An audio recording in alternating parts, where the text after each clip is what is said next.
Hello.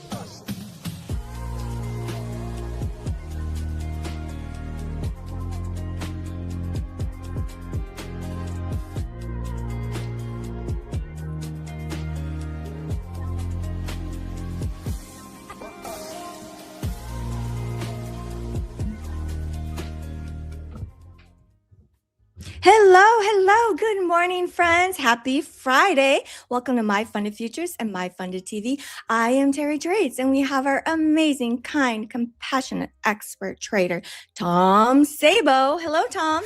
Good morning, Terry. It's so good to be back on a crazy Friday, and I must say you look amazing in that duck hat. I don't know what is that exactly, but it's duck. I know it's a duck. It's a duck. It's a duck Yeah. with a mohawk or a little bit.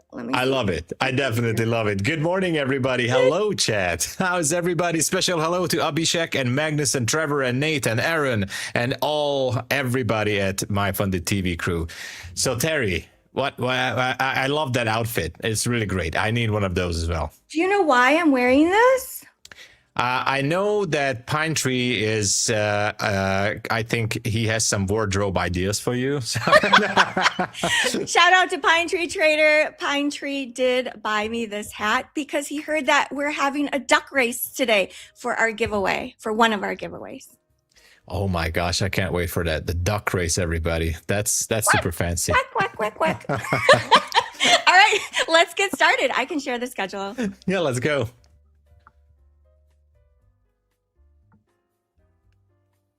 Today is Friday. You are watching Terry and Tom on the Morning Push. At 10 to 10:30, we have Pine Tree Trader. 10:30 to 11:30, we have Mr. Zinc. 11:30 to 12:30, Husk and Methodical Man. 12:30 to 1:30, Matt Cowart. And 1:30 to 2:30, we have Ash Trades. And that is the schedule for today. Awesome. We love that. We love the schedule. We like the energy. We like all the hosts. We love that it's Friday. We must say, by the way, I think that we're not going to be here on Monday, right, Terry? So yes, thank you for the reminder, Tom. Yeah. We won't be here on Monday streaming. We will have, of course, we have our pre-recorded content on MyFundedFutures. So make sure you check out those videos if you haven't already. But we're not streaming because it's Memorial Day in the US. And so happy holiday, happy early Memorial Day to everyone. And yes, we're going to have an extended weekend. Oh yeah, this is going to be a long weekend, everybody. So yeah, let's just do a quick recap of what happened so far this morning. Well, it was interesting. I mean, the price action was not so unpredictable. London session, I was in a short position. I was hoping that we will take out Asia low a little bit earlier than 4 a.m. But as you can see, I got taken out with a stop loss. We actually pushed back higher after 4 a.m. Eastern Standard to completely reprice a 15-minute fair value gap. But eventually then the market dropped and we swept Asia low. So I was a little bit like... frustrated about that, but anyway, it was absolutely fine. Earlier in the stream, I took a long position, and that actually turned out to be really good. That was a nice 1 to 2 risk to reward trade. And so now we're back into the midnight area, so New York midnight level, which usually means the market still have not decided yet what to do. All-time high is at 783, everybody. So are we going to have a rally today? No special news as far as I know, but Terry will check it for us. But the thing is, I don't see anything news-wise that could be moving the market so far. Maybe Trump is going to speak or announce something. I'm not sure about that. We are back at midnight. So what does that mean? I think... the bias right now, at least on my end, is going to stay bullish. I think we should be pushing above that 617 and higher. And you know what? We have a bearish pin bar from the London session with the high of 660. Let me check it, 65.50. So, I'm going to stay bullish. I'd like to see the push. I don't really see the reason why the market would drop, especially on a Friday like this. And as far as I know, I'm not closely familiar with the concept of the TGIF, the Thank God It's Friday ICT concept, that is something about sweeping the lows on a Friday and then pushing it higher as far as possible. So everything is kind of set up for a bullish push. So I really hope that it will go. But otherwise, in terms of demand and supply zones, I don't really have anything. Maybe for a quick scalp to go for that 665, I will try it. But yeah, let's look at gold. Gold was also a little bit tricky because, yeah, there was a 5-minute supply zone earlier that got taken. I actually wanted to jump into a long position. I didn't, by the way. So I did not take that. But gold actually is still kind of, well, we have relative equal highs around 45.37. And, you know, we can push a little. Actually, let me put a line here. So I like to see this push higher than 45.38. Let's just go with that. Otherwise, on the higher time frames on gold, look at the 15 minutes. It's just consolidating, overlapping candles, not much happening. And I'm just not really in the mood to trade gold, especially if it looks like this and it's Friday. I think it's just too much risk to jump into this market. We have to see a really clean displacement to one of these directions, a nice shift above that level, or we need to drop way below 45.15, because there's a nice fair value gap, by the way, at 45.07. Otherwise, I'm not really interested to do anything with gold. ES already pushing, so I know everybody's shouting out SMT, or aka divergence. So ES is already pushing higher. You know what I think? I think it's definitely push more. I think it will pull up NQ with it. And if you look to the left on the 15-minute, by the way, interesting. I did notice this earlier. There, right now, ES is inside of a 15-minute supply zone. So let me just put this here correctly. 15-minute supply zone here. Right inside the mid-level is somewhere around 75.03. So we should be closing above 70. Oh, yeah, and it's 7,500. So round number, we do like the round numbers. So this could be a psychological level for ES. If we can stay above 7,500, I'm sure we should be looking for that swing high. And all this is going to mean that NQ is going to pull up as well. So looks bullish. So yeah, bullish, new all-time highs, ready to be taken. Yeah, so we're going to watch that. But yeah, I'd like to see NQ to continue higher. That's all I have, and we'll see how the open will go. Thank you so much. Thank you, Tom. You're welcome. We're so close to that all-time high. Again, so close. Oh yeah, we are definitely close. And actually, what's the range here? We are a little bit more than 200 points, which is easy for NQ. NQ can do it. So maybe we see a bit of a, let me zoom back in on the 5-minute. Maybe we see a bit of a consolidation or accumulation, as smart money concepts are saying. Look at the spike. So then we should be pushing higher. I do believe that. Oh, yeah. wow. Yeah. I think my plan today might be to scalp. That's also good. I mean, when I don't have any levels and I see an obvious swing high, swing low, or a nice fair value gap, then yeah, I jump in as well. If I can take 10, even like 15 points or something, I go for it. Oh yeah. I'm going to go for 5 points. 5 points is good too. Yeah. Okay. On a Friday, I take it. Yeah. On a Friday. I can go over the news. Let's take a look here. Yeah, let's see what's happening in the news world. Yes, I see at 10 a.m. Eastern Standard Time, we have revised U of M consumer sentiment. And then we have an FOMC member speaking at around that same time. Okay. And we have revised U of M inflation expectations. And that is it for scheduled news. Of course, we always have headline risks that come in. As you can see, when you look at the 1 minute, 5 minute chart, we definitely had headlines already in pre-market. So everyone, hold on to your horse, because we never know when someone's going to say something, some headline from a media in Iran, in the US, Trump, tweet something, and there we go. We go up or down like instantly. Oh yeah, that can happen anytime, and I'm not even following that closely nowadays with the situation at the Strait of Hormuz. So I really, because it's just changing every day. It's nonsense, by the way, in my opinion. But I'm not really following that closely. But I do notice, and especially in the past couple of weeks, that, and obviously everybody noticed it, like just one single tweet can turn everything upside down. So careful with that, everyone. Yes, exactly. At 8:12, that 1 minute candle, we had a really big spike. It was what? The low was 499. The high of this 1 minute candle was 577. So 77 points in just 1 minute on NQ, which if you're in 1 minute, that's massive. That's over $1,400 in just split second, blink of an eye. And that was a headline that the Pakistani army chief is on his way to Tehran. So there you go. Like this one little sentence.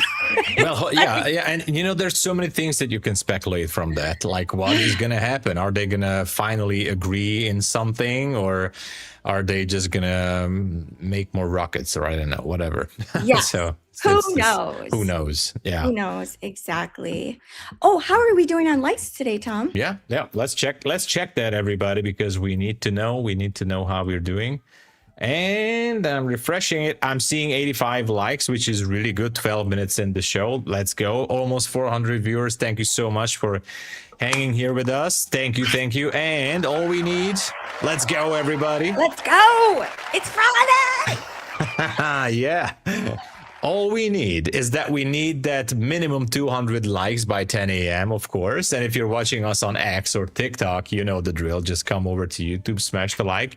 Make sure to share the stream link as well. We need to get to 70K for giveaways, for the dance, to party and everything. So let's get that 70K in. And guys, really, there's going to be more giveaways, more and more giveaways. So let's get it going. Make sure to subscribe. Yes, let's go. And if we can hit 200...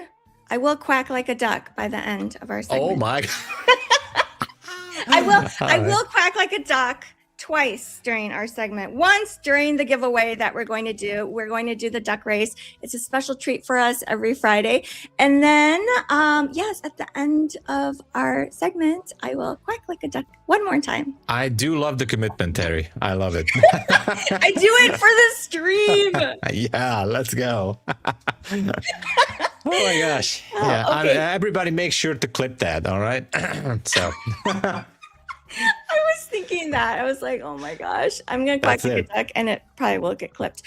So NQ is up by already 140 points. We're not very far from the all-time highs. Yeah. Yes, we're already up 37 points. And then YM, we're up 450 points. Oh yeah. Oh my gosh. Look at YM, Tom, on the daily. It's all new highs on the Terry, daily. guess what? I haven't looked at. Oh, what is going on with YM? Oh, okay. Almost. Everybody, I need an explanation. Like, what is going on here? YM is on steroids again. Look at how close it is to that high. Let's see. Yeah, 50.904. Jesus, baby Christ. Okay, we're going higher. That's for sure. Yeah, the Dow. Some people say they really look at the Dow because it looks at more balanced of, granted, it's a smaller sample pool, but some people just look at the Dow as far as to get a snapshot of the overall economy versus like NASDAQ is so heavily tech weighted. So I think this is very interesting. We're just going higher. Close your eyes and buy, Tom. I mean, that's what so interesting, by the way. I just zoomed out to the monthly chart, everybody. So again, to the monthly chart, and I'm kind of watching the 2008 crisis there, and we went down from 15 all the way, like, yeah, it was around 15,000, yeah, and then we went down all the way down to 8. Oh my gosh. So and the thing is, like, that drop when we had that crisis, like, it's getting to be smaller and smaller as time goes by. So it seems like that kind of volatility or not volatility, but that kind of pullback is basically nowadays it's nothing. It's completely normal, you know. And then I'm kind of seeing the same situation on ES and NQ as well. Like it seems like 2008 is not even a big deal. So what's going to be the next big crisis? I hope we won't know it for soon enough. But oh my gosh, these pullbacks here. Yeah. When are we going to have a next pullback? Who knows? Who knows? The scary thing about massive corrections, like the .com bubble, the tech bubble, is no one wants to buy because it's so scary. Like when you see a big market crash, but when we look throughout history, those are the best buying opportunities. I mean, we saw one with the tariff war and how that was a buying opportunity when we look back in time. But in the moment, it is crashing because people are so scared. And people like the long-term investors, I've seen many successful ones say that's when you want to buy, like when there's blood on the street, when it's just terrible and everyone's like, oh my God, this market's going to crash another 50%. And then that's the buying opportunity. You know what? Yeah. Yeah, I mean, I'm just, you know, I'm trying to. I was following, and as you were saying that, I'm trying to find some, not logic, but like some kind of a pattern here. Like it got to my mind that, you know, buy the rumors, sell the news, but you know what? I think the market just doesn't care anymore. So it's just going to go higher and higher. So yeah, it's the regime. It's the regime we're in. Yeah. Oh my gosh. It's what a world we live in, right? Who knows what's going to happen like 50 years from now. Yes, exactly. So the tech bubble that happened way back when, the prices, the valuations were absolutely insane. And they just kept going higher. Made zero sense, but the market just kept going higher. So it can always go higher. So just be careful if you're thinking, oh, it's already up so high and look at these fundamentals. You know, I see here inflation is higher. So I think the market should sell off like 10% from this price. It's possible, but it's also possible we go up another 10%. Let us know. If anyone knows, let us know. I want to make sure I put on some trade before that, like, because really, I think we have to dive into more fundamentals, by the way, just to understand what is driving. Not now, but for the next couple of weeks or months, because it would be maybe interesting to understand what is driving the markets besides the technicals. As for day trading, because we all like to get in and out quickly, but it still would be a good idea to understand, especially on news days, like what is the market really like expecting, or the big players, what do they try to do? Because anyway, I'm sorry, I just lost my own thought, because I was thinking maybe it would be, because we always say that when there's a news event, let that be an economic number or whatever, the market just starts to do it quite the opposite thing. Now there has to be an underlying narrative to go with that, and I think once we get a better understanding of those fundamentals, we might be able to capitalize on those moves. And anyway, I'm sorry, Terry, I'm just talking out loud. My thoughts are out there completely, and anyway. We love it when you talk out loud. Oh, yeah. I see a little thing on our screen. It says like and subscribe. I love that, with a fire emoji. How are we doing on the subscribers? Pretty good? Yeah, it keeps going up. You guys, at 70,000 subscribers, Tom is going to do a special dance for us. And then he's going to call up Luke on the phone and hopefully try and get maybe 70 accounts for 70K. I don't know. Tom promised it, not me. I was going for 50. Somebody else, I don't know who to blame on this one, Magnus, or I don't know. Was it Aaron? Was it Aaron? I don't know. Somebody said 70, so I'm just gonna go. Look, I was okay with 50, but somebody went with 70, so I'm all right with that. But yeah, let's go 70, guys. Okay, 70, and then at 80K, you're singing for us. 90K. Yeah, 80K definitely singing, guys. I already decided I'm gonna do Frank Sinatra, maybe, or maybe Backstreet Boys. You can choose, but yeah, not the same style, I know, but we'll try that. Let's go. Yes, Bear Trader says 70K. Son of Wall Street, 70K. LFG. I can share the current promos. Oh yeah. Let's go over the promos. Almost forgot about that. How are we doing? Let me just go ahead and just guess it. I hope that we have sale on every single account. Please tell me that we have sale everywhere. We do. Using code YouTube, of course. The best code. Every time you use our code, it does help to support the channel. Thank you so much, you guys. It is 40% off of the builder. Everyone gets 2 uses of this. And then afterwards, it is 30% off. We have 30% off all of the pro plans. And if you're a brand new trader with MyFundedFutures, you get to pick one pro plan for 50% off. And then we have the flex plan, 40% off the 25K, 40% off the 50K, 2 uses of each, and then 30% off the 25K and 50K. That is unlimited. And there's more. Oh wow. What is more? I There's mean, more.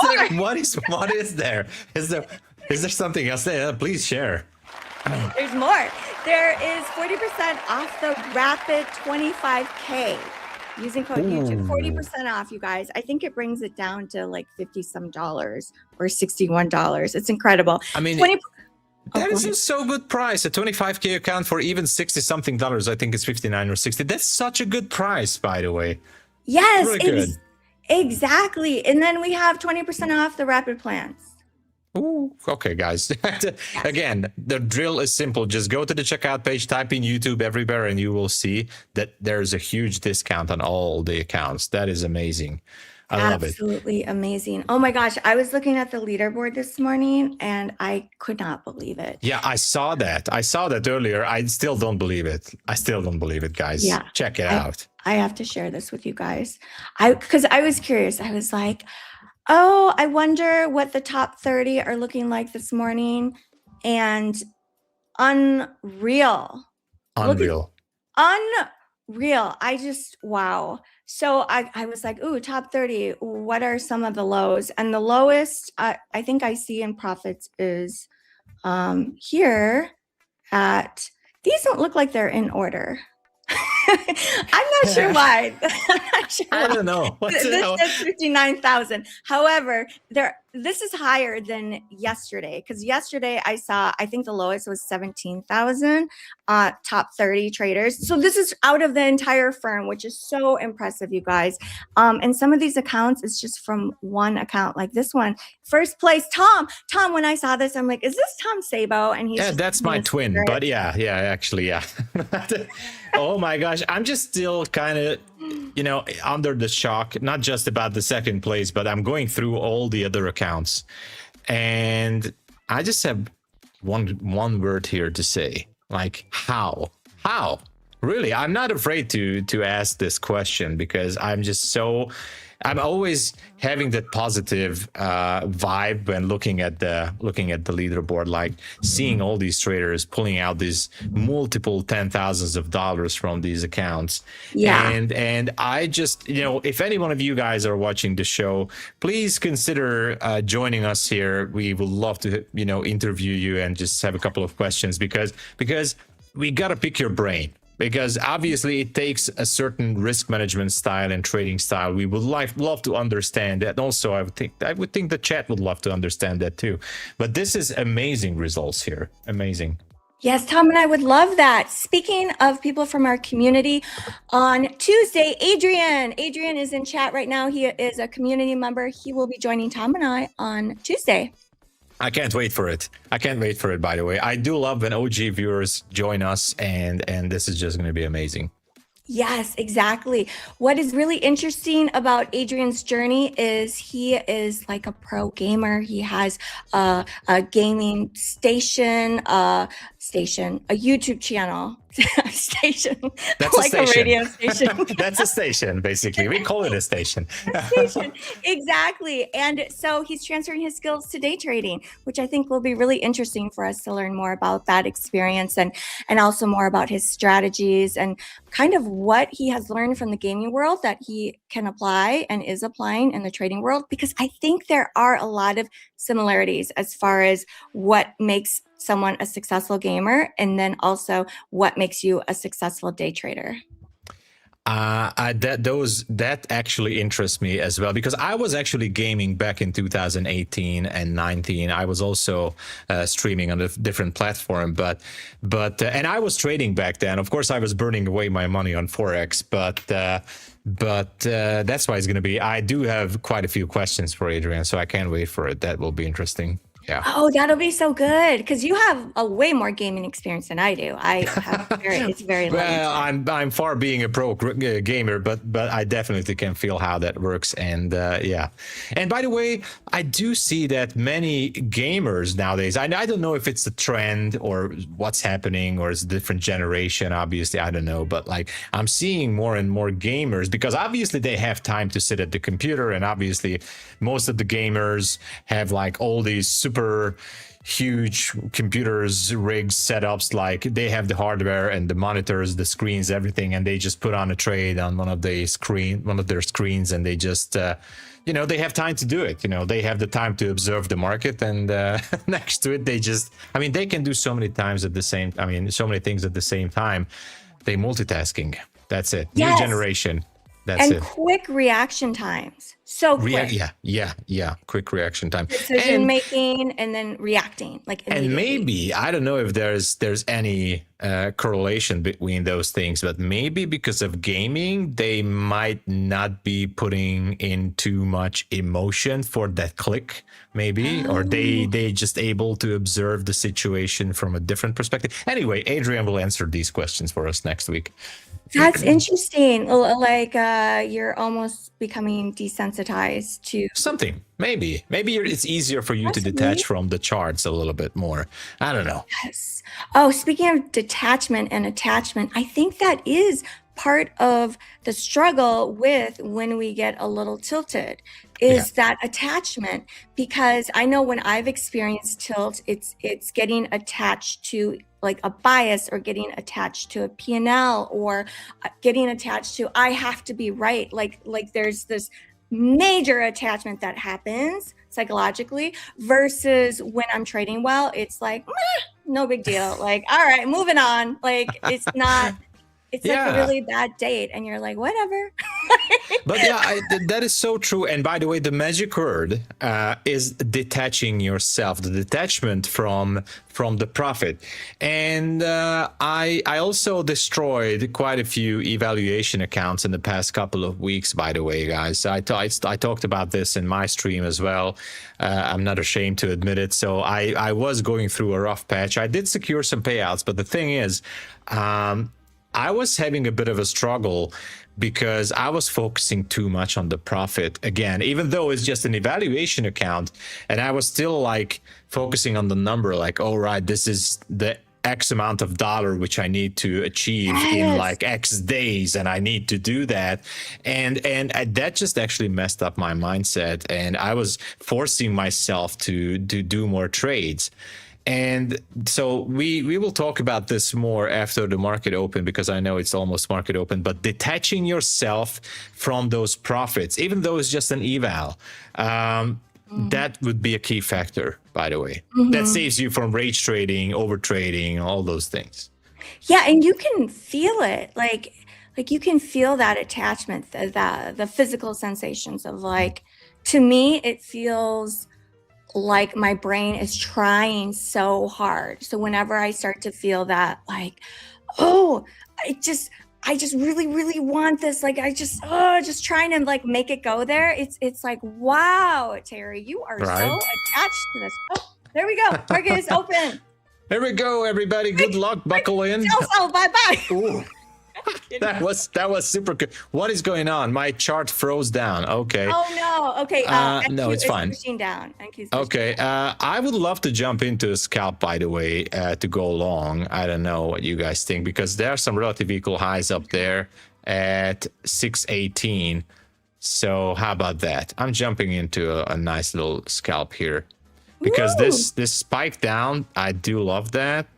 And I'm gonna go with 618 here. We swept. So we swept those 616. Okay, I do love this scalp because we swept lower, and I might gonna take off one mic. Maybe I'm not. It's almost there. Okay. Yay! W's for And Tom. finally, we're done. Okay. Let's go. If you ask me why I did it, it's a very simple. So because I know, I mean, I wanted to break this down for you guys earlier, by the way, but I forgot to talk about this. So I did have the plan, by the way, earlier, and I totally forgot. That's on me. Look at that. We're pushing higher, 665. Amazing. So there's a 5-minute fair value gap at 616. So I forgot to tell you guys about this as we were talking. Like, if the market would spike down at the open, like it would sweep some lows, then, and if it would be getting a rejection, and it exactly did that, I would be jumping into a small scalp, and it exactly happened the way like that. Anyway, 665 would be the next target, and let's remain bullish because I think we're gonna make history today. I think. Let's go. Yeah. We're so close. What, 200 some points? Yeah. Let's see that 135. Actually, 135. So it's very close. That's nothing for NQ. And I just feel that bearish pin bar at 665 is going to get taken out very close, very quickly. It's going to get taken out. Yes. Okay, so the overnight high is 665. Will we break it right away? I don't know if there's going to be a pullback before, but I would be definitely sweating if I would be holding a short at 665 because, you know, especially because we swept some lows right at the open. Everything is bullish across the board.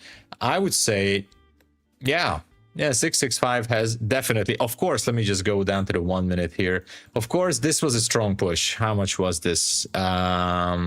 Well, it was like 100 points. The thing is, we can pull back down to like around 611 or 10, something like that. As long as we stay above 600, we have a really good chance for that 665 up there. So okay, I would love to see us dip down and then take out the New York high and then the overnight high. Like, I would love to see that pattern. So I think I'm gonna wait. If it goes off without me, it's okay. I'm detaching. The magic word is detaching from that. And yeah, so as we were talking about detaching yourself from the outcome, I know I also said it like a gazillion times already here at MyFundedTV, but my favorite book is Trading in the Zone, Mark Douglas, and he basically he talks about the same thing, like detach yourself from the outcome. It's not just him, but other authors also say the same. Detach yourself from the outcome even before putting on that trade. So we'll see. We see that pullback right now. Let's see if we can stay above 600. So let's see if we have down close candle, especially if the 5 minute, which is going to close in less than 1 minute, if the 5 minute candle also closes below 600, then yeah, then maybe that's not a good sign. Let's just stay above 600 because that's going to be a really bullish scenario then. So yeah, but again, detaching yourself from the outcome even before putting on the trade. So that's a really big secret about it.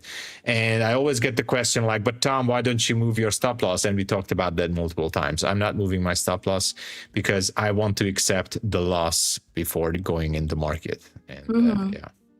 And it does change your risk reward metrics if you're always bringing up your stop loss. Everything is changing. If you just move it with one tick, by the way, one tick maybe not, but for example, if on average you use like 20 or 30 points of stop, and all of a sudden you move it down to 10 or 5 points, that completely changes. Maybe you don't even have an edge in that case. You have to do some back testing then. But yeah. Look at this. We're going to go through. It's going to spike through so quick at 665. I'm not jumping in, guys. I'm not jumping in, but it's going to be very quick. It's going to smash through 665 like it's nothing. Yeah, okay. It has to. So that's what I want. I want to see it. I want to go. I'm going to put a buy stop above that New York pivot. Let's see. What is that high? Okay, my stop is at 661. Oh, look at that. I know the Bulls want to push it. I know. And the Bears are fighting really, but I don't think the Bears going to be able to take it. 665 is going to get taken, and that's a fact. I have 90%, like I feel that it's 90% chance that it's going to get taken. We stayed above 600. We took liquidity from the 1 minute fair value gap. I see no reason why not to take that 665. If NQ wants to troll everybody, we can also go lower and take the opening range low. But you know what? Maybe by lunch hour or early PM session, we're going to go through 665. I feel that pretty much. It's pushing. Oh, yeah. They're so excited. They've had their coffee, the Bulls. Oh, yeah. They're like, this is our day. This is Friday, so we're going for it. Oh, yeah. The grind up higher. If we take out the overnight high and we don't pull back, I mean, it could just be a gap and go day. Oh, yeah, it could be. It could be. But right now, this is good that we're staying in this 650 area because orders are just accumulating here, hopefully. And almost 665, but it's going to go through. It has to spike up. Come on. I'm not even in a trade, guys, and I'm still excited. So I just want to see this. Wow. Look at that first 5 minute candle. Okay, I am tagged in long in my scalp. Hopefully it goes there. I'm just in 1 micro. My TP is at 675. Come on. Oh. Come on. Ah, there you go. Oh, all right. We got it. Got it. Nice. W's. I'll trade, but I'll take it. Of course. Any day, if you can take 10 points in this market, take it. So, up to 680 now. And now you might be asking, okay, where to go now? Good question. The only level here, other than the historical high, we got to be... Let me look to the left here. What's happening? Okay. So nothing here on the 5 minute on the left. No zone. So if I have nothing, there's a congestion area, by the way, at 700. Obviously, the next round number is 700 because it's a nice round number. So I'm just going to put a line to 700. And then if we stay above 700, then maybe not in the next 10 minutes, but until PM session, we have a really good chance to go for that 783 all-time high. 783 is the number. Oh, yeah. Do you think we can hit 30,000 today? No. No. I mean, it's possible because we've seen it from NQ. I just feel like everybody wants to go to 30K, and NQ is going to be luring in the buyers. Everybody's going to jump on board. Even if we make a new all-time high, we're going to spike above 780 maybe, or 780 or to 800s, and then maybe we're going to tank 100 points or 200 and we're going to stay there. So I'm not sure. Fridays are tricky, guys. Yeah. They are tricky. That's so interesting that you say that, Tom, because that thought crossed my mind yesterday too. I'm like, everyone is thinking we're going to hit 30,000 today. Yeah. So does that mean we're not going to hit it? And does that mean the good trade, the juicy trade is to short it? I was like, I don't know. It could happen. The other thing is that there's a common belief. I'm not saying this belief, but I would say a common belief without even ICT concepts or anything like that, that Fridays are usually all about the rallies, right? We are expecting some kind of a bullish momentum on every Friday because everybody wants to book some money. Everybody wants to make some profit. Everybody wants to end the week in a positive note. And, Fridays are all about that. But also because of what you just said, because everybody wants to see these higher levels. That's for one. And yesterday it didn't manage to push higher. And now, obviously, everybody says like, okay, it's Friday. Now we're going to make it. And it's not going to make it. Maybe it's going to make it on next week. So or super close potentially. Yeah. We might get as close as, for example, 29,950. I just said something. And around 950, I've seen that, by the way, many times. Most likely bigger institutional traders could be booking some profits at those levels. So imagine if you're holding quite big contracts or many contracts. If you're an institutional trader and you're seeing that you're getting closer to that 30K, obviously you're not going to wait for that 30K number. You're going to be taking it off at 900 or 950 or whatever.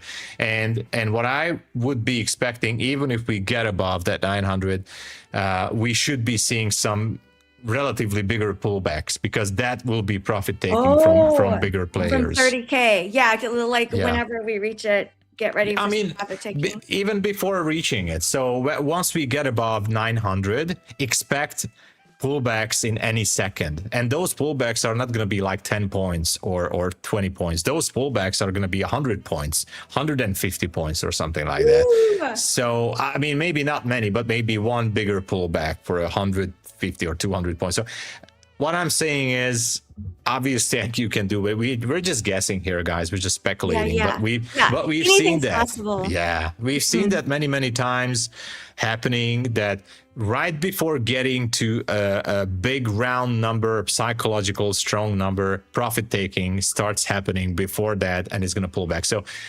it's not financial advice, but even if I would be holding a swing trade position to go for those numbers, I would not be holding it for 30K. I would be taking profit at 900, 20, 30, 50, something. I don't know.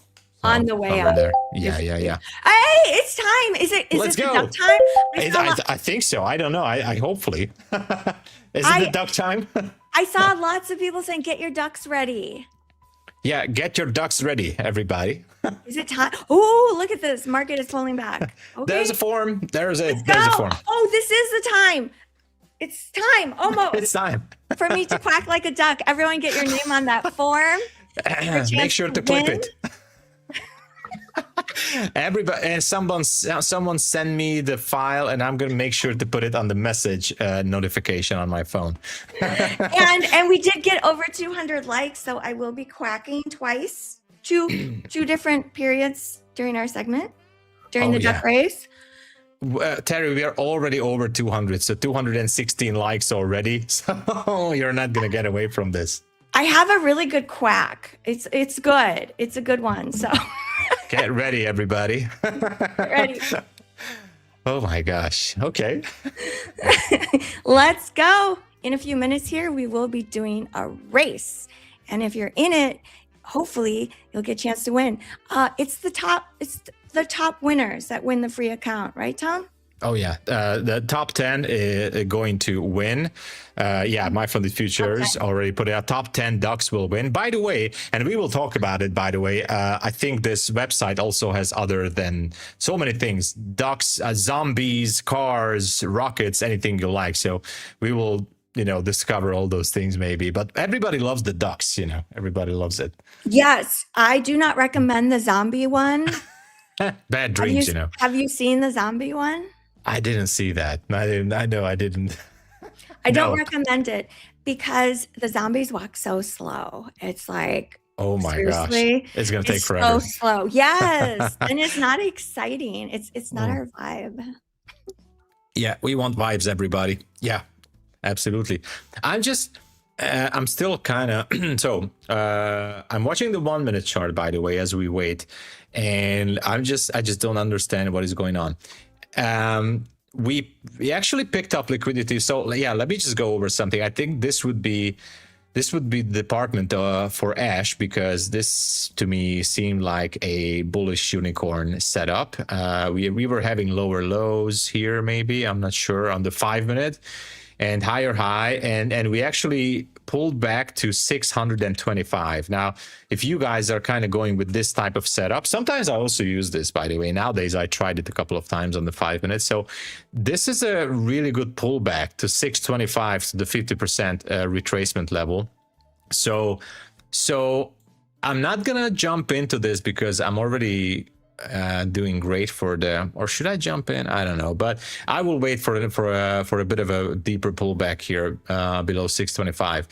But this is actually a good long setup. So if you jump in, your stop should be at 531. And even with the 1 to 2 risk to reward ratio, look at that. We should be ending above 800, so 813-ish. But the optimal trade entry should be at 625 for that. So that's not even a bad entry. Yeah. Okay, I do see a headline that came in at Yeah. 9:42. U.S. Secretary of State Rubio on Iran deal. We're not there yet. So I believe that's that That was big the red pullback. candle. Yeah, that was the pullback. But an hour from now, Rubio will say, "Oh, we will be there. Don't worry." So, But we're making great progress. but we're making great progress. So and the market is going to skyrocket again. Yeah. Oh, I can't imagine what that feels like. Like you say one thing and the entire U.S. stock market moves based on what you say. I don't know. imagine. Like, I can imagine that too. Like, yeah. Are you even aware of that? What you're saying is actually moving practically the world, like in a way, in a shape or form, because these ripple effects are kind of affecting everything and everybody as well. And it's so amazing. Maybe I should work next to, I don't know, one of these politicians and bring my laptop. Bring my laptop. I'll be your assistant. Yeah, there you go. President Trump, I'll be your assistant. Let us bring our laptop and that's it.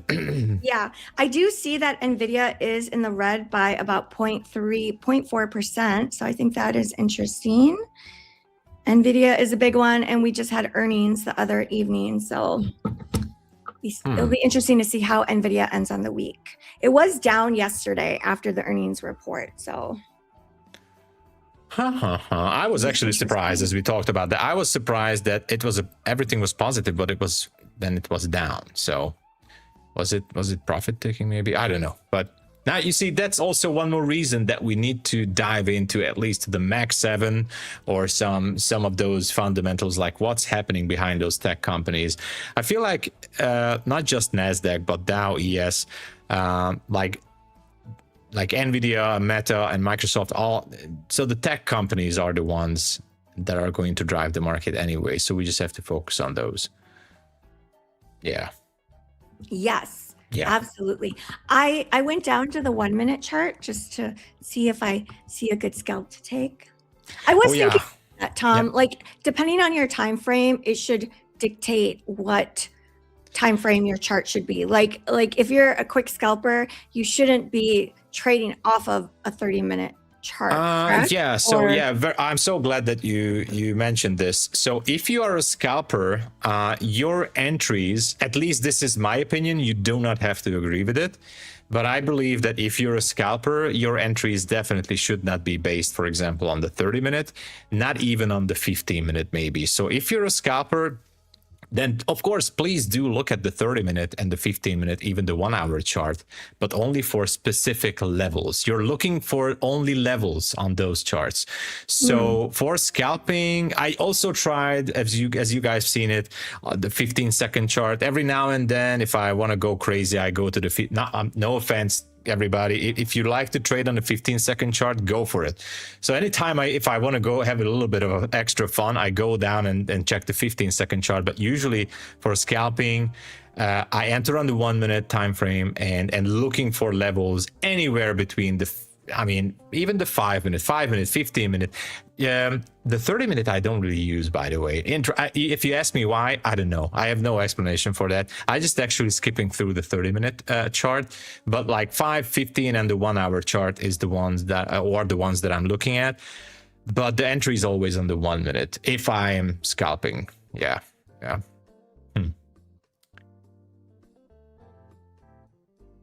Thank you, Tom. I accidentally muted myself. No problem. I do that all the time.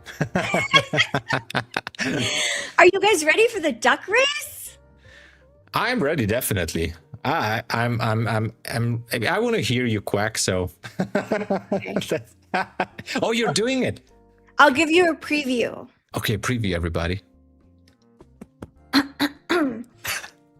Quack. Quack. Quack. My duck sounds like it smoked a pack of cigarettes. Okay.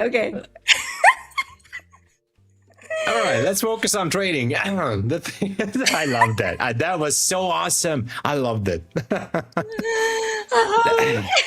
I loved it. Soon. I'm ready. Whenever MyFundedFutures is ready, we are going to do the duck race, and You guys will get to race to see who wins the free account from MyFundedFutures. 10 of them.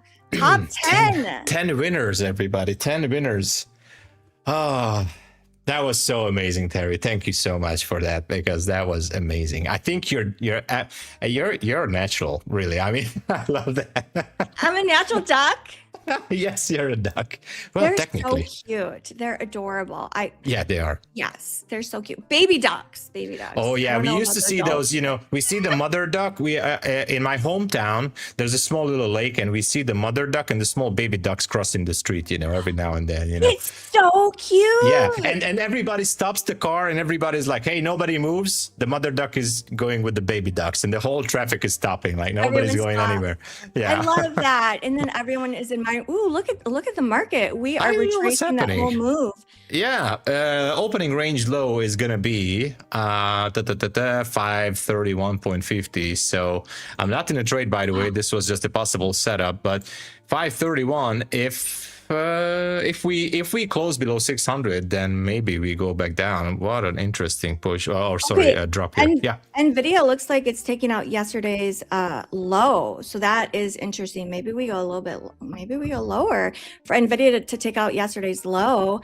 People must be selling based off of the updates for whatever reason off of the earning reports, even though it was a very good fundamental report. Mhm. But yeah, Who knows? interesting. Who knows? Anything's possible. Race I- time. We Oh, got it's the time! message from It's Nate. time! All right. Time! It's Let's time. go. Do it. Let's do it. Let's Race do time, it. everyone. To the chopper. Come on, everybody.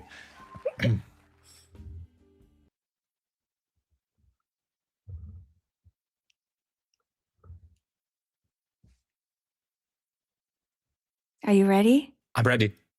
Okay, here we go. Everyone lined up? You have your ducks ready?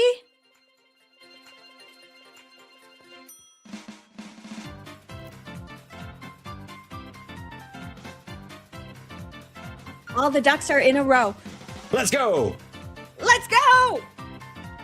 All right. Green is trying to take the lead.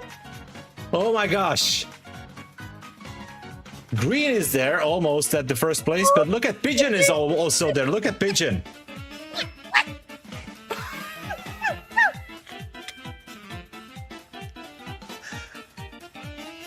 Oh my gosh.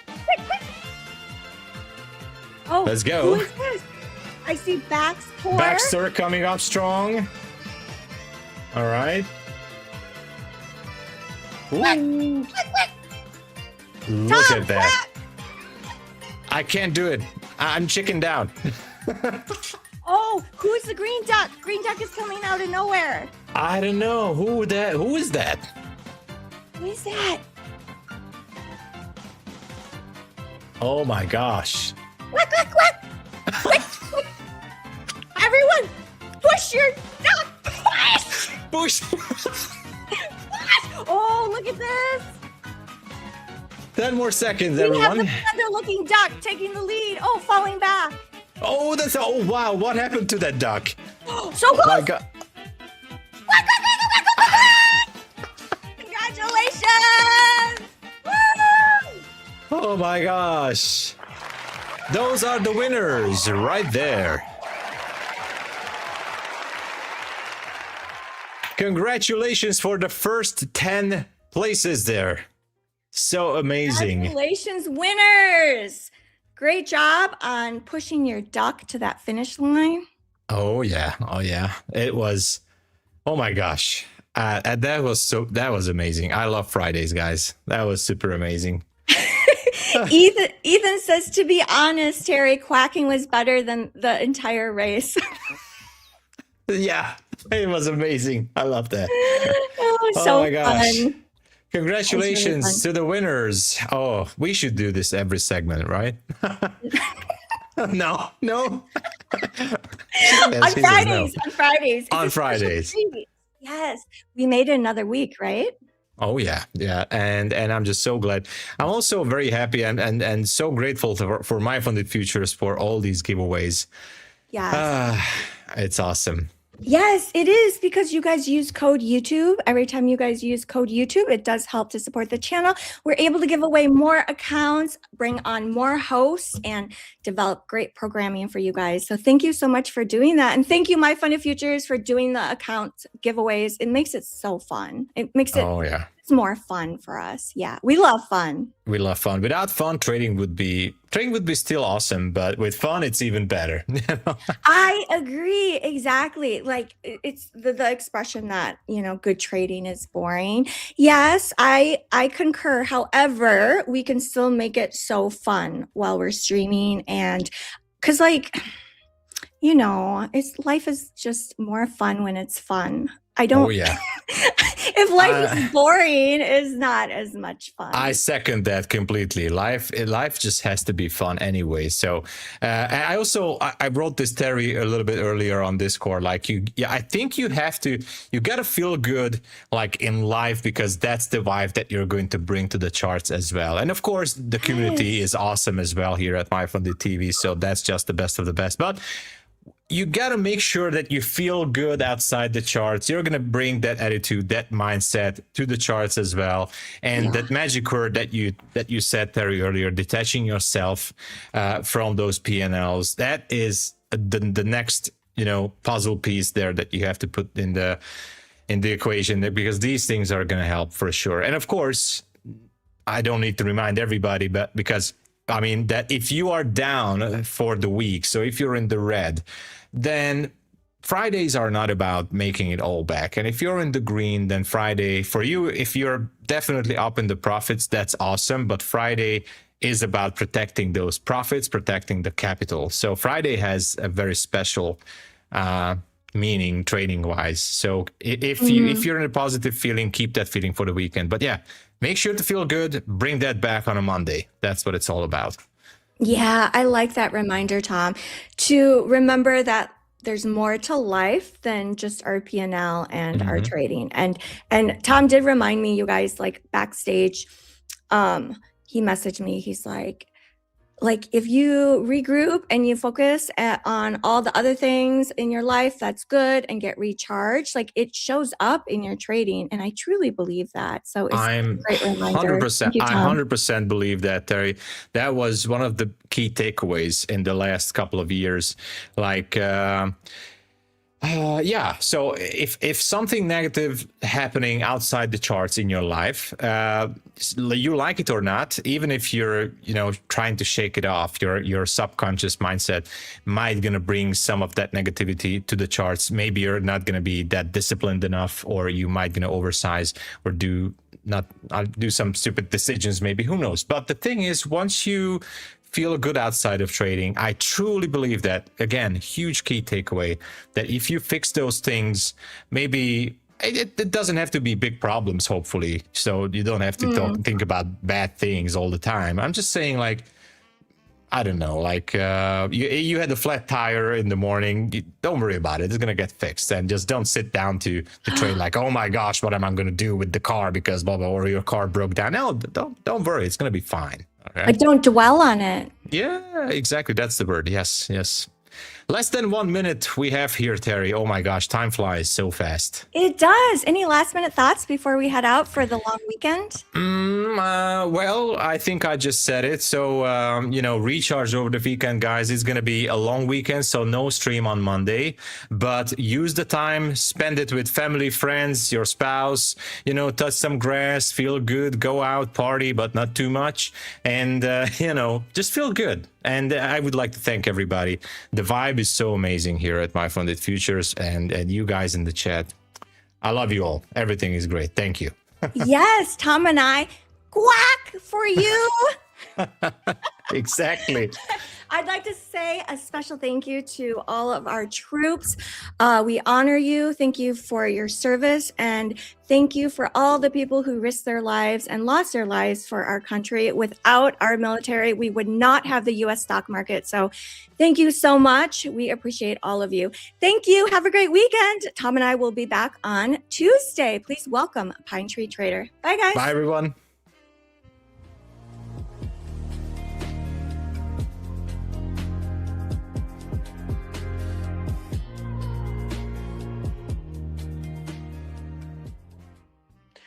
Yo, what's up, everyone? What's going on? Pine trees in the chat. What's happening? What's up? What's up? Flint, what's going on? Bernard, Wafa, Melvin, Rod Trades, Felorian Son in the house, Ezra, Mantis, Lucky Mon. What is going on? Mahmood, and Matt Evans, Samuel. What's up? Pine trees in the chat. Love to see that. Guys, how fun was that? Terry and Tom doing that duck race. I saw that hat. Well, you guys know I wear my moose race hat, right? So this is my moose race hat. And I was on the same website and I saw that duck race hat and I knew I had to send it to Terry. And that was hilarious. I was laughing my ass off. So a lot of fun. W's in the chat for that duck race. Pretty awesome. Let's go. How you guys doing today? I'm doing okay. Working on this pro account eval. I kind of messed up my funded accounts last night with MyFundedFutures. But overall, it was a good week. I hope everyone had a good week. I ended up taking out some daily payouts from MyFundedFutures this week as well. Total this week, this is amazing, guys. Just over $6,000 in daily payouts this week. How amazing is that? Can't really beat that. So, guys, so here's my strengths. This is my strengths, and I'll tell you my weaknesses right now. So my weaknesses when it comes to trading is over trading. That is 100% my weakness. We are getting that big push down here. NASDAQ, rug pulling. You guys, what do you guys think? You guys think 30,000? I don't know. Get that push down here. I'm going to watch the 2-minute, look for an outside bar, try to look for a little scalp, see if I can get this to 50%. Trading one micro, but here's my weakness when it comes to trading. It is definitely over trading. This is something I need to think about over the weekend. My best results come from taking base hits every single day, looking for that one trade, one setup, that A+ setup, whatever you guys want to call it, pulling the trigger on it, taking my scalp, 10, 15 points, 20 points, and being done. As soon as I start trading more and more and more and more, forget about it, right? Forget about it. It's just not for me. I just cannot do it, you know. So that is my weakness. And the reason why I say that is because what happened was, even though I was trying to see, you guys should practice what I preach, right? I should practice what I preach. But what happened was I was trying to build up that flex account, trying to get it to max payout land, which would have been right around $4,000. I ended up to right around 3,000 and ended up blowing the account. Where I only really needed to do is make another 2 days of $150 or more, and I would have been able to take out right around $1,200, probably $1,300 maybe. But, you know, I was trying to get to that max payout land, which was around 2,000, and I just kept trading, and I traded the account right into the dirt. So I ended up having to reset and start a evaluation here. So that's what I got going on. But yeah, I mean, that's just one of my weaknesses.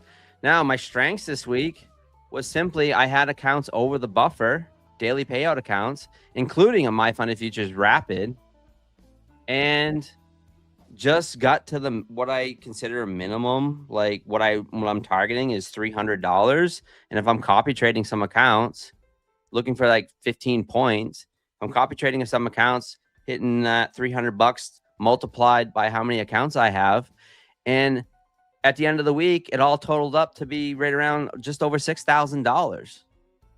I mean, that is just amazing. And that's not sim money. That goes straight into my bank account money. So that is my strength. I need to stick with that. And even on a no consistency account, like a pro account or flex account, I need to stick with that. Try to go for that $300-400 a day. Base hit it, kick the can along, you know, just kick the can up the street. And then, you know, at the end of 2 weeks, you know, I'm probably going to be at a payout. My live account, amazing right now. Looking for $200-300 a day, trading the YM at the open, right around $3,300 that I've pulled out of it in 2 weeks. No, 3 weeks. Sorry, 3 weeks. $3,300 pulled out of it in 3 weeks, and that's the my live account. So, and same thing, right? Just looking for $200 a day with the YM, and all I'm doing is just looking for a little scalps in the morning on the 5-minute YM ORB candle right here. This ORB, first 5 minute, I'm just taking that trade, looking for $200 and calling it every single day. And I've had 100% winning days since I've started trading that live account, and that was 3 weeks ago. So absolutely amazing.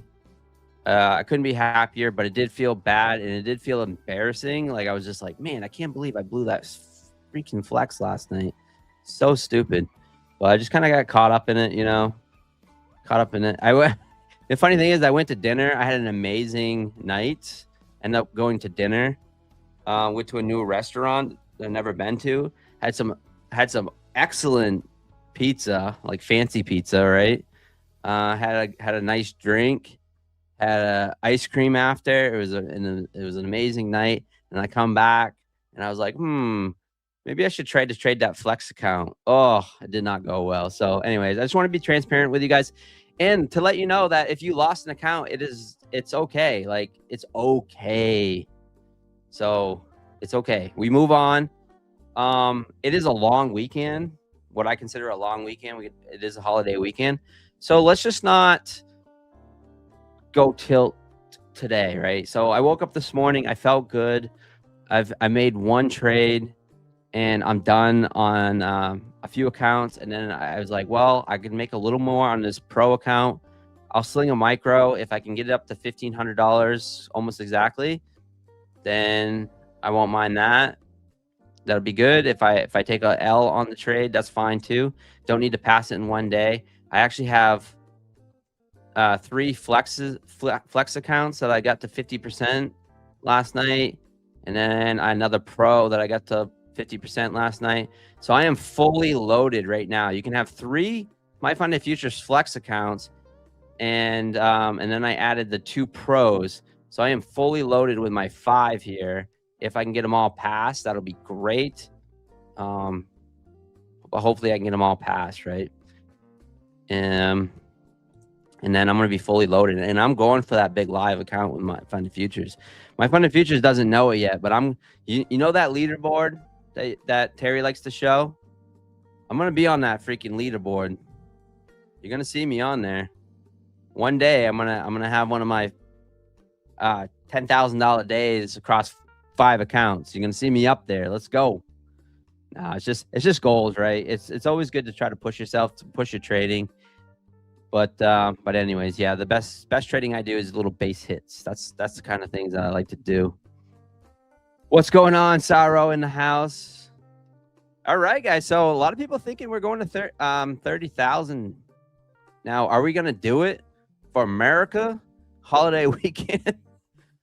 You know, got the Memorial weekend here in the States. So are we going to do it for America? Are we going to go up to $30,000? Who knows? Yeah, some people are saying, wow, it's so far away. It's really not. It's really not that far away. If we can come down and kind of get a little push back up and start that zombie crawl. Not financial advice. I don't know what's going to happen, but I mean, it can be there. It is NASDAQ. It is NQ. It could get up there in a hurry. So we never know. Only takes one tweet, right? Only takes one tweet. Congratulations. We got some winners in the chat. The duck rate game was so much fun. Yeah, it was. That was a lot of fun. I was backstage laughing my butt off. Terry is the best. Let's give it up. Let's give it W's in the chat for Terry. We love Tom too, but I mean, come on. You guys don't even know. She goes above and beyond for this show. You don't even know. I mean, really. She's great. So, W's in the chat for Terry.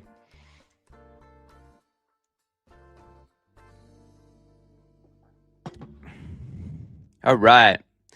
29,570. Let's take a look at gold. I haven't taken a look at gold in a while. Ooh, gold's kind of bouncing off that Finney fair value gap here. I haven't traded gold in a hot minute. Do we try to take a little break of this gold here?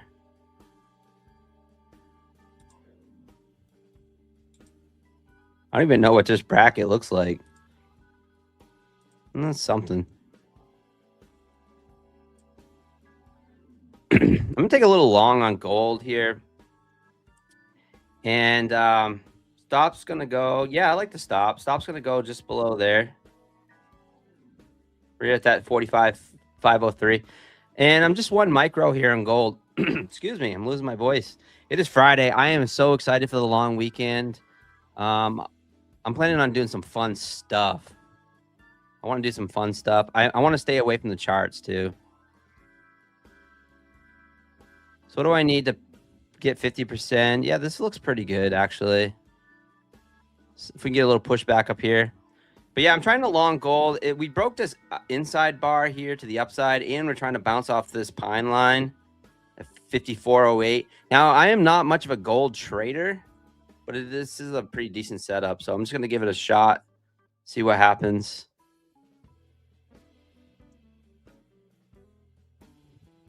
NASDAQ also trying to push up here.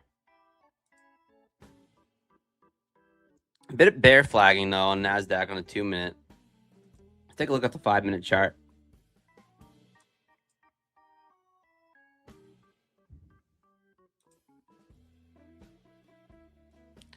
So long gold, 1 micro. Risking, well, actually, we're just at the low. Why not? Risking $73. Already up $1,500 or $1,400 on this account. So trying to get to that 50% just in case on the next time I trade it, I can hit the next 50% and then hopefully, well, might be printing an outside bar on gold. Not looking good. Well, there's an L. All right, so I need $150 now. That's all right. That was a nice little fade. Wow, we are really pushing down here in gold. 45.02 now. Gold's starting to sink.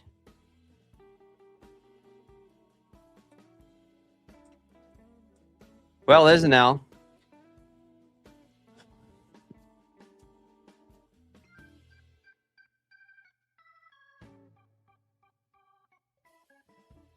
$25K rapid plan ends today, 4 p.m. Eastern time. Abhishek says, chat, don't miss it. Make sure you use code YouTube. 25K rapid. That's the plan that I got the payout on.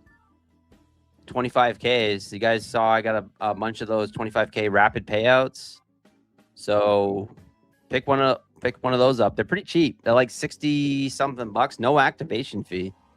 So great little plan. Get those daily payouts, guys. I can't preach how goated daily payouts are. They just are. I mean, they are just great. We got an outside bar here in 2 minutes. I'm going to take this too. See which way we break here. Try to go with a little momentum. Starting to slow down. All right. Well, I don't know what's going to happen later this afternoon. I just want to say that it is leading into a holiday weekend. So a lot of the big desks, the big trading desks and stuff, they're already on their yachts down in the Hamptons and stuff. So just be a little bit careful. You don't really want to find yourself trading probably at the power hour this Friday, especially. It might be a little bit nasty. So just be aware of that, but we never know, right? But if you're one of those people that are trading at the power hour, you probably lost or trying to make up some money. So just keep that in mind. All right, I'm trying to get in here on a long here. I'm going to mark it in. I might get in on a little, mark it in again.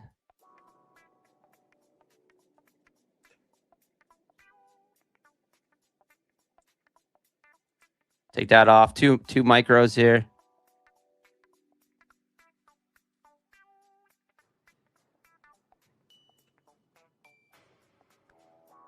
See if you get a little push up here off this outside bar. Stops at 547.25. Looking a little bear flaggy, so I am long, which feels.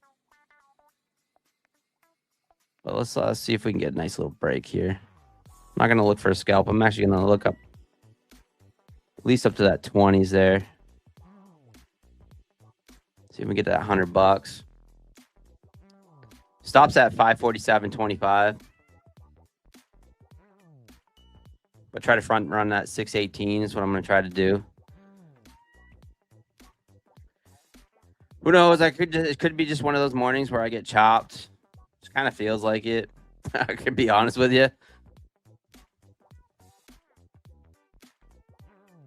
3 strikes, you're out. That's my rule, right? So I just stopped out twice. Or if I get stopped out on this, it'll be 2 times. If I get stopped out again, then I'm just gonna put the account away. Start the holiday weekend. Go get a mimosa. Say F this market, right?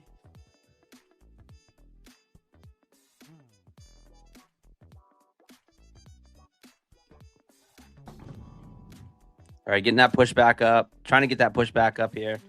Stops at 547.25.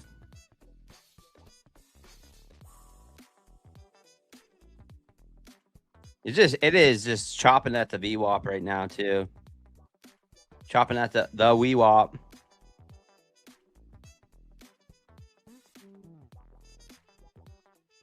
Come on, come on. Not looking good here.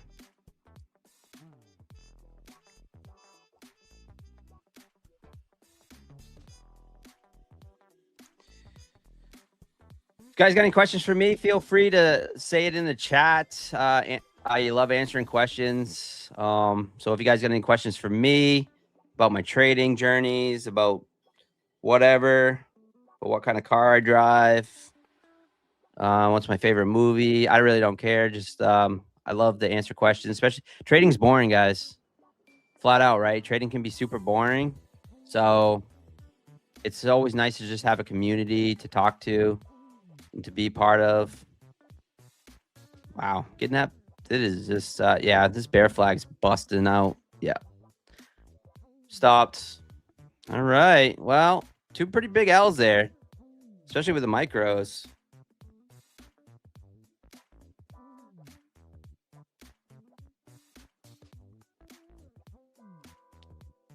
Looks like it took me out, and then it's pushing right back up. So just a nasty. What do you ICT call this? Seek and destroy. Just seek and destroyed me. All right, and it's getting that push right back up. What's your favorite band? Oh, that's a good question. That's pretty tough. So I'll just give a few. My biggest payout. It's right around 30,000. My biggest payout. My favorite band. Well, that's tough. So I'm into all kinds of music. I'm into a lot of the old school rap, you know, that kind of stuff. But as far as bands go, I don't know. I mean, I am a kind of a deadhead. I am into the Grateful Dead. I'm going to see Primus. Next in a few weeks. I'm pretty excited about that. I'm into Black Sabbath. I'm into heavy metal too, and I'm talking like real hardcore heavy metal, like Miss May I and Lamb of God and stuff. So, kind of a metalhead too.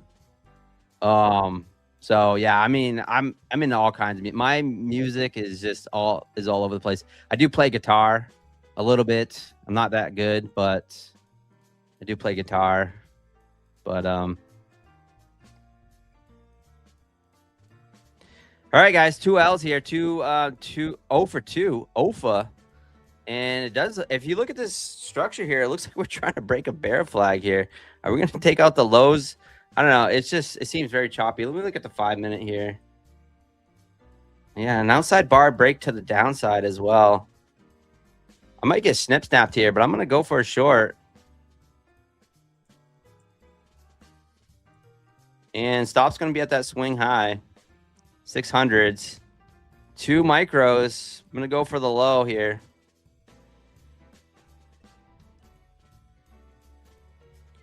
And the reason why is because I'm seeing this outside bar break to the downside on this 5-minute chart. Plus, we get a bit of a bear flag break here. And, I mean, I just tried the long and it didn't go up. So it must want to go down, right? So I'm just going to, but no, this is actually a setup on the 5-minute. So I'm just going to take that short. Stop up there at the 600s. And let's see if we can get that cabotion. There's a nice move there. There's 20 points there. See, this is where the over trading comes in sometimes when trading the micros. But where I'm so close to hitting 50%, I'm actually going to add here. I'm actually going to add. So I'm in 3 micros now. See if we can get a little expansion to the downside. I'm going to try to take one off at that 20s.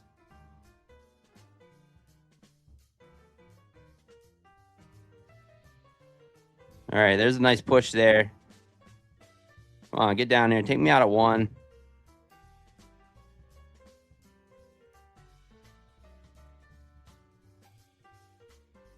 It's a little bear flag, 5-minute outside bar break. Oh, don't do that to me. Look at that. Just tagged me. Oh, guys, this has happened to me so much this week. I cannot explain it. I know it's just luck, but I mean, you've got to be kidding me. At least take me out of 1. But yeah, this has happened to me so many times. I actually lost an account like this the other day, live on stream, on my own stream, where it missed my take profit, both sides by a few ticks, and killed my 25K account. All right, there it is. There's one taken out.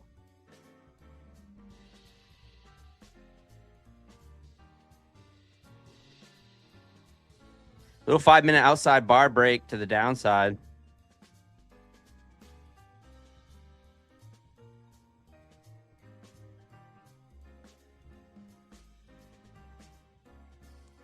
Stops at break even.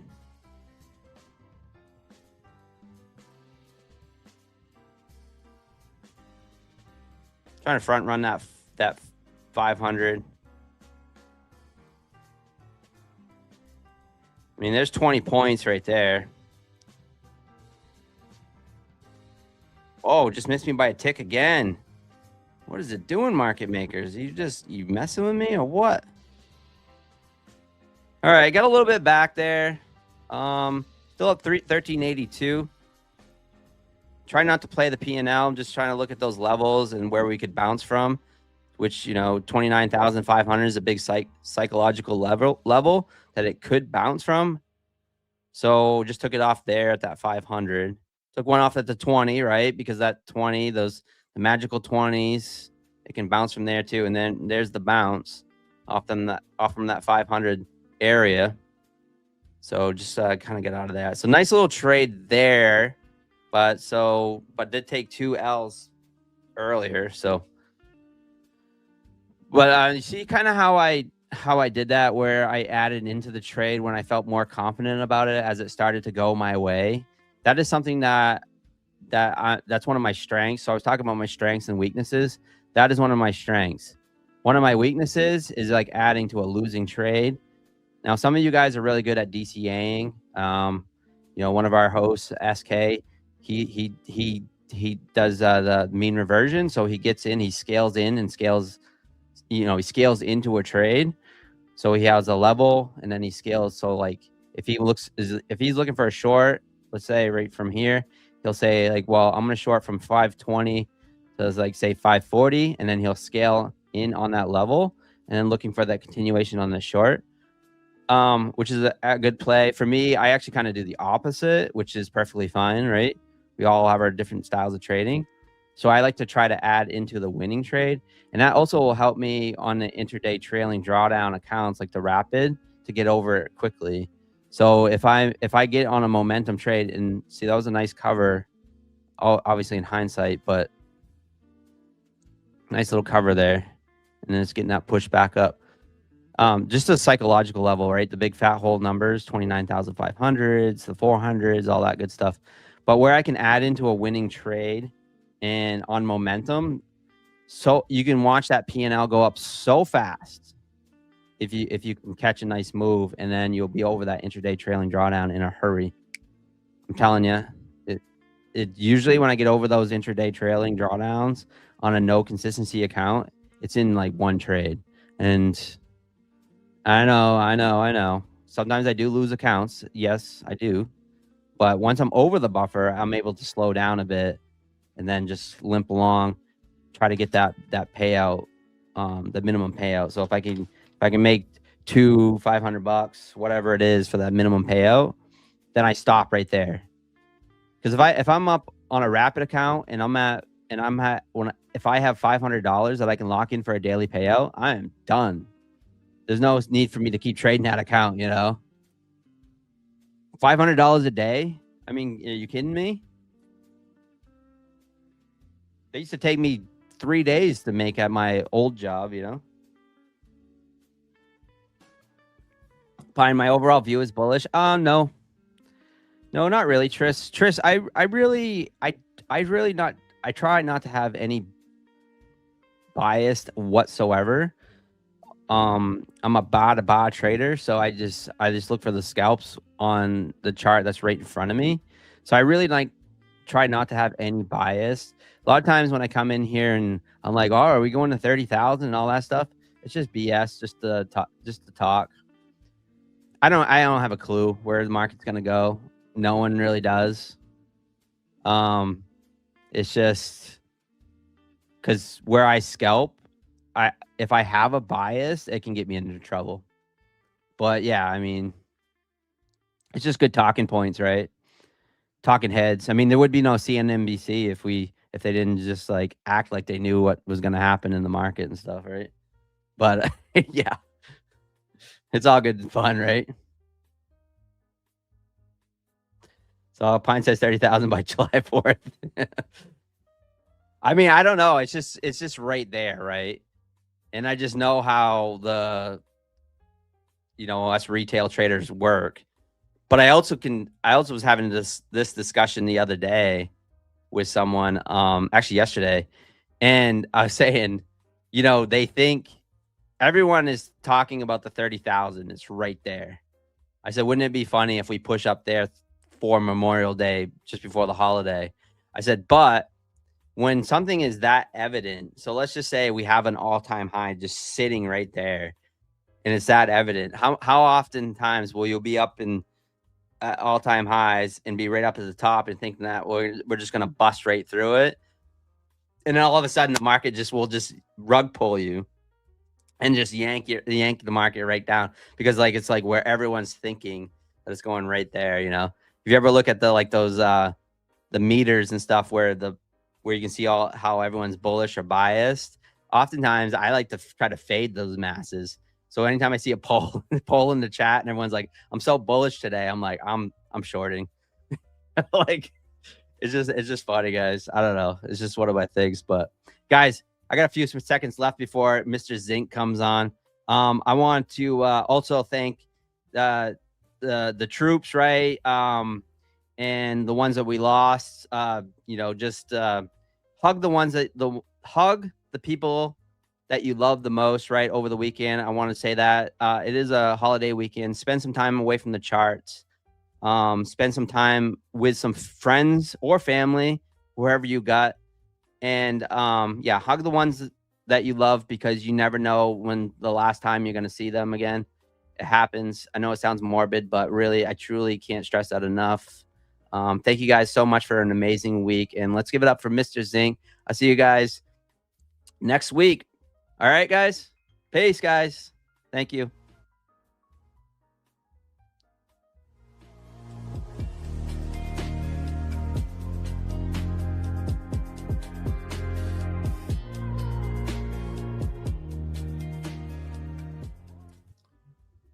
Good morning, everyone. How are we doing? Happy Friday. Great segment there from Pine. Jumping right into the IB today. We do almost have our entry criteria. So I'm going to go ahead and put that limit cell in while we get into the segment. Say our hellos. Going to have to drag this up ever so slightly. Stop loss is going to be at the IB high. We can go in with 1. So risk reward for this is going to be about 230 today, maybe a little bit more. Happy Friday. Hopefully everyone is having a great week. Sorry about the dogs barking in the back. Hopefully everyone's having a great week. The IB has been very good to us this week. And I know, and we're going to talk about this for the stream segment today, I know that we haven't had the ideal delivery in terms of what we're looking for on our IB 50 entry criteria, looking for a continuation on the IB. But what we can take away from this week, and I'm going to pull up SPY alongside Q so we can flip between these two charts seamlessly, is some learning. Where are we looking at in terms of the overall profit? Where are we looking at in terms of what we can learn about the IB? Yesterday, no one really should have been trading. Yesterday was terrible. I don't have any back testing. I don't have any indication on, okay, entry long, entry short, entry long, back to entry short, back to entry long, back to entry short from yesterday. It was just a mess. If you took the IB, you entered short right at 10:30. You missed your full TP, like me, by 20 cents. I did end up securing it just below IB 25, so no harm done there. And then you're in the trade going for, if you had gone for another 10 points, I think was what the variance was, you get stopped out at 1 o'clock with some news that we had come out regarding Iran being almost done with their final decision on their deal. All in all, the only learning lesson from yesterday, the only lesson to have been learned would have been don't take anything. There's no reason to get in. There's no reason to get out. Just head on with your day.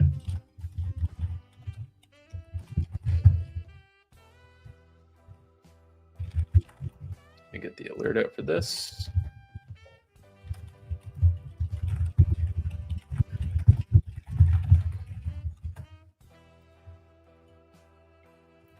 For yesterday, I didn't take any positions. I did, if I had overtraded, I would have gotten obliterated. So I'm glad that I was able to walk away when I did.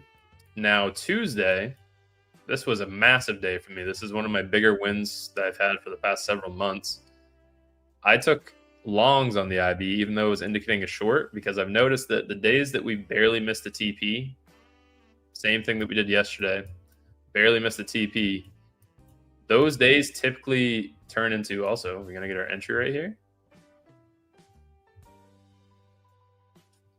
It's inching there. It's inching its way there.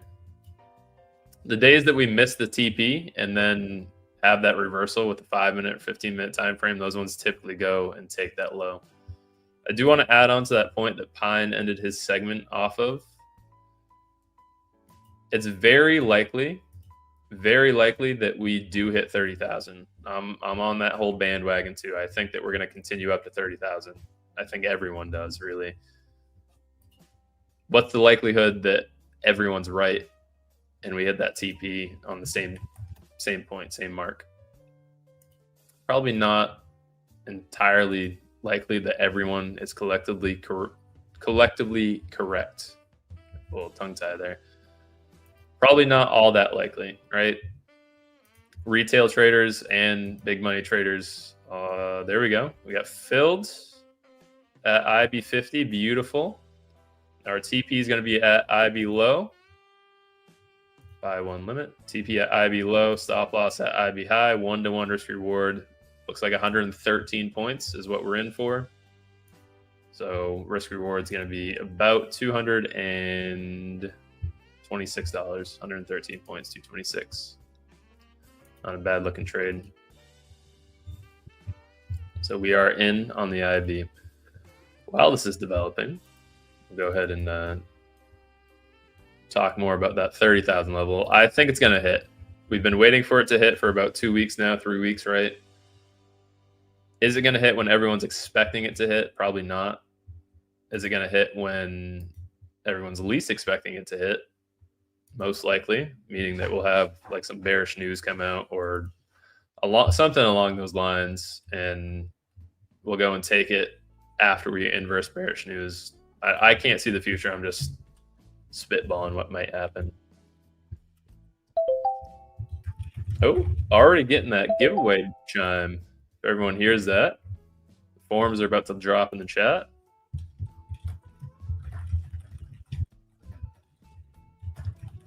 Make sure you guys are looking out for that.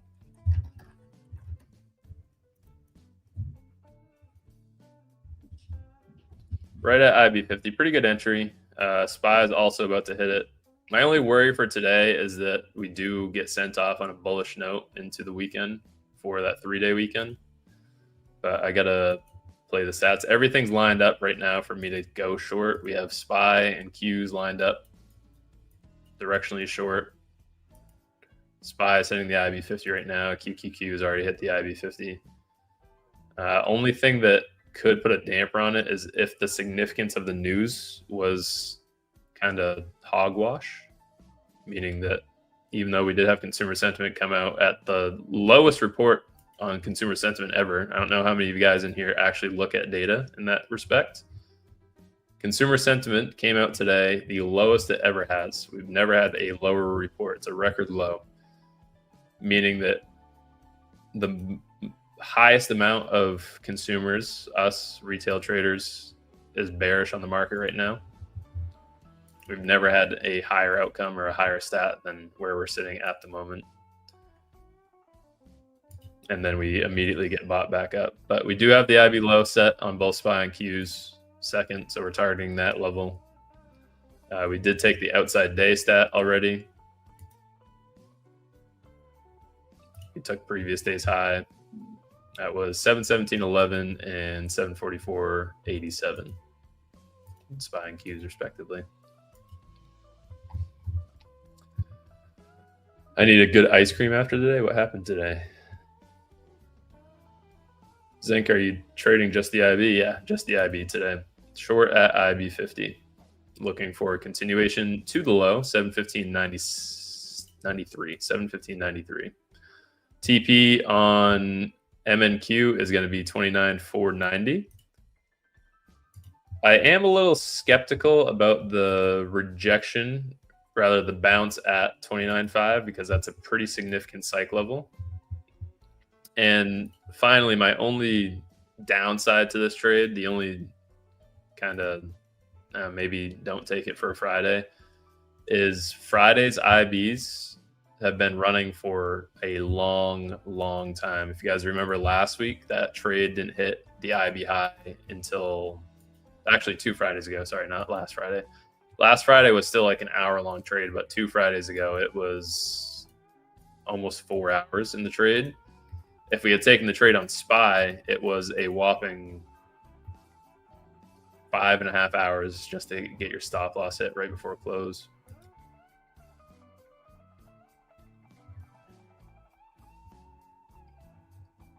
It's looking like a decent reversal right now, but we'll wait.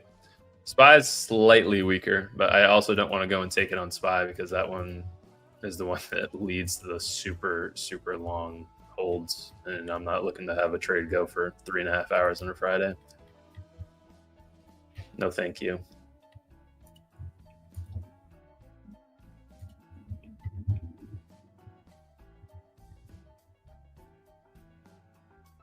The sentiment numbers need to be separated by political affiliation to filter derangement.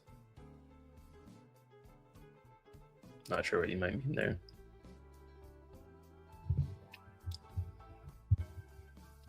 There are the forum winners dropped in chat. Pitna, Adamar, Green, Raul Duran, Abstract 45. Make sure you guys speak up to go and claim your accounts.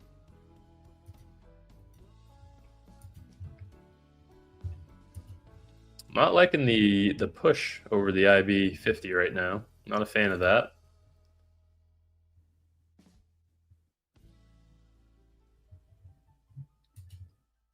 Gold's IB is also set short. SPY's right at the midpoint right now. SPY may be the better trade just because it's significantly weaker. It's not really pushing much above the IB 50. QQQ has not been too hot for the IB high forming first. But then again, I don't want to go and flip bias and go long and then have the trade validate and we end up losing out on a winning trade. All the thoughts that always go through my head every time that we're taking a trade. Every time that I'm taking a trade. Oak tree trader.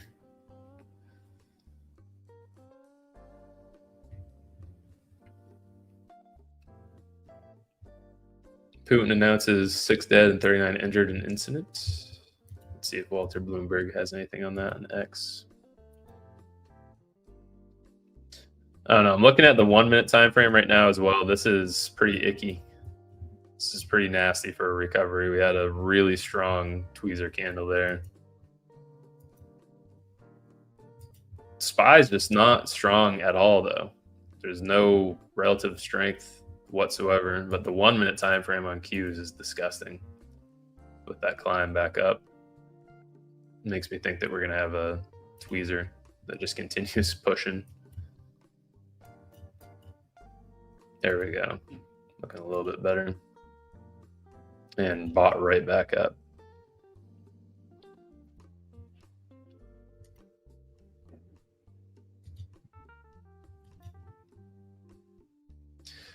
I might end up closing. I know I just said I didn't really want to, but I might end up closing this because the 1 minute time frame, lower time frame looks pretty nasty. I don't usually ever look at the 1 minute time frame, but earlier this week for these trades, same exact recovery that we had on Tuesday, almost identical to that recovery we had on Tuesday. So we go down to the 1 minute here. This is the V shape that we had, and it just kind of melted up. Let's get back a little too far, it looks like, but here's the run up. Go to the 3 minutes. I'm not clicking so much. And then once we got over the midpoint of the IB, it really started turning up and just continued all the way to the high. So I'm not too fond on that happening.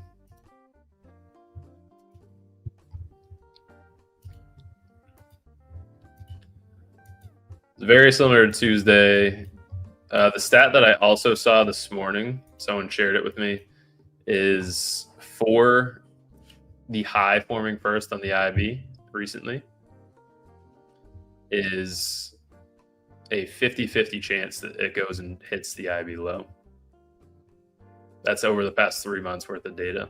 And it's simply because we've had such bad trends or such bad news coming out, and then you immediately buy up that bad news. And I don't know if anyone off the top of their head, how often does the market end bullish heading into Memorial Day? Let's see. Historically, the stock market ends higher on Friday heading to Memorial Day about 70% of the time, a trend known as the pre-holiday effect. However, the broader week leading into the holiday has recent shifts. Okay. So that's a pretty nasty stat. Not like that. Interesting.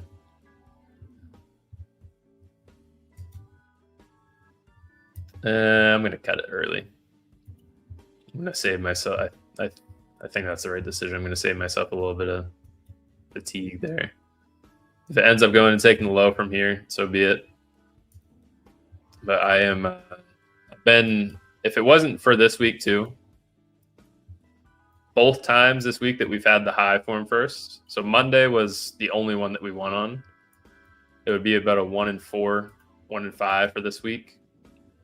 Both times that we had the high form first and it looked ideal to go to the low, Tuesday and yesterday, we ended up inversing and going all the way back up to the high. And I know that's a pretty small data point to go and look through, but I'm not too fond of how strong we're reversing right now as well.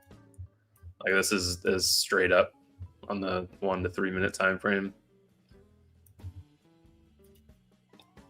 If only it was, I would be a lot more comfortable in SPY. QQQ, not so much.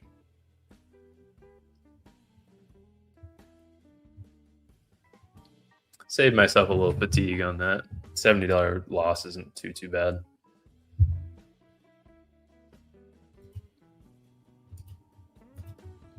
Why did I get out early?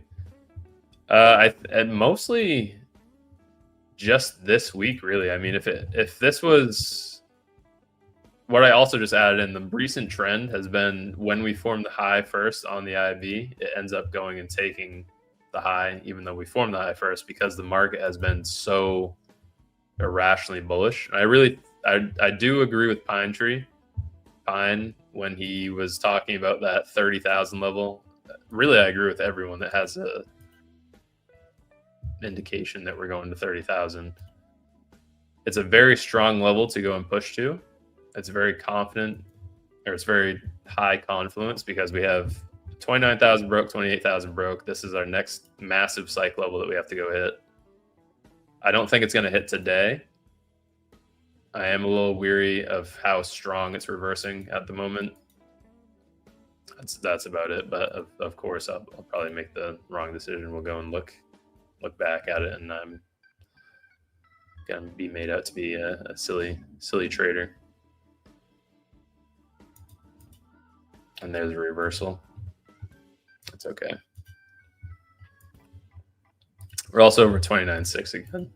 I'm not trying to invalidate the IB, and it's not that I don't trust in the strategy. It's just been a rough week for the highs forming first.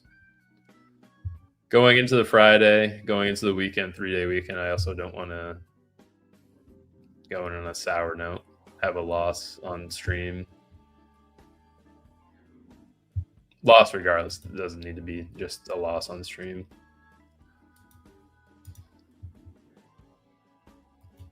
Also, who wants to go into Friday holding a trade for 2.5, 3 hours and have that go and hit your stop loss? No one wants that. Let's see what chat's saying here.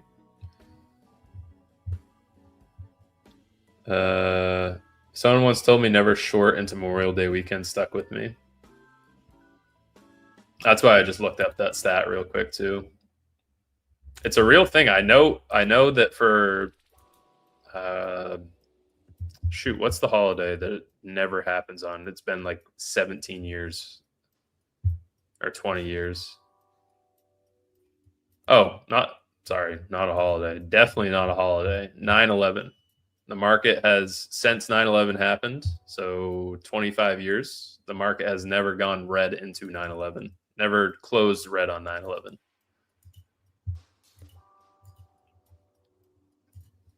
And the last time it happened was 2001. When was the last time the stock market was red on 9/11? I think it's 2001.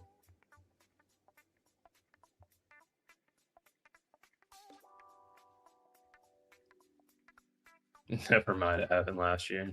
0.5%, 220. That's the Dow.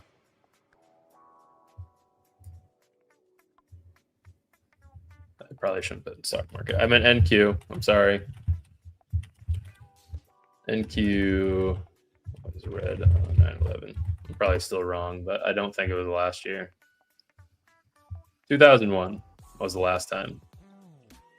Right there. So the last time that NQ was red, this is obviously isn't correlated to today, but hopefully you guys use that in your benefit this year. Last time NQ closed red on 9/11 was 9/11, 2001.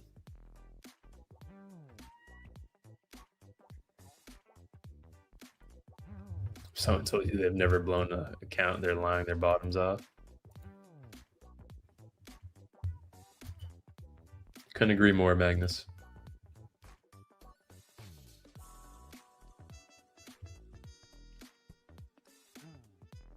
Is there a stat for full porting Fridays?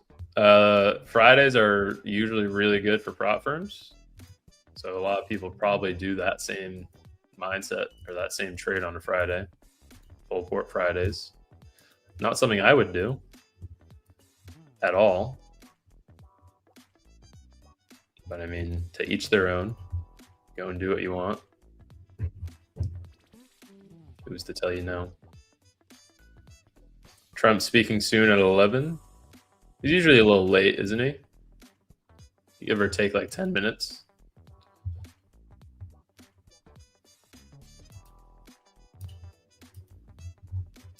I think we're probably... SPY might hang on a lot longer than Qs, but Qs looks... look how much it's getting bought up on even this time frame. It did just make equal highs, so it might start pivoting here.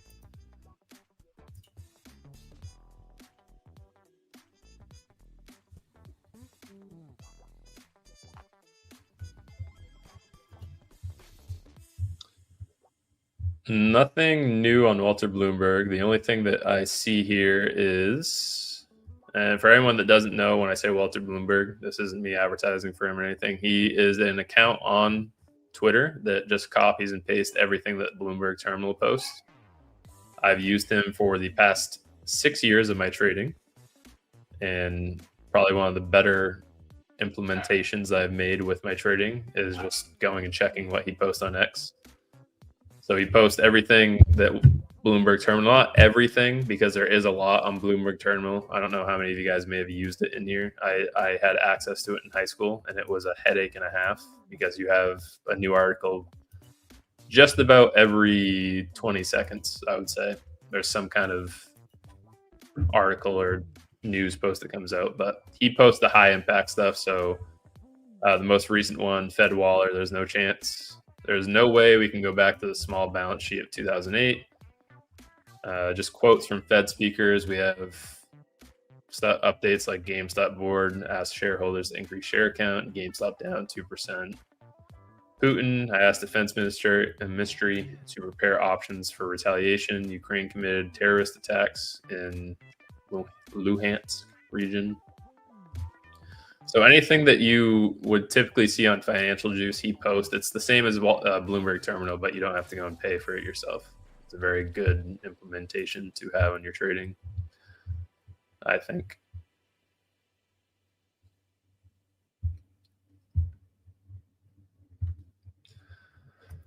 We're still getting bought up on Qs. It's not too aggressively. It's still steadily climbing. Could be consolidating for the rest of the day, just like we did during noon yesterday. I mean, if you were around at all yesterday, you tried trading yesterday, this was terrible. This was as bad of a trade as you could have taken anytime from 7:09 until 7. What am I saying? Not 7:09. We stayed at 7:09:35 for 3.5 hours, and then we broke at 1 o'clock with news. And there was just 100-point candle down, immediately bought back up within the same 15-minute. 100-point drop, 100-point climb, 100-point drop, 100-point climb, 100-point drop, 100-point climb, and we did that for 3 hours. So nothing to gloat about from yesterday. It was bad.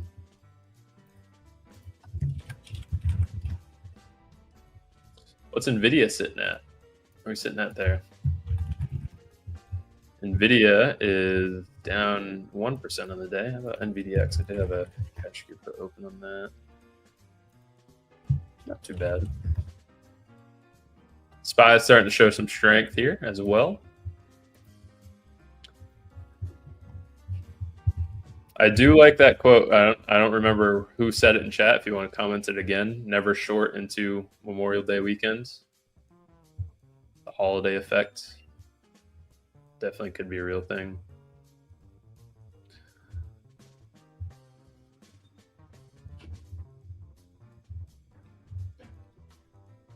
Have a great weekend, Trader 007. Trader 007, I like it.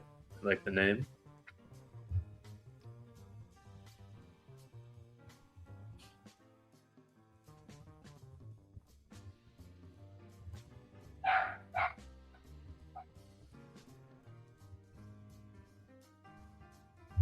Lucky charm. You do need a little bit of luck in trading. Definitely need a little bit of luck. I will say that there has never once in my trading career, never once have I been lucky enough to be in a trade while a news post comes out. It has not happened once. So for anyone that thinks that you're going to be in a trade, you're going to be in a long, and Trump's going to come out and tweet that the war is over, we're never beefing with Iran again, and the market's going to push up 400 points while you're in your trade, rethink that trading strategy a little bit. It's probably not going to happen that clear cut. I've been trading for 7 years, 6.5, 7 years. It has never once happened for me. I've never once been lucky enough to capitalize on a trade like that. Also, pretty nasty continuation right now. We're almost at 75% of the IB. I have implemented a little alteration in the IB for anyone interested. For IB trades, really, as soon as you get back over the midpoint, it significantly lowers the chances that you go back down to the IB, or the direction that you're looking for the IB. So for today's instance, closing over that midpoint with the reversal candle that we had at 1025 significantly lowers your odds of going to take the IB low, even though the highs went first. And again, the stats, I'm going to look at them, tell you guys, read them off right now. Over the past 3 months, when the IB high forms first, we have a 42% chance that the IB low is taken first, meaning that we're actually a little more likely to go and take the high. The overall stat itself is still reading 70%. This is a very, very short-term measure. This is not my data. This is data that someone else shared with me yesterday. They said, hey, look at this. I saw this kind of interesting statistic that over the past 6 months, we've had this outcome on the IB from this amount of days. Maybe don't short when the highs form first. I still use the 6 month time frame. If it ends up causing me to go into drawdown, so be it.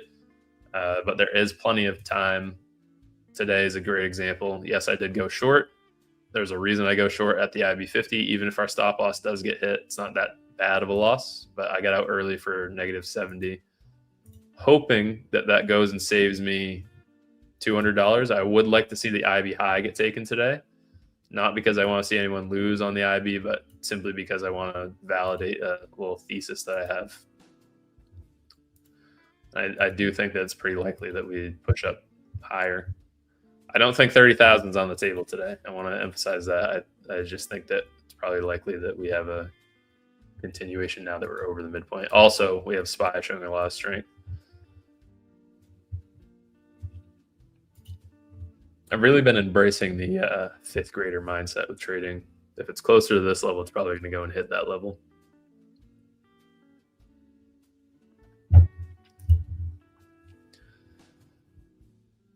What's the most significant stat in your trading? What's your win rate? What's your risk reward?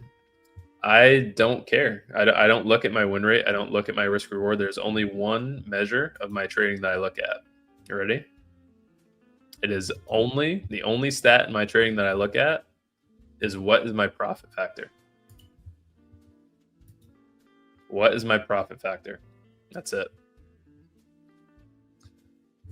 Your profit factor. So I'm gonna take a screening from people on this stream today, and I'm not just using this as an example. This isn't their actual stats for trading, but let's say Methodical Man has a 90% win rate.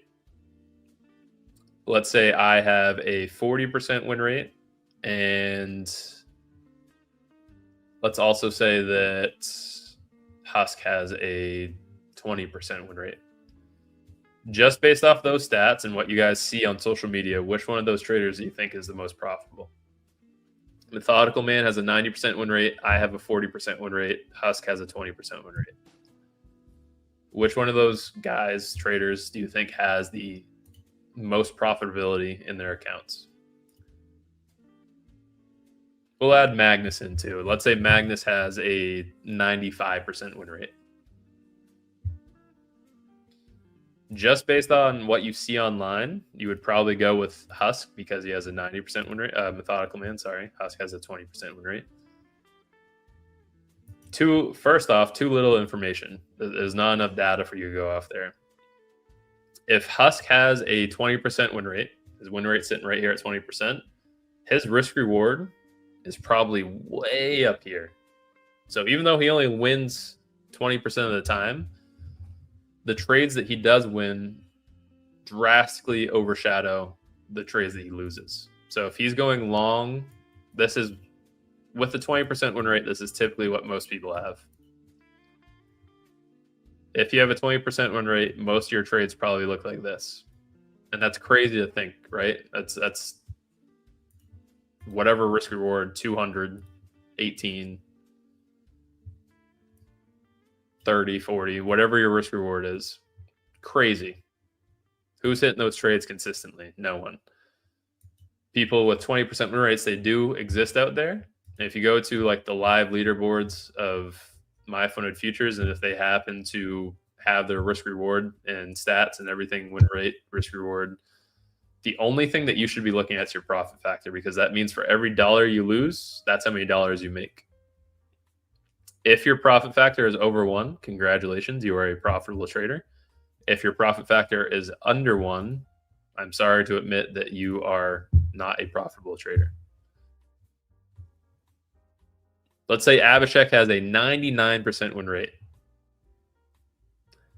That means that his trades likely look something like this. Sorry, wrong way. Abhishek has a 99% win rate. That means his trades probably look like that. So 99% of the time, he's risking $1,000 to make $50, $100. The 1% of trades that he loses $1,000. So that 1% makes up for 20 of the trades that he would have won, right? His profit factor is still 1.5. Husk, his profit factor is 1.5. My profit factor is 1.5. Methodical Man, his profit factor is 1.5. Everyone's win rate's different. 90% win rate, 20% win rate, 70% win rate, 99 for Abhishek, 70% win rate for Magnus. The only stat that matters in your trading is your profit factor. That is quite literally it. So don't be concerned with your risk reward. Don't be concerned with your win rate. Don't be concerned with where your entry models are. Just worry about what your profit factor is. If your profit factor is over 1, you're doing it right. Build off of that. If your profit factor is under 1, you're doing something significantly wrong. You're not profitable. You need to go and rethink how you're trading. And that's it. That is the best tip that I have. That's the only stat that I look at. It's the best tip that I have for anyone that is actively trading or looking to get into trades. You only look at your profit factor. That is it. It's one measure.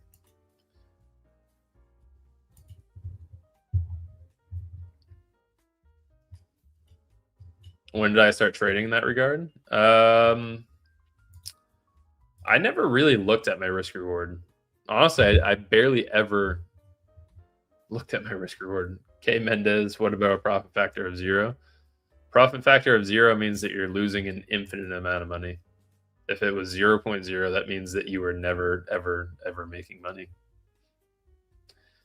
A lot of people, if you go and look at your stats, that is if you look and see on it's on your MyFunded dashboard.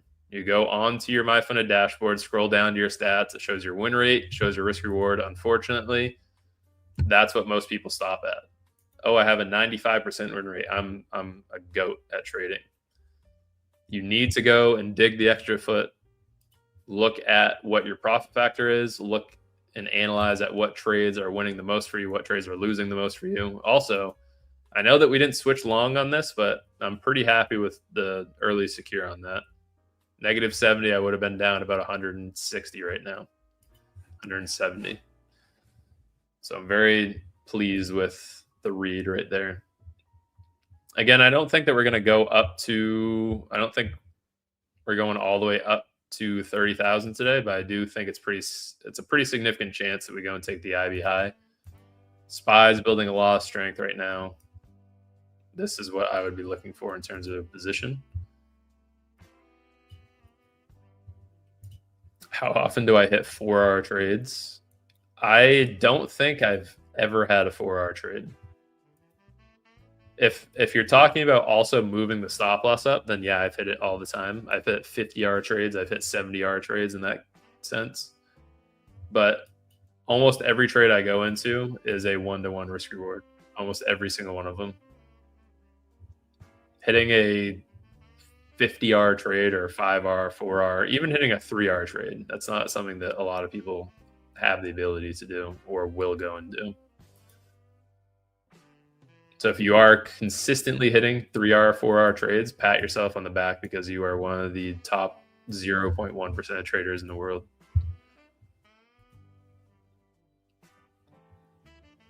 Next month I will be profitable. Have tried Bookmap. How's that going for you?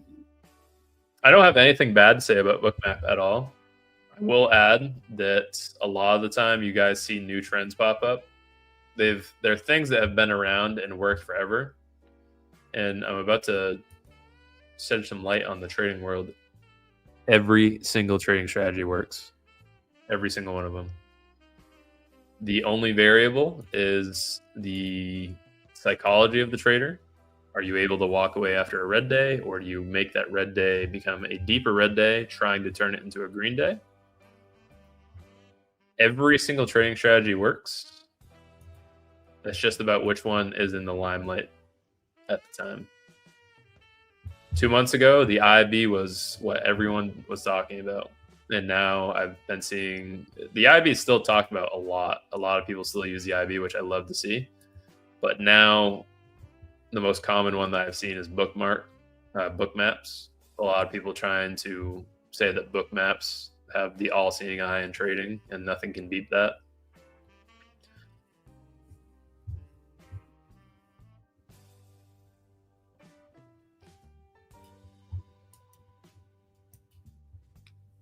Yes, very good. Every strategy has a profit factor over 1.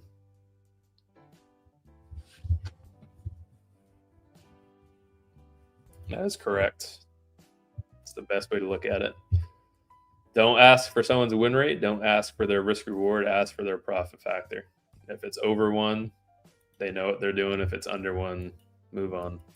They don't know what they're doing. It's fantastic.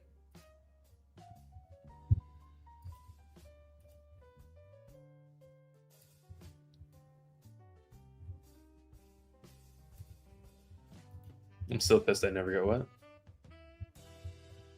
Never got one of the accounts.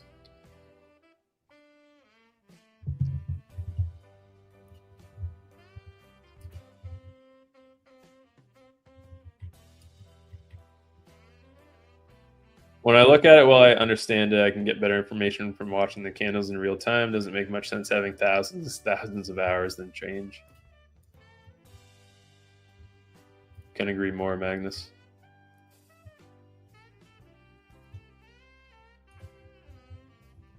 Coming down a little bit right here, but this is only like a 10-point pullback. Look at the 1-minute strength.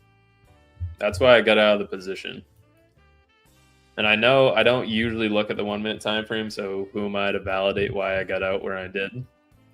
It doesn't make much sense. I got out because I switched the time frame and saw I probably wouldn't have gotten out. I will add, I wouldn't have gotten out had we not gotten obliterated on Tuesday and Thursday this week with shorts. I luckily didn't get scathed from those, but I did note that, okay, if the IB high forms first on these days and the IB low forms second, it's probably not wise to go and take shorts to the IB low. Which even I did today. It looked a lot cleaner, but you also, I want to add in here, you also have plenty of time when you're in the position to get out and roll over to a different bias. Which is why I don't understand how people can, unless you're going in with crazy size, I don't understand how people blow accounts immediately. because you can be in a trade with decent size, like 4 micros even. That's a lot. You can be in the trade for almost 2 hours before you know that you're going to get stopped out or blow an account. Like, it's not something that you need to be actively holding forever and ever and ever and ever and ever. Because unless you're in with crazy size, you're not going to get stopped out without noting that it looks like you're. The point I'm trying to make, you have plenty of time to assess whether you're going to get stopped out or not.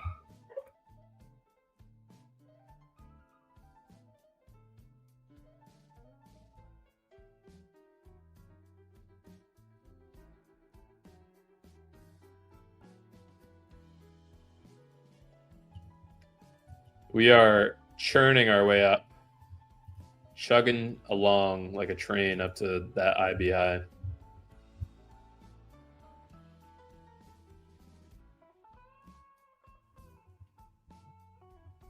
Plus, you don't have to do one trade. If the trade loses, account blown, risk like 200, 300 each trade and scale. You're saying you're risking the account on one trade? Reading as a $200, $300 risk? You better have some pretty accurate trades then. This is also the equal highs that we made at 9:40 this morning. SPY looks a lot stronger now than it did, I will add.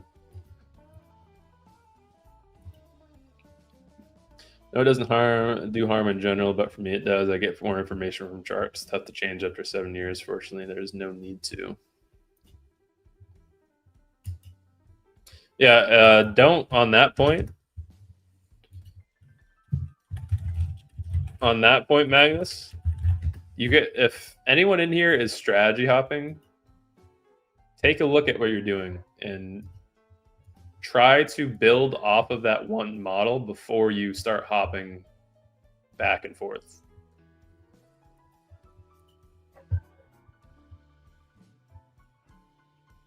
Like, you don't need to, if you're trading a concept, right? Don't give up on the concept after a week or a month. I've been trading the IB for a year and a half now. Without the IB, without the validation from the IB and all the data points that I've collected, I wouldn't know how to trade it on a day like this. I would have held that short and I would have let it hit my full stop loss. And then I would have said, man, this strategy sucks. I'm never trading again. The Zinc guy's a fraud. He's never traded before in his life. You need to be able to analyze what happens on your losing days. How's the model do on days when this happens? Or how's the model do when days like this happens?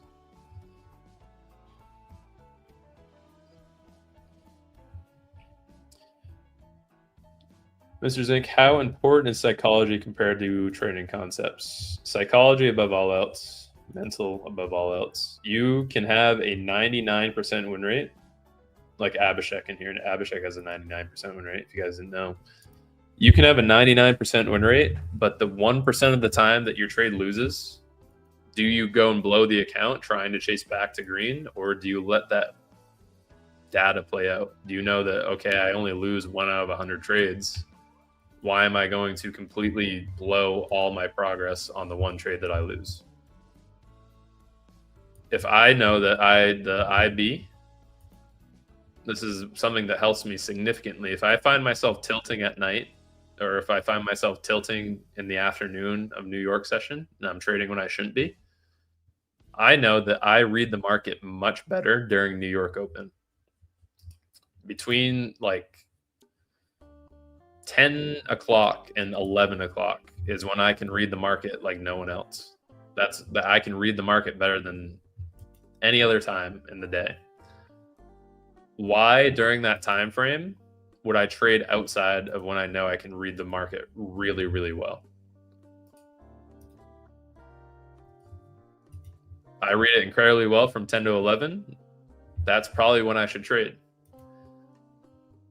I take a significant amount of losses when I trade before 9:45. Why would I trade before 9:45? I take a significant amount of losses if I wake up at 2 a.m. in the morning and I start trading and trying to make $1,000 profit. Why would I trade at that time frame? So that's the psychology aspect of trading, and knowing that you need to be trading during this time frame or trading during this time frame. You have the most success during this time frame. You have the least amount of success during this time frame. So why would you trade during those respective time frames? No reason to.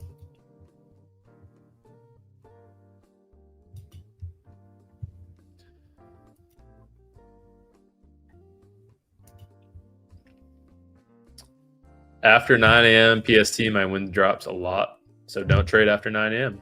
PST, which is 12 o'clock. Don't trade after noon.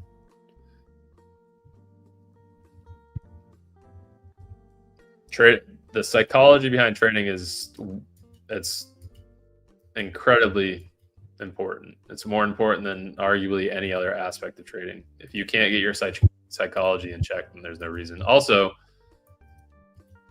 I think the next biggest factor in trading, the next biggest turning point for a lot of people is greed. Do you find yourself going for more after you win, or are you able to walk away with the profit that you've made?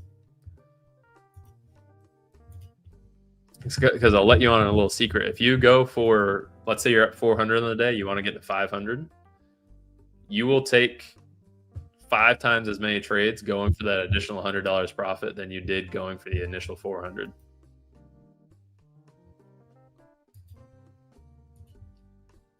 Isn't that crazy? Next time you're in the profit, so next time you're up on the day, think of what I'm about to say and see how accurate this is to what your situation is. How often do you find yourself going for a couple $100 in profit, and you go from up 400 to down 600 to back up 300, and then you end your day at plus 500? Just an example, we can tone that down a lot too. How often do you find yourself being up 100? Now you're down 100. You're back up to 50. Now you're back up to 150. And if you go back and look at your chart and you look at all the trades that you took to get up to that level, you just took 5 additional trades to essentially make another $50 on the day to get slightly above where you were. Versus just walking away from the day knowing that you're most profitable during this time frame on this day. Wait for that time frame and wait to trade during that day.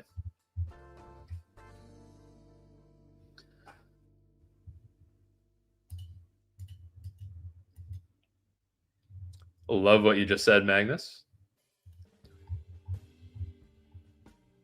At some point, fear becomes the issue more so than greed after you get burnt, I feel like.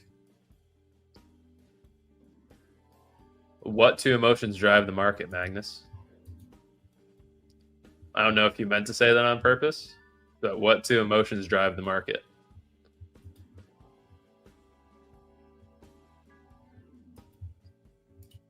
Anyone know? Anyone in here know? I use it all the time. You guys should have seen it on stream.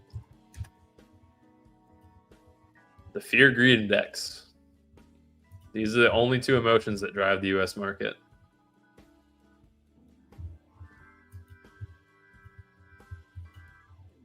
So, if we can work off that, if you find yourself trading out of fear or trading out of greed, stop.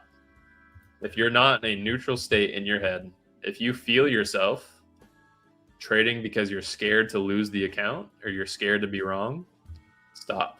If you're trading because you're greedy and you want to make another $200, $300, you're trading out of greed, you need to stop. You should only be trading during a neutral state because that is the only time the market is in a accurate, or your mindset is in a accurate bias where you can make educated decisions.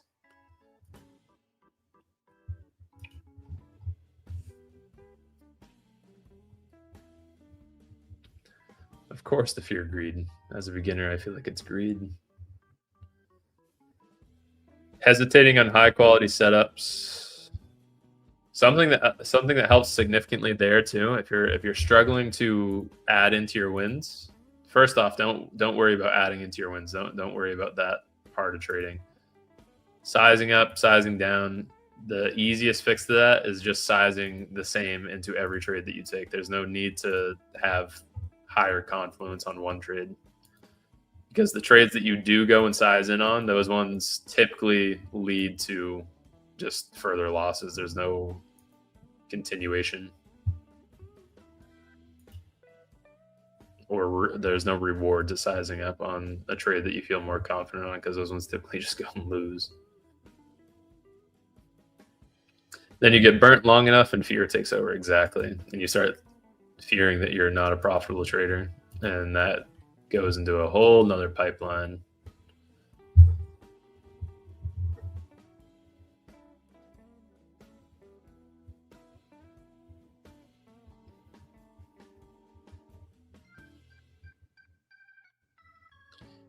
Two-month IB stat.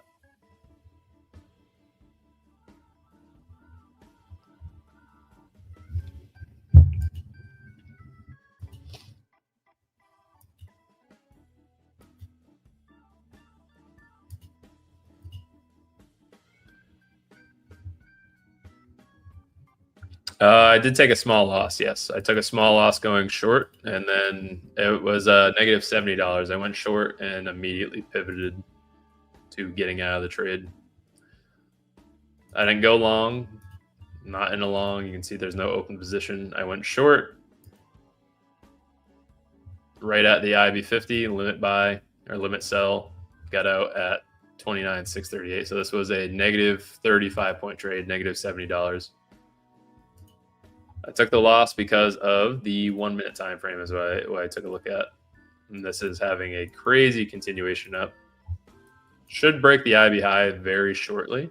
We just hit 29.7 again. That's a psych level that we're rejecting.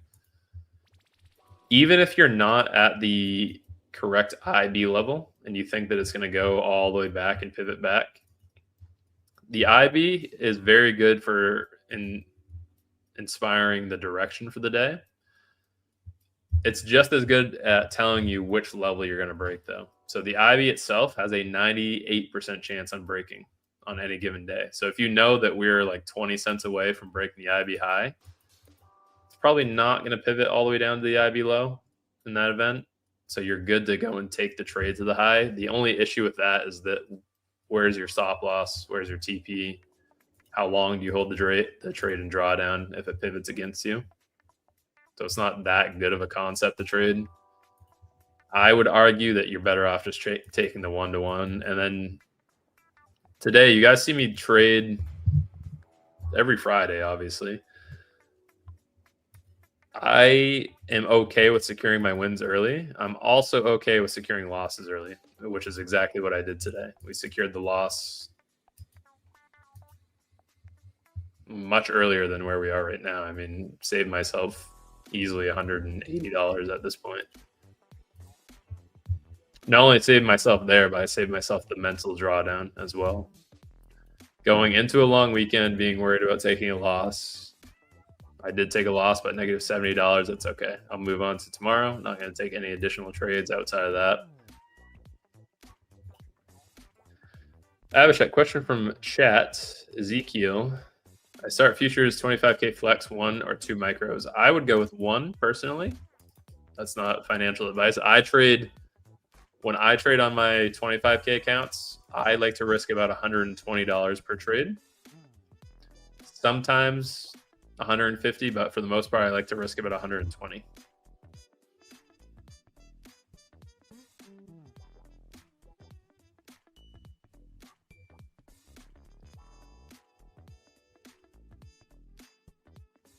You feel wonderful giving someone 8 hours of your life for the dedicated pay. You double your hourly wage and say, no, that's not enough. I want a bit more. It's backwards. Isn't that crazy, Wyatt? That's something else that helps me a lot with entering trades and not getting into additional trades is if I know I'm up what someone gets paid over the course of an 8-hour physical workday, it's really not that bad sitting at your desk for 2 hours and trading every morning. There's a lot worse things you could be doing out there. So appreciate the profit that you're up, appreciate the money that you've made, and don't risk that. Don't Say I want to make just a little bit more. I want to make a little bit more. SPY's gaining strength. QQQ is lacking a little bit. Sagging down a little tiny bit. It's about a 40-point trade from where it is right now. We're getting bought right back up too. What's going on, Husk? Good morning. Methodical Man, good morning. Happy to see you. Happy Friday.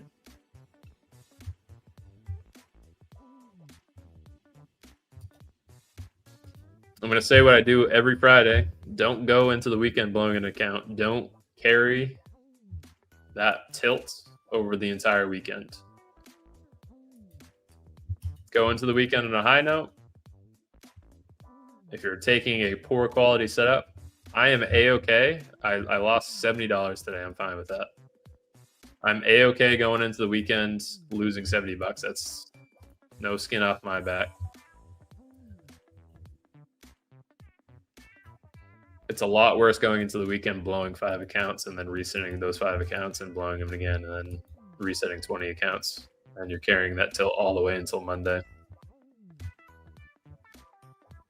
You'll be carrying that tilt all the way until Monday's Globex open at 6 o'clock. And that also just destroys your whole week as well.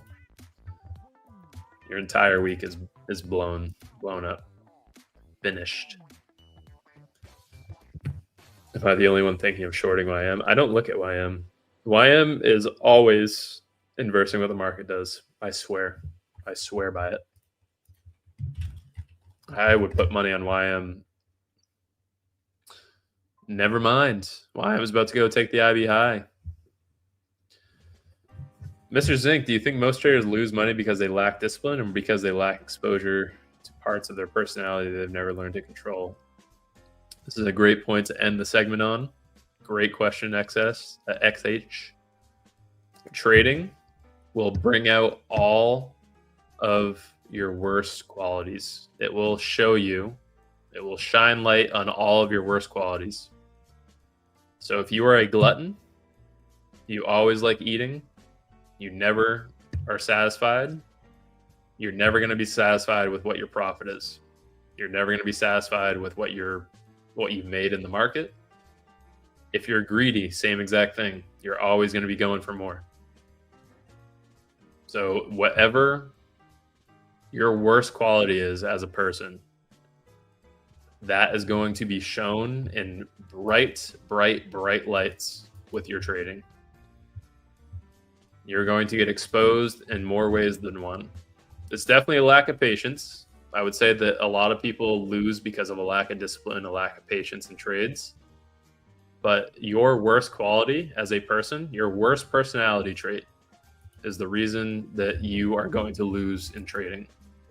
If you cannot admit to yourself that you are faulty in that aspect, you are not going to make it trading. My worst quality is that I'm greedy.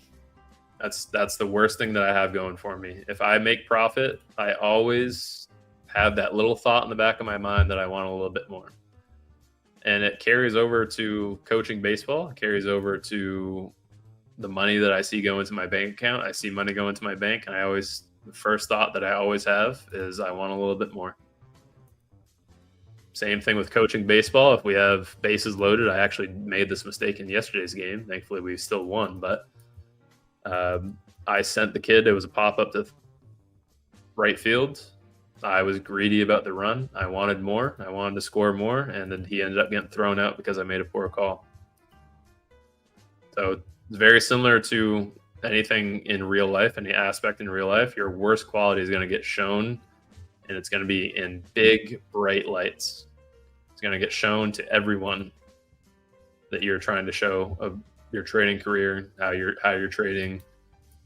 It's going to get exposed. You will expose yourself in trading. W segment sync. Thank you, Magnus. There's the IB high. Took the IB high on YM. About to go and take the IB high on Qs, and about to go and take the IB high on SPY. So even though we did go short, saved myself a significant chunk of change. Not too disappointed with that today. Have a great weekend, everyone. Enjoy your 3-day weekend. The The market will be closed on Monday. There will be no MyFundedTV on Monday. Enjoy your long weekend. Do not do anything stupid. Don't blow any accounts. Go into the weekend on a high note. I will see you guys next Friday. Peace out.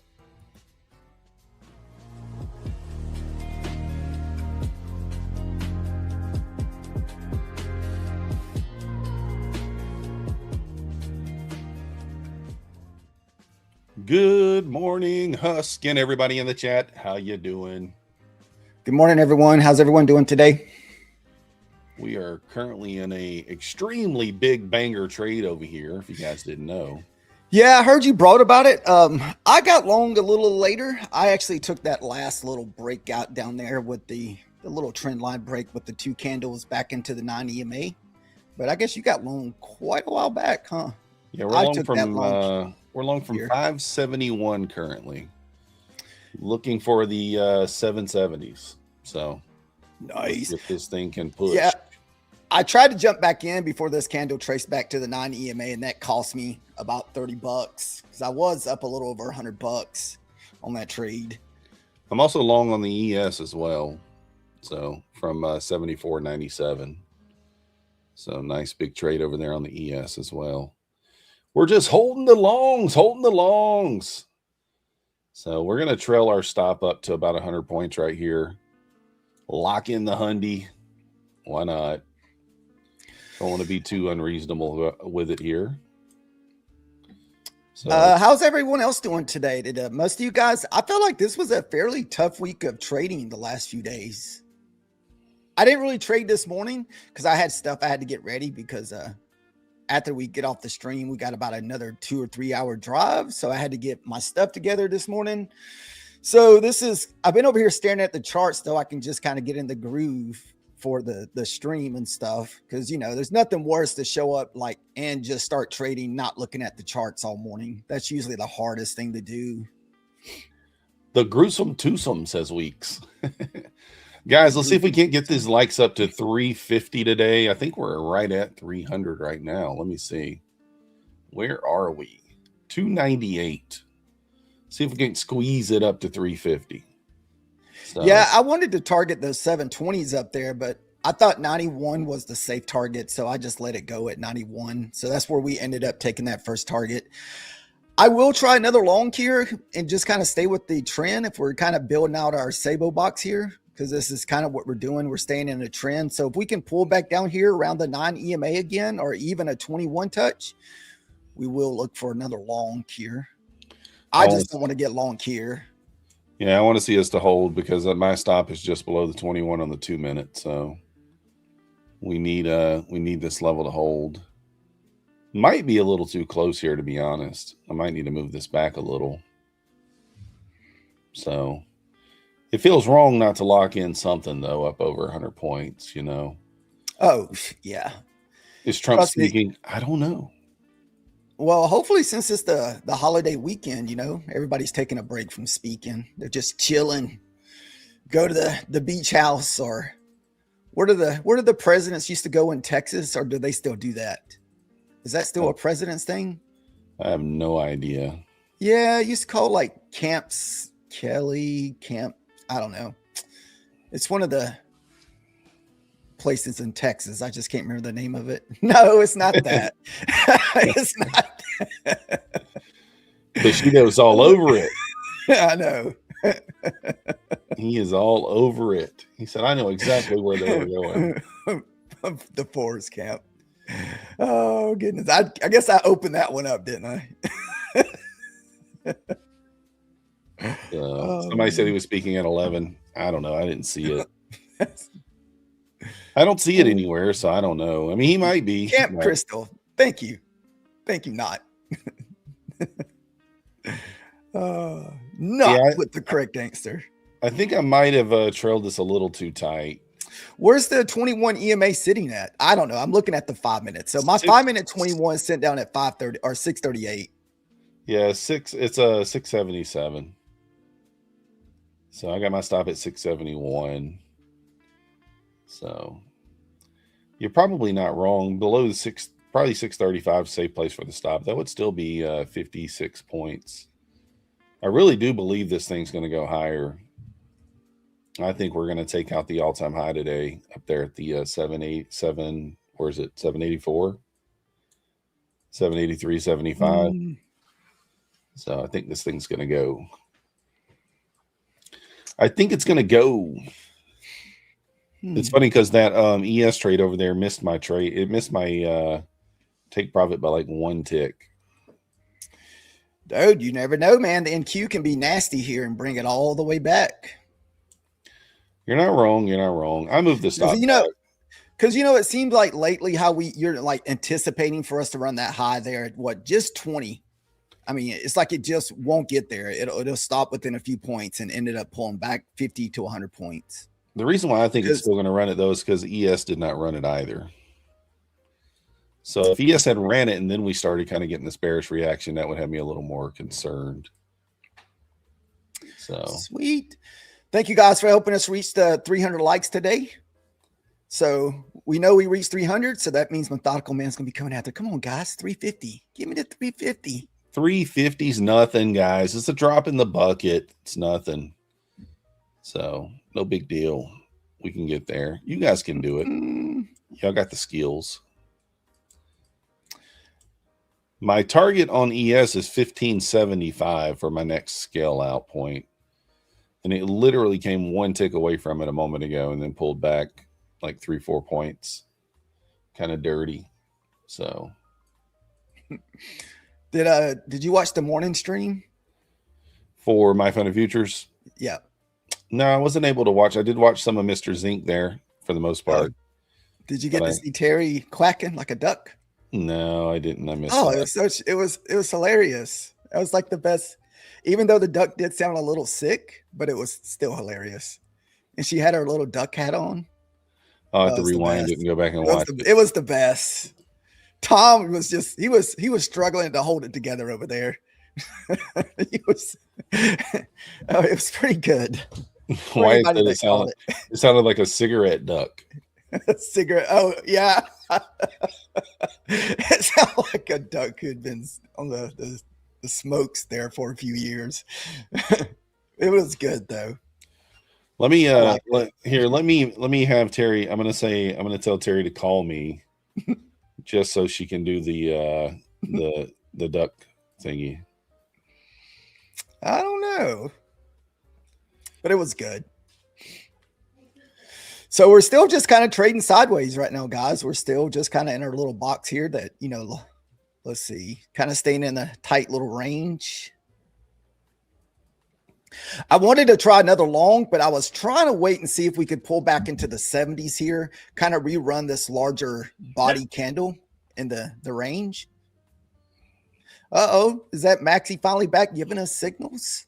Yeah, Max has been, he's back being rowdy today. Maxie was out of commission yesterday.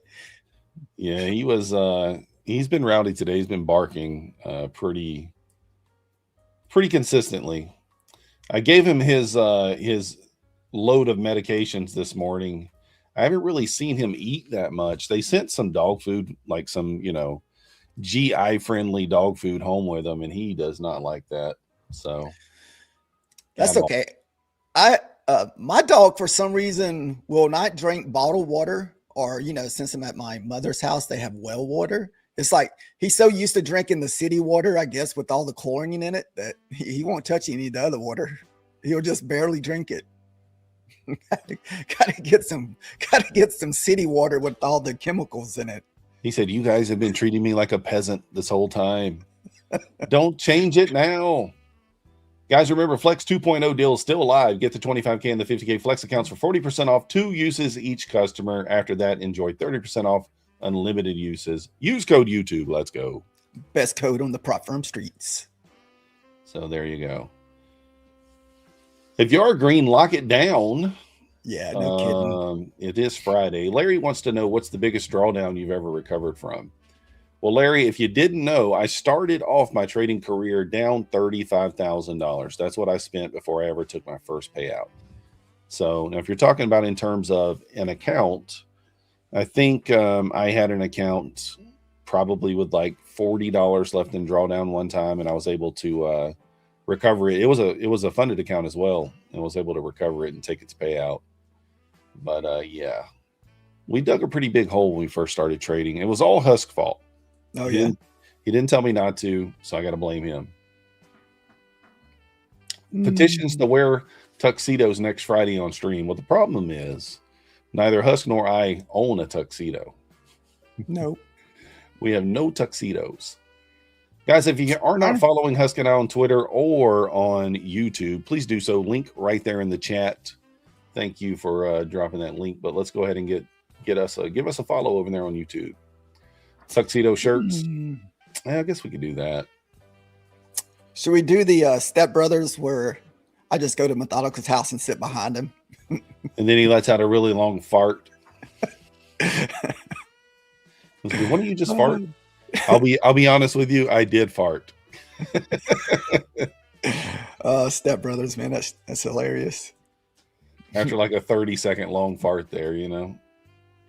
And then add a little aftershock. It was like, We weren't going to bring that whole part up. It was like, you know. a little aftershock. So I was very tempted to try a little 5-point squeeze there. I thought we would rerun the top of this wick, but still not getting up there. Man. You know, whenever you're long and you're looking for this big trade, it always does this where it gets up into this area and starts a little consolidation. Well, at least we're not getting the wicks like we got yesterday where they were just out of control. The ATR is pretty small today too, just 14. So Now, is that a funded account that you're that long or eval? no, this is just an eval. Oh, okay. It's an eval. Nice on the diamond hands. Look at Methodical breaking out the diamond hands on a holiday. Yeah, I was in like 5 or 6 micros on this trade, and I scaled some of them out for very little profit, if any, down at the bottom down there. You know, this is one of those sort of fish lips average in trades. Oh, okay. So you started your long like at what, 600? I don't even remember where I started it at this point, but we were in 6 micros at one point, and we're down to 1 now. So okay. So basically he's trading off around whole numbers. Y'all hear me all the time talk about I like to trade around whole numbers. My favorite thing to do is to trade in between whole numbers. So a lot of times I won't take trades into the 50, into the 25, the hundreds. So a lot of times what I'll do is I'll wait for that first 25 touch. Then I'll wait for it to pull back into, the 10s, the 5s. And then as soon as it breaks the 25 again, you'll see me a lot of times I'll get long like at 30 or right before 30. And then you can kind of look for a trade for a quick 10 points up to the 50. Then you can just kind of wait and see what happens with the 50 level. Because a lot of times you'll hit that 50, come back into the 25s or even all the way back down to the whole number a lot of times. this thing is really losing steam. I mean, the ATR is all the way down to 14. Just to kind of put it in perspective, guys, basically every day this week when we came on stream, the ATR has been 25-30. So it's very, very low today. Something I did, I don't know what it was. Even last night, this was happening. The crazy wicks that we've been getting recently have been wild. I got hammered on a big wick last night. And what's crappy is it ended up going to my target. As soon as it wicked me out, it went straight because we were targeting 600 last night. I think I got long around 40 or 50. And I don't know what it was last night. I don't know if there was news going on, but man, if you go back and look at last night, they were like multiple 40-point wicks last night. It just knew where your stop was. The market makers were watching you. Tom Sabo had the market maker on the phone, and he was like, hey, Husk stop is right here. Let's wick down there and get it.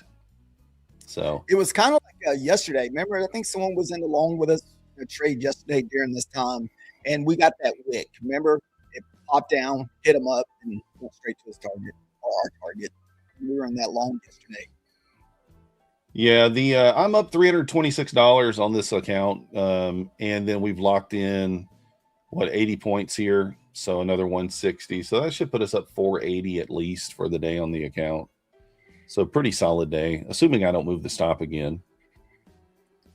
So, and depending on how the trade plays out here, we could potentially get another 70 or 80 points. Yeah, I want to hop in. I just haven't got an opportunity. A little bull flag right here, a little 2-candle pullback on the 5-minute, and looks a little cleaner on the 2-minute there.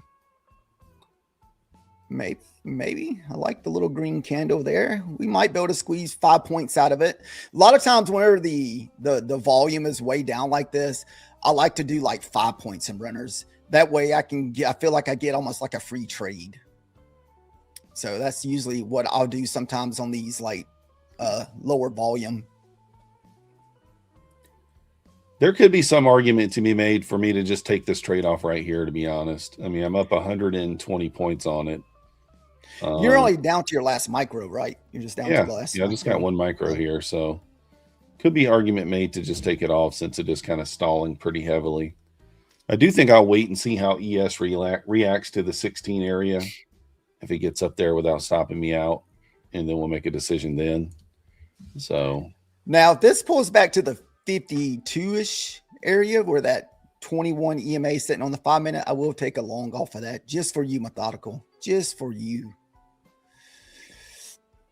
So well, and that's another ledge is sitting at 39. That's that last ledge where we broke from earlier. And that was actually, as I was listening to, you were sitting there looking at that 43. That was an area that I was looking forward to because we also have a pivot sitting at 42.43. So we also longed off of it on our last trade. Yeah, I don't want it to pull back into the 50s. The 21 EMA on the 5 minute is now at 655. So I would prefer it to just continue pushing here. Obviously, you don't want it to pull back. ES starting at a little run here. It might push up and test that 16 area now, 75.16. Yeah, the only thing I'm looking forward to next week is kind of getting back to my normal charts. I definitely have had some struggle moments this week, not being used to my normal setup. Pretty much whenever you're, not at home trading, I pretty much had to downsize my monitors. I'm only using like my one little trading view page and my one ninja page. So there's usually like multiple other things that I'm usually watching while trading. So definitely looking forward to getting back to normalness next week. Are they swearing in Warsh today, Rocky Mountain? Is that what you're saying? What are they doing with him today? Or is Warsh just talking? Oh, yeah, that's right. His first Fed minutes is coming up soon, isn't it? I don't know. I don't even think if has he been initial. I don't even know if he's even been like official yet. Papa Wash. I don't even know. Trump is speaking. They say now. Trump is speaking now. Let me pull that up. Uh-oh. Get your Trump stop in. Might get some pretty wild wicks. Well, I got my Trump stop in, so it can't go any. It can't do too much damage. All right, we're getting a little push here. I am going to try the 21 bounce just for Methodical here. Okay, so this is Warsh's swearing in ceremony. Oh, okay. Whew. So that's what they're doing. That is what they are doing there. I'm a front run it. So that's at 52. So I'm a front run it by a point. Are you looking along? Yeah, I'm a long off that 5 EMA that usually you long off of. I used to look at it, but I haven't looked at it in a while. I'm going to move my stop back to 41. So we'll lock in. That's 70 points we'll lock in. Yeah, on the shorts, 43 is definitely your line in the sand. I mean, if you're long right now, I probably wouldn't want to hold below 43. You get below 43, you're definitely going to get a pretty good pullback because there's a pivot there. That's the last swing there. So that should be the nicer of the bounce spot that you'd want to see if we get the push down in the 50s. Serial trader, you're red. It's all NQ's fault. We've all wanted to say that occasionally. You never know. You never know. Dirty. It's the dirty wicks, man. The dirty wicks. They've been getting us. It looks I was like about to say, instead of going to the 20, it's probably going to go down to like the 14 EMA or something to that nature and rip. Oh, no, maybe. And I'm only looking for 5 points in a runner. Yeah, I'm not. Like a quick $40 or something, or a quick $20 or something like that. Want to see it hold here. Oh man, we need like 10 more points. Well, I want to see it hold the 50 area. That's what I'm saying. Oh, yeah, yeah. What are you looking at? 53s? Yeah, my EMA is sitting at 52. Mine's at 54.50. Your 21 EMA is? Yeah, on the 5 minute. Well, why the heck is mine different? I don't know. Ninja's a little bit more laggy with the EMAs. I'm not sure why. So what did this hit? 54? It didn't hit it yet. All right, well, we'll go to 55 then. How about that? Doesn't look like you're going to get it. It's pushing. No. Back above 90 here, this thing probably squeezes. ES kind of tested that 7507 area, trying to push out of there. Can we get a Hulk Smash boner candle? Can we do it? What time is it? You still got 9 minutes to the top of the hour, so I'm hoping I can get into a trade at the top of the hour. Let me take a look at the likes, guys. We got a week 317 likes, guys. What? Pretty weak. A week 317 likes. We need 350. So it's about what? 33 more likes. There's Yeah, we got to get to 360 of us. Tyler, I'm going to be honest with you, man. Ain't nobody going to be able to help you with your trading. You're going to have to kind of help yourself. There's so much information out there for free on YouTube. You're in kind of the right spot right now. You're on MyFundedTV watching the live stream. So you're going to see a lot of different strategies throughout the day, a lot of different successful traders showing you the way they trade and the way they manage risk, the way they make money. And you just kind of have to pick one that resonates with your personality, because there is no there's no copy and paste that you can take from one trader and put into someone else and guarantee success. So from that perspective, just show up every day, get your chart time in, find a strategy that works for you, whether it's a scalping strategy, whether it's a 3R strategy, a 4R strategy, whatever it is, and stick with it. And you'll find success that way. I've said it 1,000 times. The strategy does not matter. Risk management matters. Your mental game, that's what matters. The strategy itself is very little meaning towards your success. So it's more or less just finding something that you've got the results for. You've got the back test results. You got the forward test results. You know what to do. Stick to it. That sort of thing. So that's all we need, Bushido. That's all we need. My thing is, I like patterns. So, I got a lot of chart time in where, I watch charts all the time, probably way more than I probably should. I like looking for patterns. And I think that just comes from a history of just playing video games a lot throughout the teens and 20s and 30s. And so I always like to look for continuous patterns that happen over and over. Yeah, G Trade Z's. What I mean by R is, for example, I'm basically a 1R trader, right? I typically am risking about 1R for 1R, somewhere in there. Sometimes I'm a negative R trader because I need to see that higher win percentage for my personality. I know a 30 or 40% win rate for me is not going to be something that I'm going to be able to do, right? I won't be able to have a 40% win rate and kind of shoot for a 2R. That's just not something I can do. Husk, he could probably do that. But some people, they shoot for 2R. They shoot for 3R. You can have a much lower win percentage that way.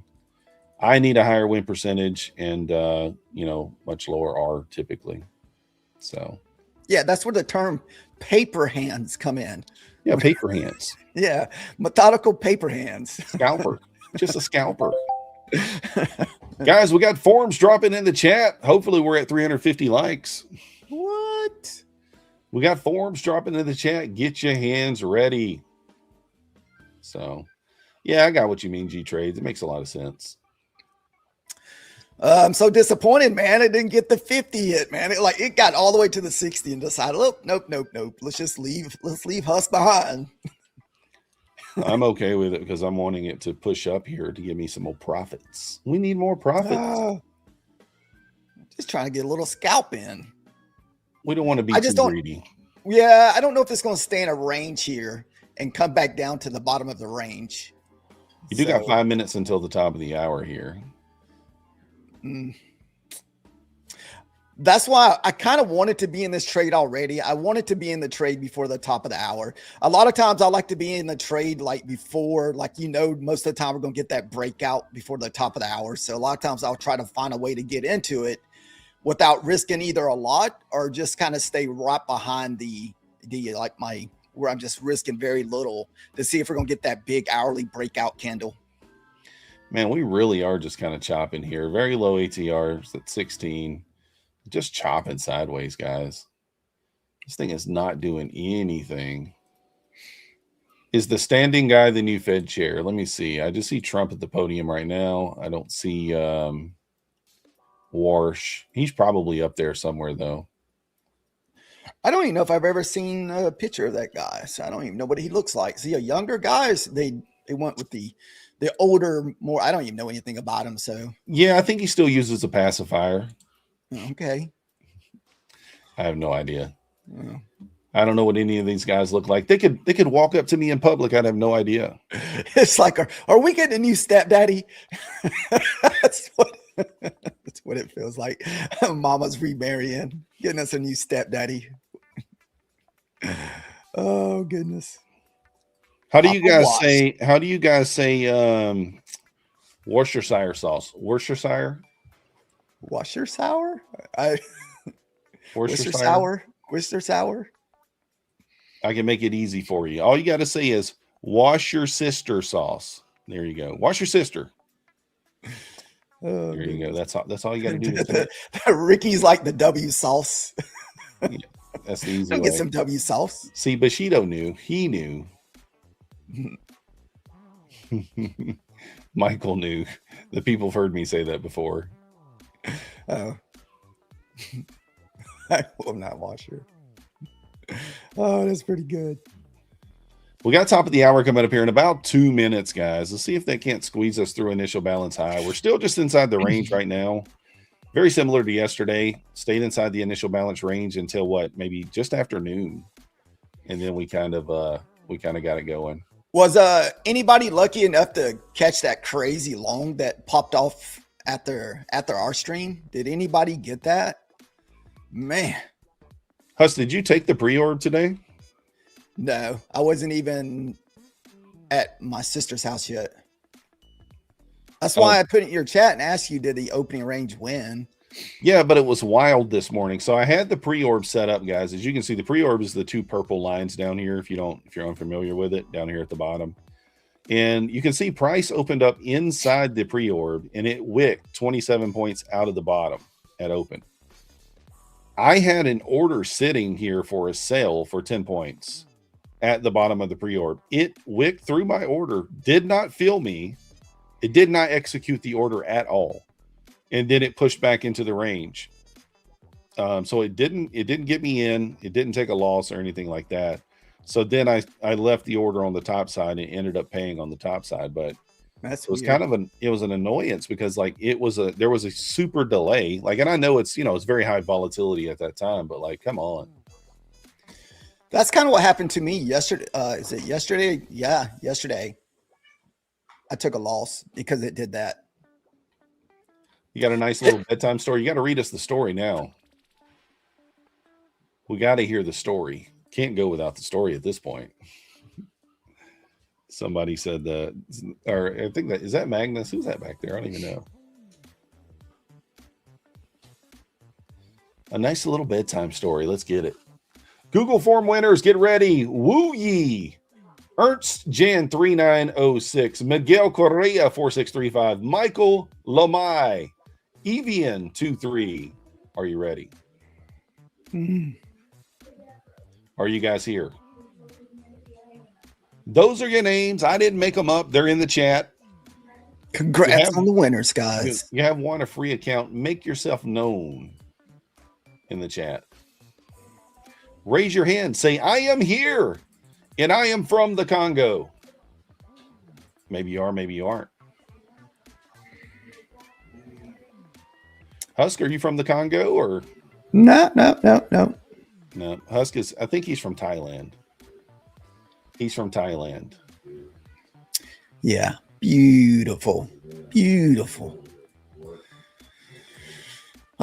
Still didn't grab that. I'm hoping this hourly just makes a wick here. Then we start pushing up. Let's see if we can actually run those 20s up there. It's a little annoying that it can't just keep going. Husk is from the Sahara. Oh.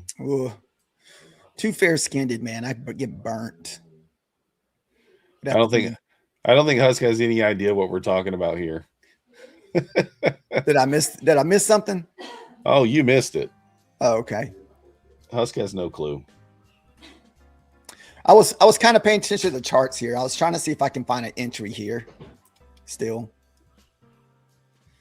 Focusing on the part times, guys. What do you mean the bully? I'm no bully. Yeah, Methodical be hurt my feelings all the time. No, he hurts mine. Yeah, he does. He hurts mine. I tell my mama to call his mama, and Methodical's being mean to Husk. Tell him to quit. He being mean over there. He's taking my lunch money. Is Google actually doing the picking? I don't think so. Forbidden shenanigans. That's pretty good. Google. Man, it sure is teasing that EMA though, right? It's coming right close to it and just not getting there. I know. It's like I wanted to jump in, but man, they're just making it so tough. You almost like you have to just press the buy button before he hits it, which is scary to do. Oh, you know what'll happen as soon as you do that, man. It'll be like Red Rocket. Listen, guys, we need 17 more likes to hit 350. Let's get it. There's no reason we can't get 350 likes. Maybe. Trying to hold this trade here to all-time highs. I might just change my mind and take initial balance high. Where's initial balance high at? 718 and a quarter. All-time highs up there, 784. But we're kind of at a previous day close and an open price here. We're just kind of hovering right there, not able to get through it. I'm going to risk about 10 points on this and see. We looking long or short? What we doing? Yeah, long. I won't give it more than 10 points. If it pulls back below the 90 EMA, we'll just close it because I'm long from 90. I thought with this big wig down, I thought that we were kind of breaking above this previous candle, but I don't know. We're just ranging so bad. I don't want to get caught into a nasty big sell-off from if Trump is talking.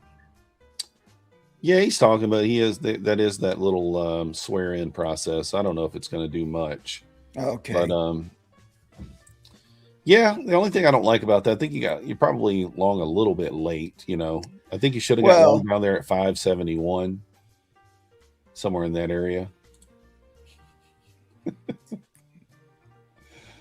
Well, we're not going to hold the drawdown. We'll just close the trade here.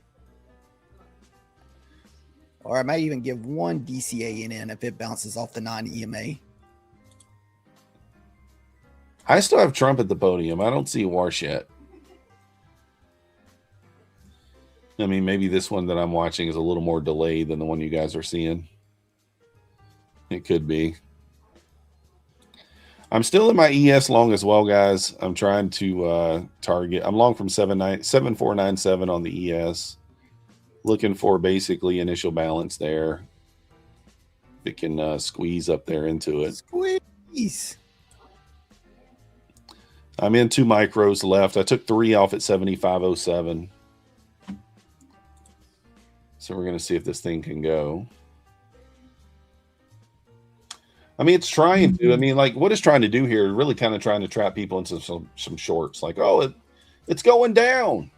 It's going down. Trap in the shorts and then squeeze, rip your face off, squeeze you higher. Yeah, the only thing that scares me here is we're about to print a new 5-minute candle in 30 seconds. And this thing could easily wig down 30, 40 points, then come right back up. So we'll have to watch that very closely. Just like this previous 5-minute candle did where it wigged down. We've been just getting wild wicks, man.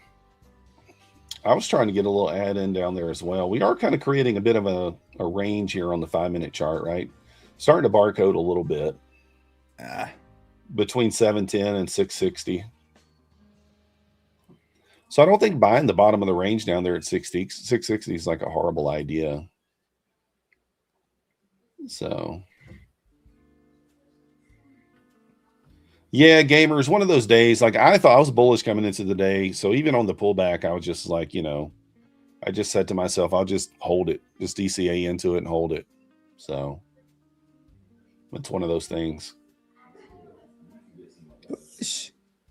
Well, we are kind of at the top of the range here on the 5 minute. Let's see if it can push up into the 710. More than likely, we pull back into the 660s though, and just kind of stay between 660. Yeah, that's kind of what it looks like to me too. It's like, do we finally get the 21 touch here? Potentially, yeah. I might actually stab on another account here if it pulls back into 665 area. So yeah, I'm gonna add in. I think I'm gonna hold this one down to the 60s, or the 21 EMA sitting at the 60 or 65. I'll throw my limit down there too. We'll see if it bounces. See if we get a quick bounce down there. We might get one of those quick wicks through it and then bounce. Who knows? ES has been reapproaching 7507 here as well, which has been kind of a good level of support so far. We little resistance turning into support, but we have tested this level 3 times at this point, so it is a little scary. So we'll see. Yeah, this year, the last month and a half has been pretty tough for me. I feel like I've had some of the toughest trading for myself over the last month. Ever since the new June contracts have come out, I feel like I've been just kind of not as consistent as I was at the earlier this year. See, I kind of feel the opposite. I feel like price has been decently readable. Doesn't mean everything's working, because of course it's not, but it's kind of doing what you expect it to do for the most part. You know, there are days where that's not true, but it's not been terrible, I'd say. So still been opportunities, right? We're doing good over here, gamer. We're green. We had a bit of a pretty bad week though, as far as like copy trader issues cost me some accounts. I mean, it's all a part of the game. Trading higher volatility, you know, at the open with a copy trader is not the smartest thing in the world to do. But you want to catch all those across all the accounts. So, oh, are you sick over there, Izzy Lizzy? I didn't know you were under the weather. Hopefully you feel better. Voltron in the house. 29647. Dude, that's 6 points above my stop. Or yeah. 6 points above my stop. Push. We ain't asking for much over here, man. I keep forgetting that you're long over there from the 690. Or what's your average now? I'm at 682. So we're right there at your average. Yep. The safer bet would be to close this and walk away break even. But, you know, we can't do that on an eval. Yeah, why not? Go for glory. Hold for glory here. Break out the old diamond hand. See what you can do. What up, Ranzitas? Ranzitas?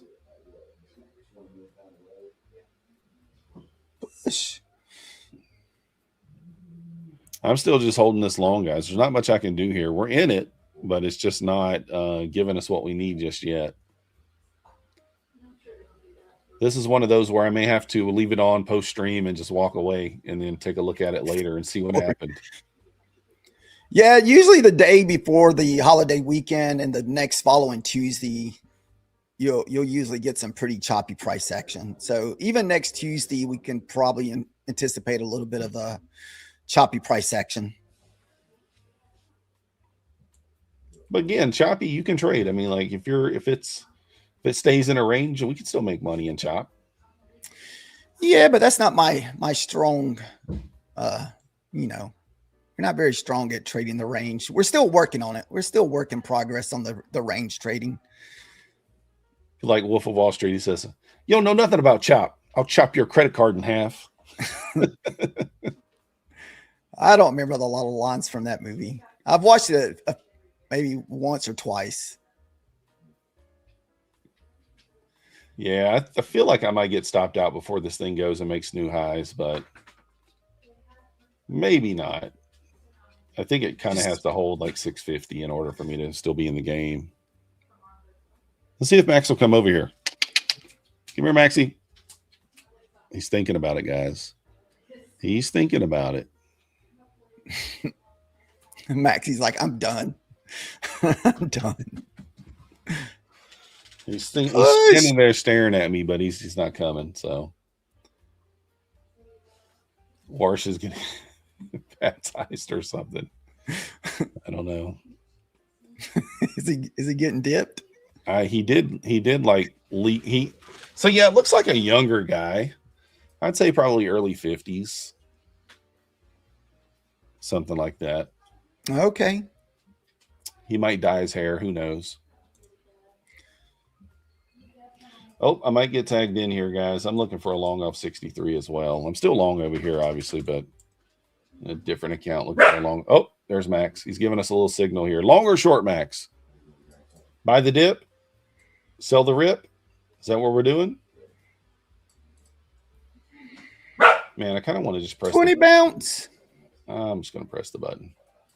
I like that reaction. Push. Dude, I've been at my break even quite a few times. I've gotten like 3 opportunities to get out of this trade. I just got in there. Max says short. I don't know. Get on up there. It missed me by like 3 ticks on that entry, so I had to just press the button. Well, I didn't have to, but that's what I did.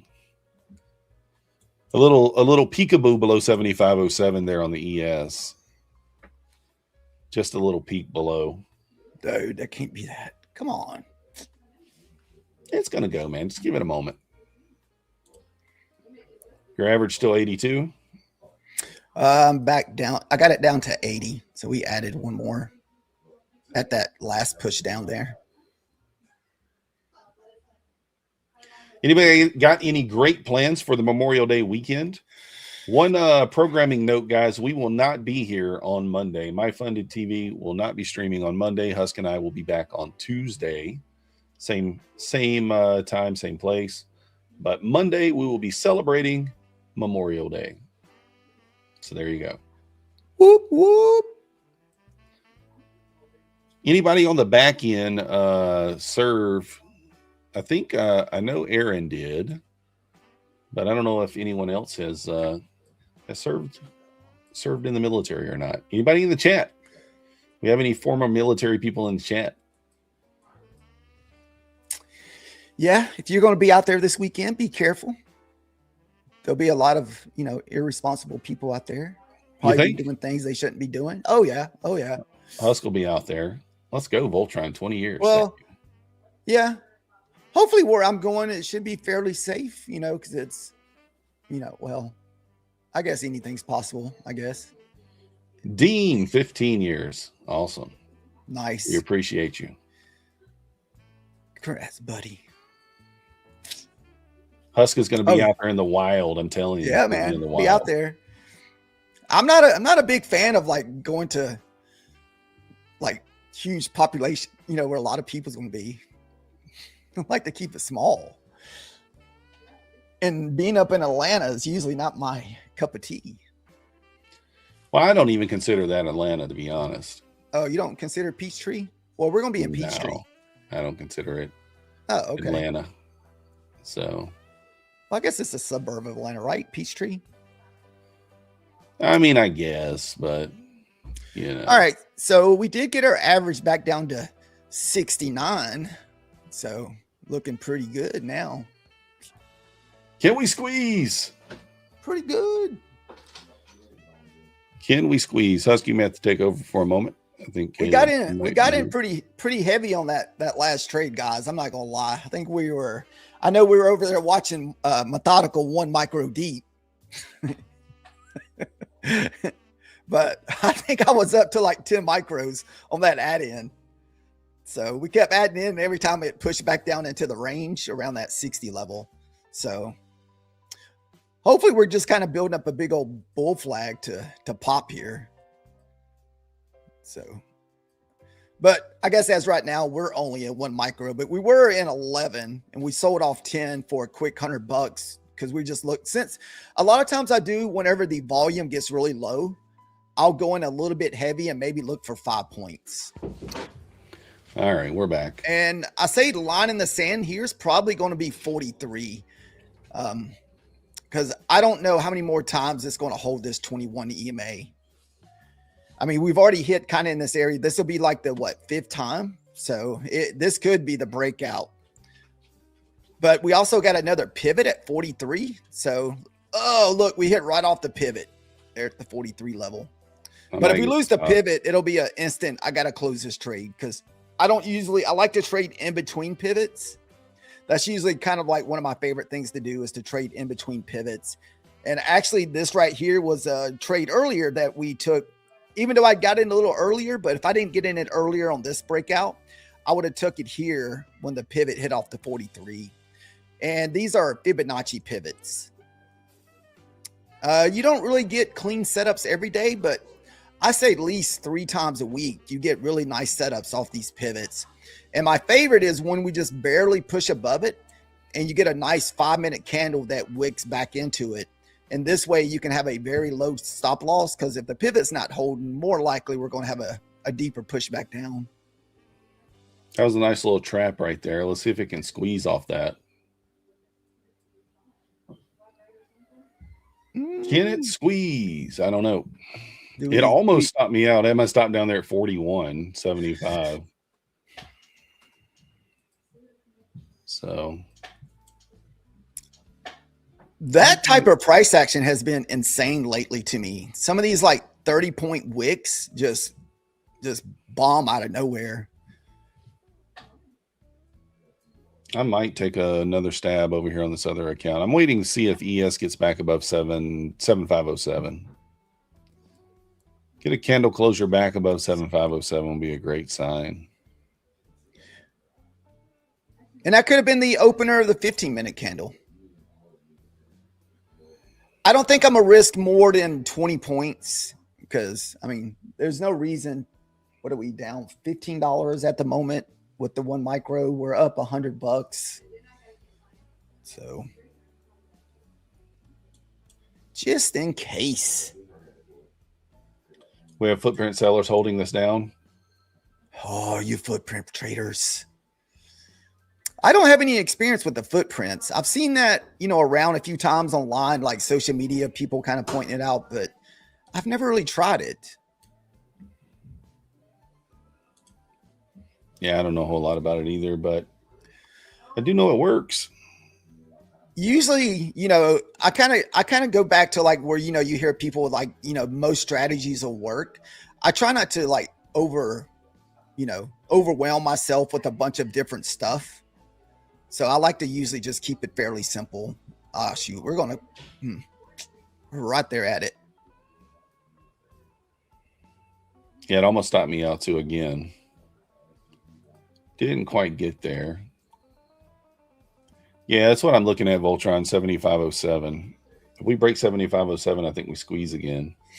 But it's not doing it so far. Holding below it.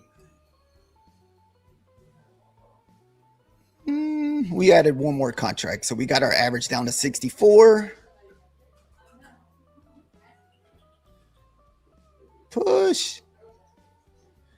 I'm not sure where the 50 EMA is. I don't know if anybody follows that 50 EMA. On what chart? Depends. 5 minutes. 5 minutes. I don't have it on the 5. Oh.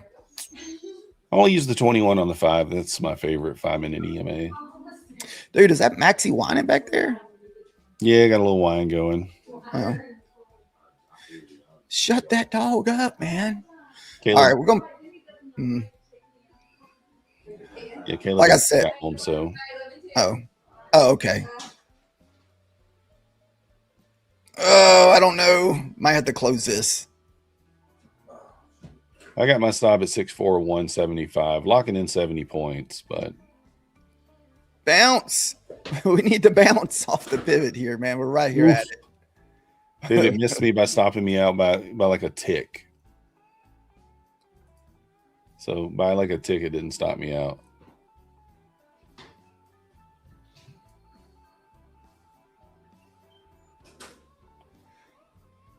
$6.21 before the test of the move up. Yeah. I mean, I could see that. I just got to lock in. I feel like I need to lock in some profit. We added one more contract at that pivot. But as soon as that pivot goes, we'll have to close. And this is where we got this blue line on the chart. If we get back above 665 here, I think we can start to squeeze.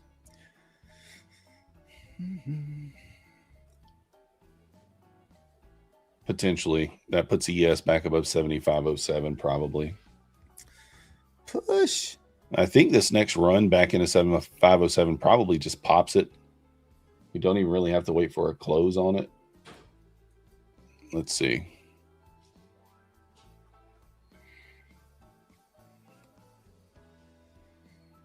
Push. Squeeze that thing right through there. Nice. Got that average all the way down to 648, guys. Working that average down. Few little add-ins here and there. A little bit more profit. We're up to 140 at the moment.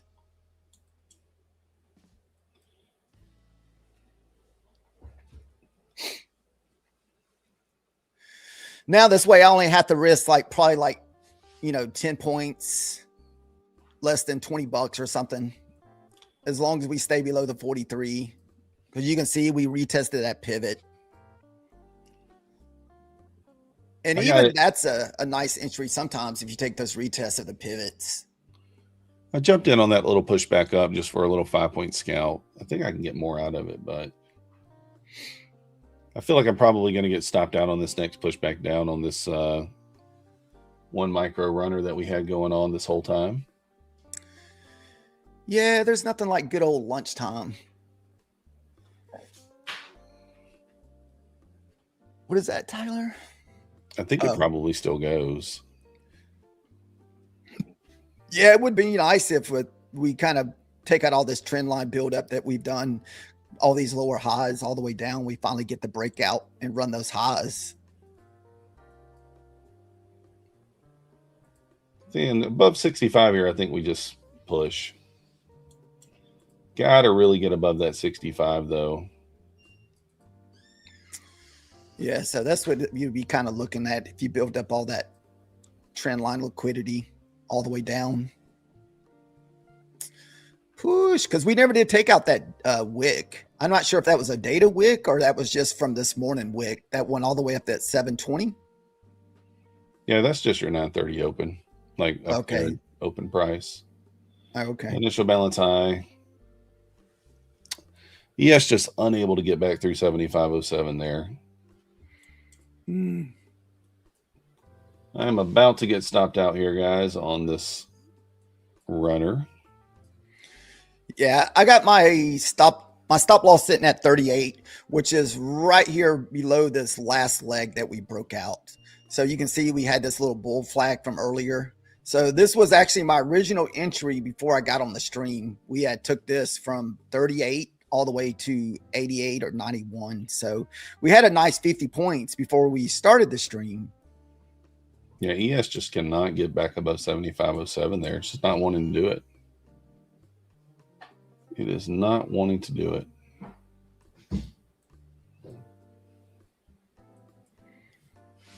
That's kind of the key there. Like it poked, it just kind of did a little peekaboo above it a couple of times, but no close above. Just unable to kind of squeeze. What are we about to get? We're about to get a new 5-minute candle, even though the candle before that was pretty ugly.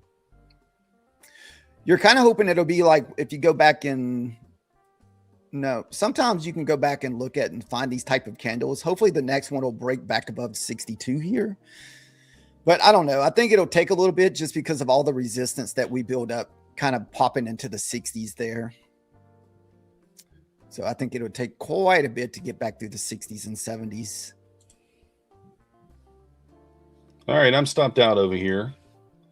Unfortunately. 70 points in profit. Can't complain. Still a good trade. Still a good trade. We'll take 70 points all day. See if we can grab another 10 points off the pivot here. Maybe not. We're still in this for just 10 points.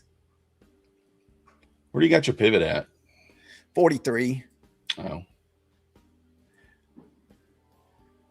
Where kind of the body, see how the body's closing right on top of it?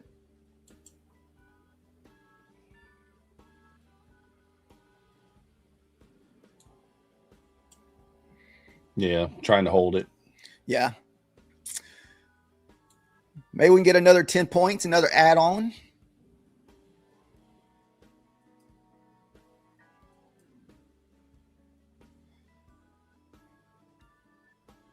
Nice. Another ad. Kind of sucks it stopped me out there by just a few ticks, and now I want to click a little. I just, I locked in 70 points. Nothing I can do there. I mean, just you got to lock in something, right? Yeah, but been in the there's trade nothing forever. like that 3 digits though, man. Well, I'm not worried about it. I mean, I was up 120 points on the trade, 130, somewhere in there. But so where were we at? 71. Yeah, we were actually up 143 points. So, but we were looking for more. We need Wash to give us some mojo here. We are still long Drop on the hammer. ES because I didn't lock anything in on the ES. So still look for the squeeze on the ES. The 43 hopefully was the magic level. The only thing is, I don't know if this is going to push back up here to your 21 and your 9 EMA, just kind of like a retest of the EMAs to come back down. Hustle looks like he's asleep over there. Has he been like that the whole time?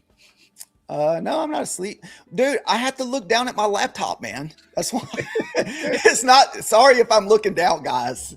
We'll be back to normal next Tuesday. It's just, I got two 20-inch screens like right here with all my other stuff, but I have to look down at the laptop, and I'm not used to doing that. So I don't have a laptop stand. Maybe next time that I have to trade like this, I'll have to like get a laptop stand. This way it's more eye level. We'll need him next time to put the camera down at the bottom. So it's like looking up his nose, Get the great angle. So where's the midnight? Where's the midnight open at, Alfred? I didn't even mark that out today. Let me see. That's one of my favorite too. It's down at 576. Well, that's about where I got long at earlier. Yeah, we'll lean back a little bit so we're not looking down. I was paying attention because I kept adding in. I kept trying to add into my position here. Oh, it's okay. I just looked over and I was like, oh, he looks like he's asleep. I mean, that's pretty good, man. I started out at 90 as my actual entry, and we've worked all the way down 50 points or 40 points. That's how you just keep adding it in. Nothing wrong with it.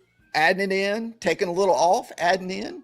Sometimes it works good in this nice ranging, but trust me, I've done that too and just gotten smoked. Guys, if you haven't already hit the like button for us, subscribe if you're not yet subscribed. Remember, if you want to pick up any sort of accounts from MyFundedFutures, still got all the sales going on. Use code YouTube. We do have Matt coming up in just about a minute here, Rocket Scooter. So get your sunglasses ready for him. If you are green, I encourage you to just kind of walk away, lock it in, enjoy your weekend. Don't ruin your weekend by over trading. If you're red, walk away as well. Keep it small. Come back next week. Try again. No big deal. That sort of thing. Instead of 2 days thinking about it, you're going to have probably 3 days. That's right. 3 days to think about the horrible decisions. Come on, push. As soon as the stream ends, we're going to get that rocket. You think so? No, I don't know. I'm not in it. It just seems like it does happen like right after the lunchtime. It seems it always pops off around the 1 o'clock hour. 100%. Push. That's what I'm talking about. You. Where you long from, you? Nice candle here. Good close there above 65. It's kind of Yeah. what we were talking about there. ES working its way back above 07. I am tempted here to jump back in, but I don't really need to. You just don't know if it's going to hit this little trend line, though. I'm thinking of like 5 points. It breaks the 75, man. I think we pop here.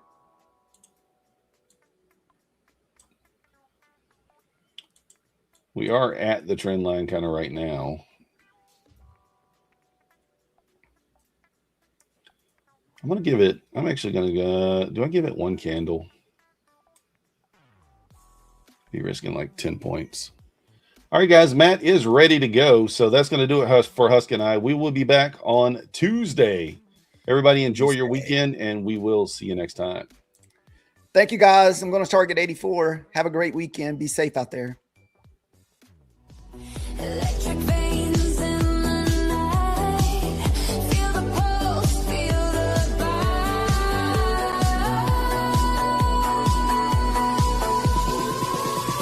Welcome, rocket scooter.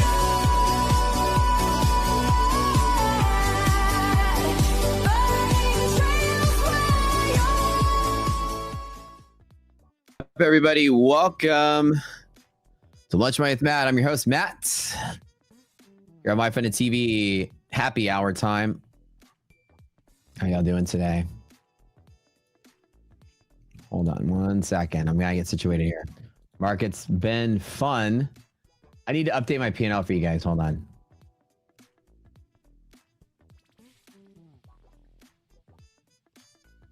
Hold on. I might thumbnail my my P&L.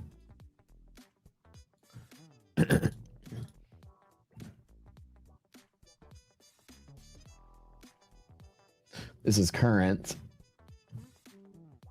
How y'all doing, guys? Welcome to the show. Hit that like button, sub to the channel if you haven't. We're here chilling. My contest account is up 800 bucks. I'm on the edge of maybe not making it, but maybe making it. I've been in the top 1,000, which is the goal, all day. I'm now 895th, so I think that's good enough to pass. I'm gonna chill for now. I'm at that weird sort of standstill of like deciding, should I make a trade or should I not make a trade? I decided a second ago, I'm gonna short these accounts that are red. I'm actually taking a short on. So I'm gonna go ahead and try to trade those. I'm not trading anything else that's green or flat. These ones that are zeros are past evals that are just sitting there waiting to go. Like, so I have 5 funded accounts with this firm, and these are just past evals that are just sitting there waiting to go live in case I fail one of these. I added up what I've made this month in props. I've made 100. We did this morning 103,000 this month in props, plus a little bit more, I guess. So I had a pretty solid month. And you guys remember last quarter, I made $1 million total P&L. First quarter of this year.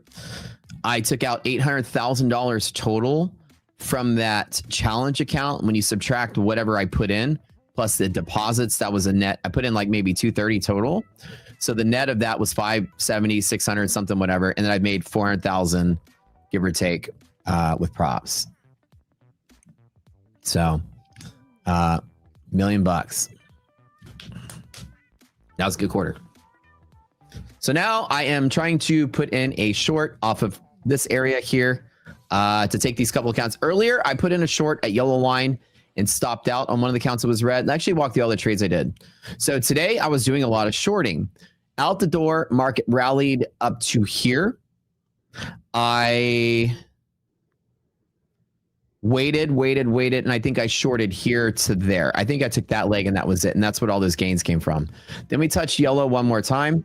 And I decided because MHP we're below MHP on NVIDIA, I decided to take another short right here. And I went to 660 and then I stopped out and closed out. Then I waited.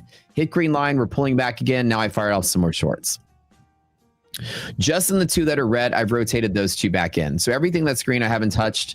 Everything that's red, I'm still working on. So that one that is minus 2,000 right now is up 500, which is good. It is now green. Let me see if I could find a Dom with that one on it. So y'all can watch me trade it. Here we go. Oops, not that one. This one, here it is. All right, that one. Let's go ahead and trim that a little bit. That guy's finally green. That's the one right there. That was the one that was red at the bottom. So this guy right here, 2,000 bucks in the hole. Now we're $500 in the green. 500 in the green. Do y'all want to see some videos of IDOC driving 200 miles an hour in a Ferrari? Y'all want to see something? Y'all want to see something cool? Hold on.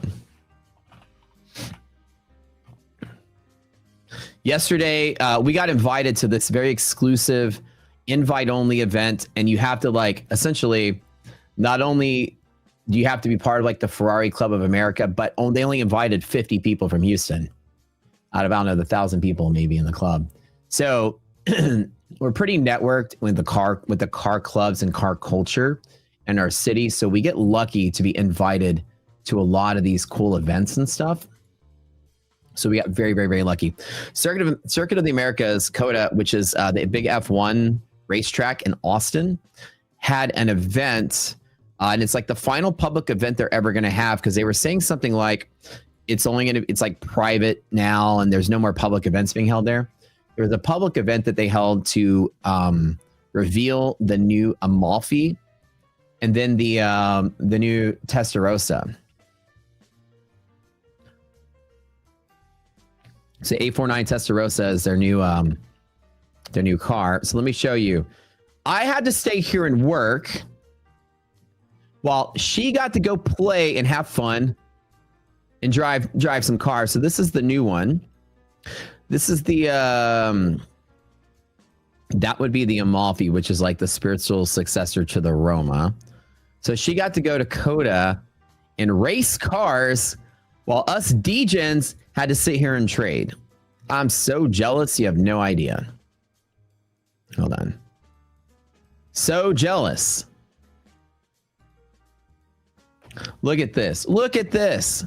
Oh, let me turn the sound on. Oh, y'all can't hear it.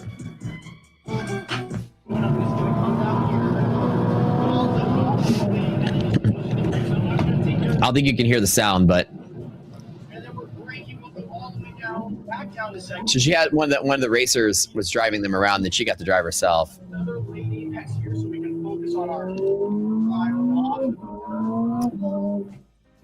She's like freaking out. She said that he went at one point went up to 200 miles an hour.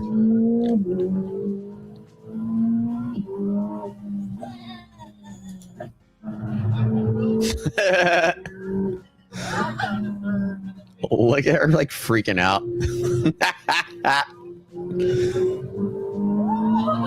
That's really funny. Anyways, that was the event.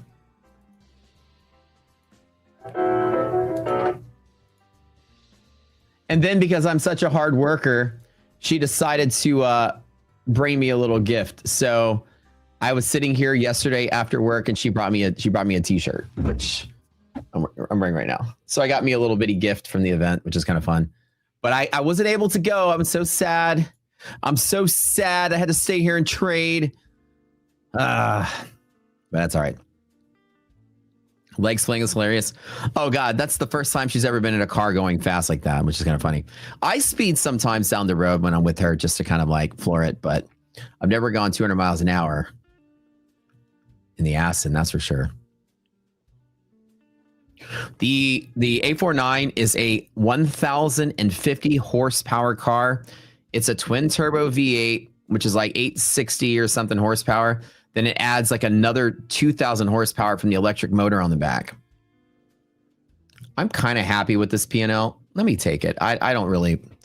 I was just scalping it to there. Let me close that one out. And then this one down here that was minus 4,000 is now almost flat. So let me trim that down to 3 contracts. You know, my P&L. I'm just shorting those 2 accounts. That's it. The one at the top is my Grand Cup competition account. I tweeted my stats on that. If you guys want to check it out on my Twitter, that account was I only had one losing trade out of like 30 trades, I think. 30 something.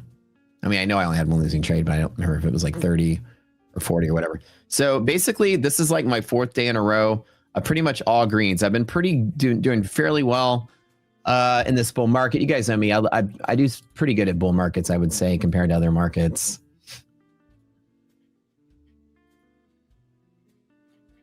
Let me see if I can find my P&L on that. Show you guys really quick. You know, transparency is my thing. So this is the tournament account.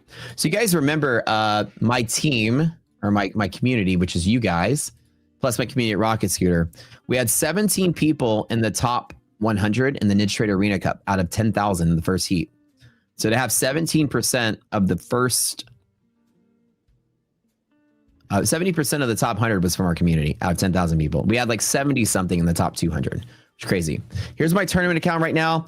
It's just been pretty straight up. 30 trades, only one loser, about $700, and every other trade was a winner. So I had looks like 80% profitable. So a lot of break evens. Pretty good. Yeah. I mean, like, this is just perfect trading. I couldn't have done any better. So I didn't trade anything but in queue. I didn't do anything goofy, like no gold, no silver, none of that stuff. I'm such a boomer. I traded NASDAQ just like us boomers love to. Don't lie, I have more fun on the charts than I do driving. Maybe. No, I was very, very mad that I missed out. Plus, all of our friends were there too. All of our friends from like the car clubs here, they were all there. They all drove out. They all flew out. They all stayed there and partied. So she's like sending me selfies with all these people we know. And I was like, damn it. They're all texting me. Wish you were here, bro. I'm like, I know. Oh, but I like the shirt. The shirt's really nice. She got me 2 of them. So this it's really, I don't know if you can see it, but it's got like little Ferrari text on here. You know me, I love black t-shirts. They're my favorite. All right. So this one account's the only one I'm still working on. This one is at 765 in the hole. Now, if it does continue to sell and fill the gap, then that'd be pretty good. I've got 3 contracts to the short side. I hit that one with 5 up here and just trimmed it down to 3. So we'll see how that works out. All right, let's talk about some stuff. I'm about to give you guys some bad news. Bad news. You know what some bad news is? That the MyFundedFutures Rapid 40% off sale ends today, as I've heard. Unless they're extending it, it ends today. That's the bad news. The good news is it's still active. So load up before it goes away. Literally lit up before it goes away. But everything else is still active until end of the month, it looks like. But it looks like the 40% off today's the last day for it, unless they extend it, which I haven't heard that they have. But make sure you guys load up on that. The great news, there's good, bad, but there's always great news. The great news is on prop score, still right now, MyFundedFutures 40% off rapid is still the #1 ranked account on prop score. We like to compare tab, show you guys really quick. When you put everybody side by side of all some of these bigs here, you can see essentially 2 days pass, 1 day funded, TPT, 2 day pass, 1 day funded, funded C, 2 day pass, 1 day funded, right? So a lot of these are very similar to each other, and MyFundedFutures has the slightly higher ranked account. So currently on our algorithmic ranking, it is the #1 account right now for your dollar spent. So just FYI, make sure y'all grab that. Now some more bad news. Now the real bad news I was going to show y'all. Economic data. Michigan 5-year inflation expectation through the roof, 3.9. This year is toast. Now, I don't know if the market cares, but I mean, consumers care. 1-year inflation expectation, again, going up. The last 3 prints, we've been coming down, even though it's elevated in the high 4s. Now we're back going up at 4.8. Not good. The consumer sentiment, the current consumer sentiment right now, only three hours left on that sale, by the way, according to Abhishek. The consumer sentiment number at 44.8 is a record-breaking low.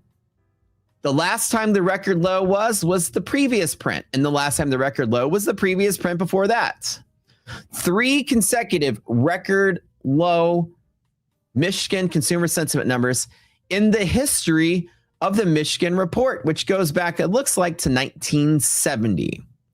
It has never been this low, and stock market don't care because the orange man just says the word Iran, everybody buys. Oh, Iran and their uranium will open up the straight. Market says, who cares if consumer sentiment is at an all-time low and getting worse? The expectations going forward, again, all-time low. Record-breaking low. Congratulations, economy. This is the worst outlook we've ever had. But the market's at all-time highs. So keep buying the dip, you knuckleheads, because market don't care. As long as the orange man says Iran, buy the fucking dip. I don't understand. I'm not bearish this market. Everything is so bullish. Tech is leading the way. And I think the point is that tech don't care because that is the future. This is like Bitcoin 20 years ago. Had you known, you would have got in when you could. Right now, with the AI explosion, there is no bearishness in chips, even if the economy's falling apart. That's the way I feel. So anywho, he said new market record highs and YM did all-time high in 10 minutes later. Yeah, as long as he says buy, then you buy. Do I use quants to determine present day, whether it's bullish or bearish or sideways? So Adam, have you ever heard of Rocket Scooter or Gamma Exposure or anything? I use this tool set called Rocket Scooter. It's Gamma Exposure tools. The Gamma Exposure tools are based on an algorithm that tells me where supports and resistances are based on actual data in the market. So some of the data, for example, these zones and things like this are built off of where options are stationed. This data is based on the market maker redistributing position imbalances at the open and close. This is based on margin requirements. So it's a suite of tools that mixes CME exploits with Gamma Exposure. And it's a very powerful set of tools because it tells you where support and resistances are. So an example is, if we fall below this yellow line, we're going to go to there because these are all resistances here. Example why I was thinking about taking a short here. Is the economy a better indicator of how the stock is doing, or is the stock market a better indication of how the economy is doing? Neither right now. Neither is correlated to the other. You're asking if one correlates to one way or the other. Typically, the stock market is a reflection of what the economy will be. It's hard to imagine what I'm trying to say there. Let me say it in a better way. The stock market is always a reflection of what is plus what will be. Stock market is always pricing in what will be ahead of time because the moment that you get the information, somebody's trading on it. So the stock market is not an indication of what the economy is currently doing. It's an indication of what the economy is currently doing plus what it's going to do. It's better to say the economy is a better indication of how the stock market is doing. Yes, that one's a better way to say it because if the economy is bad, then the stock market's likely to be bad. Right now, the economy is not bad. Inflation is bad, and consumer outlook and expectations and sentiment is bad, and inflation's going higher. But other things are still good enough to justify why the stock market is where it is. Yeah. Strong economic outlook with weak sentiment. I would say right now it's moderate strong economic outlook and weak current conditions that are expected to stabilize and improve within a couple of years. Here's some more bad news for the bulls, even though the market doesn't seem to care. If you go to the CME Fed Watch, we talked about this yesterday. This is on the CME website. Those of you that are degens that like to bet on anything like on Kalshi, well, you can bet on Fed funds rate. There's futures for that, an actual futures contract. People bet on these things and they have different expiring contracts, just like the S&P and NASDAQ do. So current rate target rate is in between 3.5 and 3.75. Okay, that's where we are. And every single Fed meeting that's coming up, June 17th, July 29th, etc. These are the probabilities at which we're expecting rate cuts or not based on these contracts. Traders are betting on things based on all available information. Currently, there is a 98% chance we get no change at the next meeting. As a matter of fact, there's an 87% of no change in the next meeting, etc. As a matter of fact, there is a 0% chance we get a rate cut for an entire year. There's only a 6% chance we get a rate cut by the end of next year. Crazy.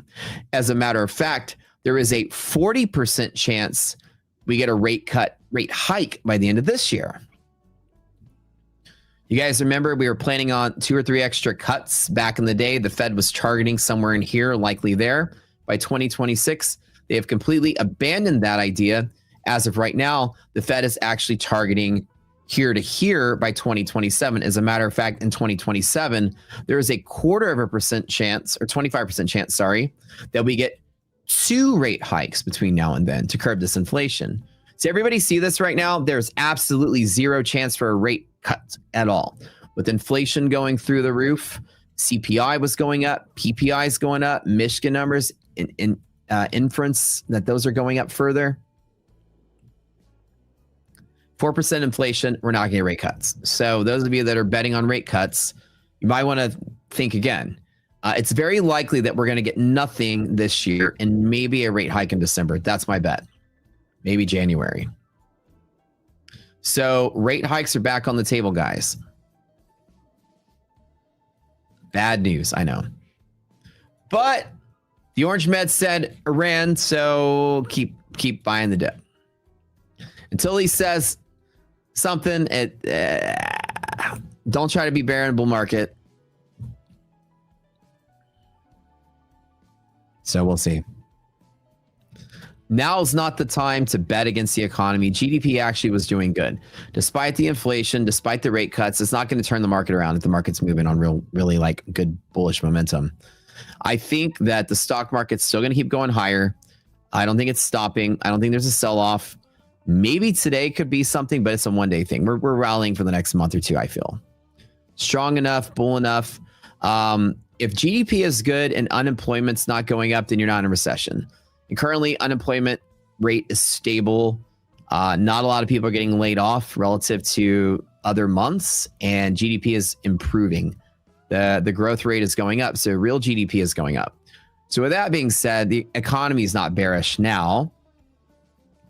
The question becomes, will inflation slow down GDP growth as the years go by? And 4%, while it does seem high to those of us that never really experienced a really super hyperinflationary 10 or 20% like our parents experienced in their lifetime in certain periods of the economy, 4%, while is high-ish, it's not really damning. You know what I mean?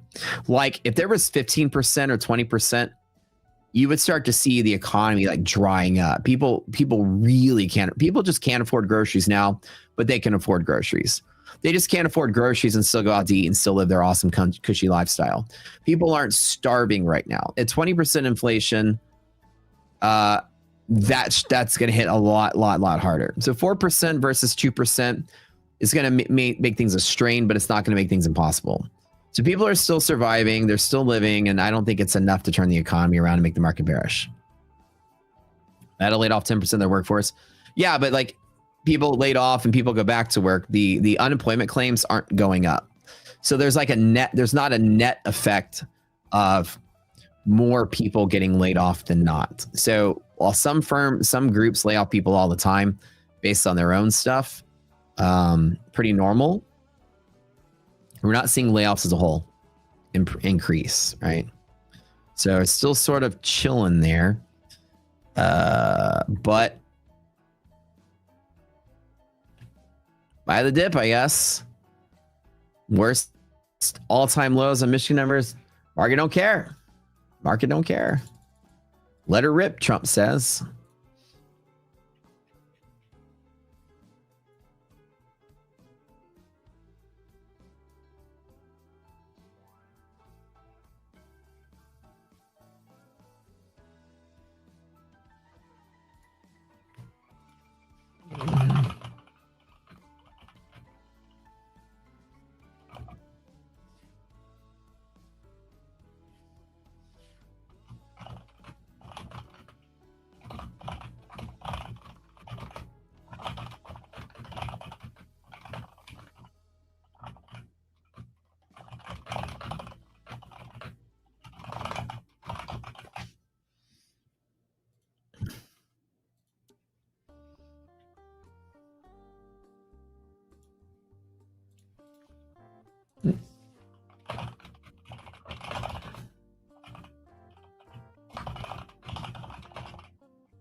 All right, hold on a second.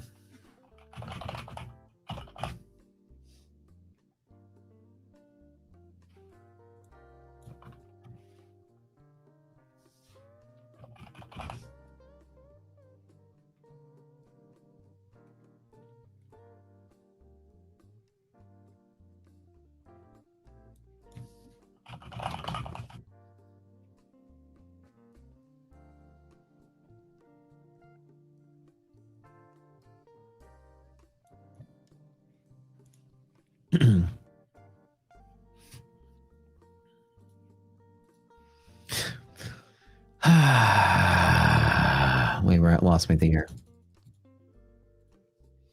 All right. Are we going to have some end of the day selling pressure? Maybe. I don't know.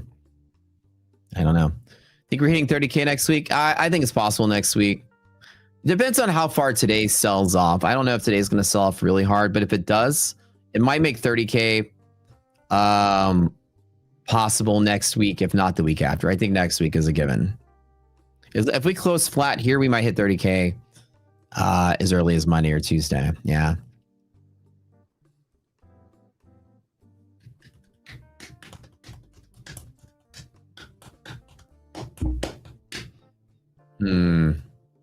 Well, let's look at the charts. The weekly charts look pretty solid. When you load up like S&P and NASDAQ, the weekly chart has no sign of weakness at all. Like when you look, I like looking at weekly charts a lot so I can kind of like see how each week turns out. Every Friday expiration turns out. Apart from the little bit of selling we had last Friday, I mean, it is just rock solid here. Every week, I'm sorry, it's a daily chart. Let me go back to weekly chart. Every week has closed higher highs than previous week. So, or higher highs than the start of the week. So 1, 2, 3, 4, 5, 6, 7, 8. 8 weeks of closing higher highs than the open, which is really solid. And we've seen growth weeks like this before. Like at the base of 2022 when we rallied, you know how many weeks we went up before we actually had our first major pullback? This was up, 6, 9, and there's an expiration in here, I think. 3, 4, 5, 6, 7, 8, 9. Then 1 week down, 10, 11, 12, 13, 14, 15, 16, 17, 18, 19, 20, 21. Almost 6 months, right? Before you had 2 or 3 weeks down. So we could keep going for a while. Market is not a stranger to loving its rallies. And I know a lot of people are trying to bet on a top or whatever. It's really hard to do so, especially like high consolidation like this. I know yesterday in that consolidation, we had that same sort of like dip really quick that recovered. I think today we might get another dip that recovers the same way. We'll see. Depends on how many times Trump says the word Iran today.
Oh, little poppy pop there. I keep double checking to see where I'm ranking in this tournament here. 918. Okay, cool. I just need to get in top 1,000. That's all I care about. Top 1,000. That's it. That's all I want to know.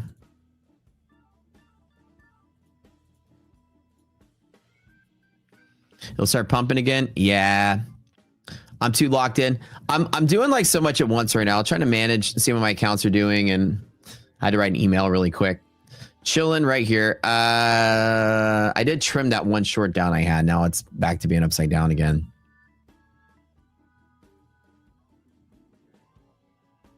I'm only playing one account right now, the one that's negative on the screen. It's down 3,000 right now. So, like I said, I'm not doing anything that's going to make or break me today. Just trying to get one final account into the green, but I don't think it's going to happen. There's no nastiness today. But even so, right? Negative resilience all day long does imply that if it does start to sell, it can sell pretty hard. Nvidia half gap break, Microsoft half gap break, AVGO, Amazon, a lot of things are pulling back pretty hard. But I think any like inch that we get on Nvidia, the market just gets really happy about it. See, Nvidia's trying to recover on top of MHP. So ever since Nvidia's earnings, it's been selling off a little bit, not too hard, but a little bit. Yesterday came down, today came down. So it depends on how you believe in the market. If you are like anti-tech, you want your bet to be that Nvidia does not rally beyond MHP. You want to see that. Now, with the state of the market as it's been, every dip has still been finding buyers. People still want to get in on this stuff. So even like this little tiny bit of pullback for the last hour or two still has not had any momentum to the downside. People are just chilling. Nobody is really selling en masse. I think it's going to take till the end of the day. If it scares people, it'll be like the end of the day. But this high consolidation tells me that it wants to just explode up. So do y'all like mechanical keyboards? That's just me typing.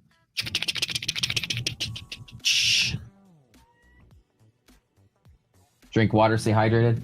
Oh, I got my my Mr. Bean canteen right here. When I go to the gym and people like stickers on their canteen, that's the only sticker I have.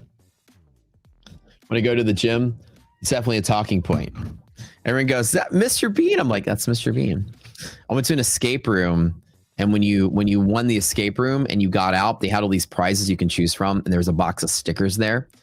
And I grabbed like 2 or 3 of them, and I grabbed the Mr. Bean sticker. Somebody has told me once that I do a very good Mr. Bean impression. Y'all ready? Done, Mr. Bean? Ready? Burn. Hold on. I can also do the Mr. Bean run. Hold on a second. Do it real quick. Hold on. And let me get off the camera. Hold on. Wait, let me show you. I do this one, and it makes iDoc laugh. Hold on. Ready? Hold on. Let me show you. Let me show you. When he runs by.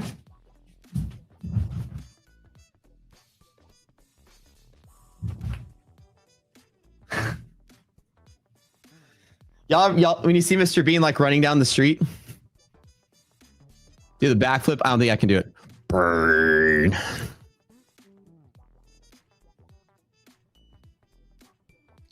Too much talents. I know. If the training thing doesn't work out, I'll probably do improv comedy. Is that the same impression when you use the bathroom? That's the same impression when I got to go to the bathroom. You know what I'm saying? Actually, when I was a kid, PBS had one of these what do they call them? Not Telegram. What is it called where you call in and donate money? Whatever. Anyways, telethon. They had a telethon, and if you donated whatever, you can get a prize. And one of the prizes for like the $50 donation, whatever, for the $100 was Mr. Bean teddy bear. So when I was a kid, my mom got me the Mr. Bean Teddy. So I had one of those from telethons. They don't have those anymore. But back in the day, you would just call in and people donate money. Who's Mr. Best? Who is the best MyFundedFutures TV? Matt or SK? Oh, SK is the GOAT. I don't know if I can compete. Gotta be the telethought. Yeah, these days. Yeah, telethought these days.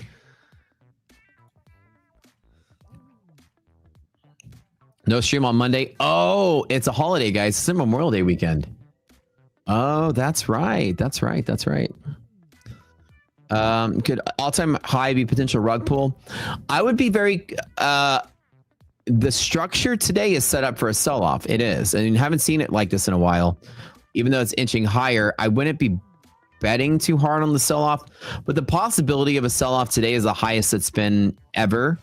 All your resiliences and arbitrages are negative and the market's at highs. They're not that negative, but they're negative enough such that the closing hour could be selling. What about Sundays? I don't know if Steven's going to be streaming on Sunday. I'm not sure. I think Brad will be streaming on Sunday from our channel. You're rooting for me. Oh, thank you.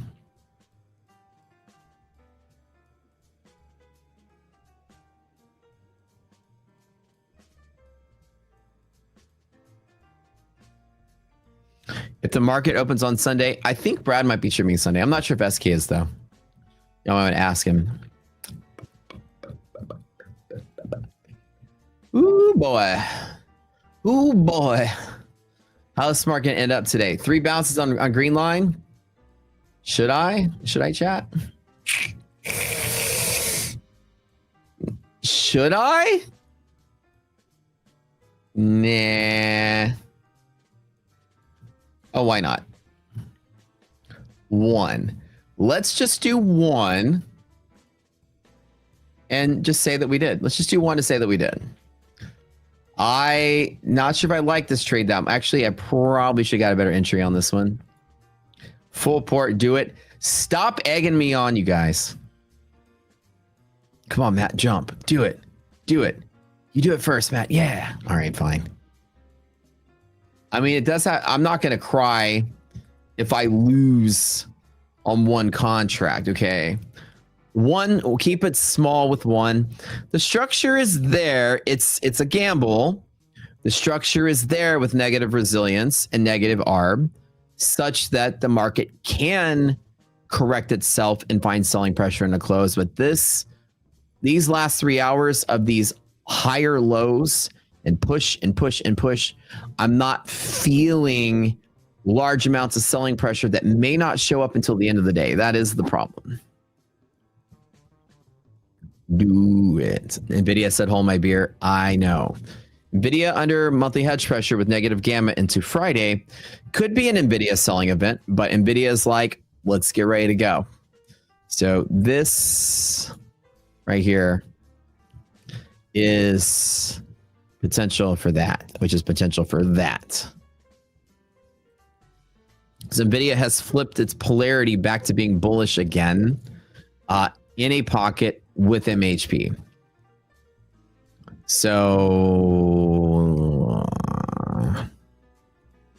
but hey, 1 contract, not gonna do anything.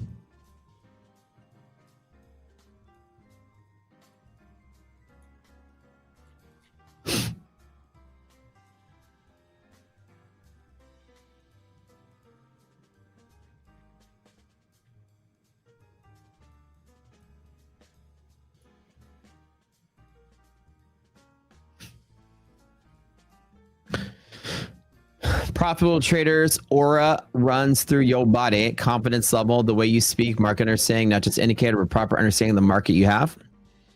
Oh, thank you, Jan. Appreciate that. Years of practice. We've been doing this for as long as I have. It's kind of like playing music, instrument. You know, you play so much, it's just muscle memory at that point. So confidence just comes from Like, there's this old video of John Mayer, like just playing, right? He's playing some blues riffs, hits a wrong note, and then completely changes the key and blends a new scale into the old one in a different key, and it sounded seamless. There's this cool video of him doing that. Show how much he mastered his craft. So confident that you even hit a wrong note out of key, you just change the key on the fly. And you play a mode that matches the last one and then fits in. Just years and years and years of doing it, it just becomes second nature to be able to improvise, and confidence comes from just mastering it, I guess.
I'm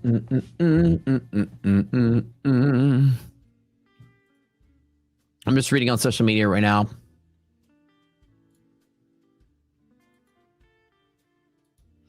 Man, it's hard not to comment on this, but there is a dumpster fire going on right now on social media with another firm we're not going to talk about. But man, oh man, talk about a rug pull if there ever was a rug pull. It's so whatever. Well, that's why we're here.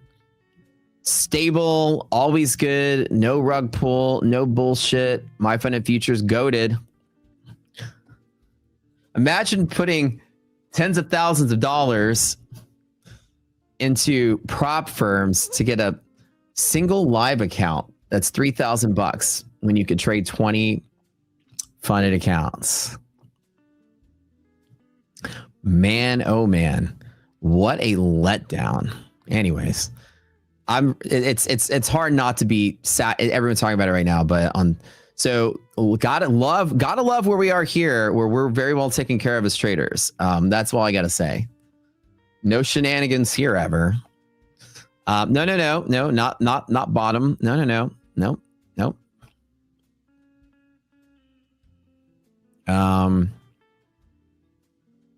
An announced live program that was hyped as being huge, amazing, great. Imagine a firm you could trade 20 accounts with.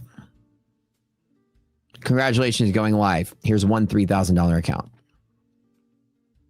That's it. So, very, very, very, very happy that we're here. Stuff like that doesn't happen here. So anyways, that's why we're all here at the good firm. The good firm that's because time for giveaway. What? On that note, we're gonna give you guys some really good accounts to play with. On that note, Yeah, we don't like to talk too much mess around here, but it always makes you feel happy to be trading with somebody that's just so straightforward, that doesn't just make promises and not deliver, or overhype something and then turn around and rug pull, you know? So always consistent, always straightforward. MyFunded's the goat of goats.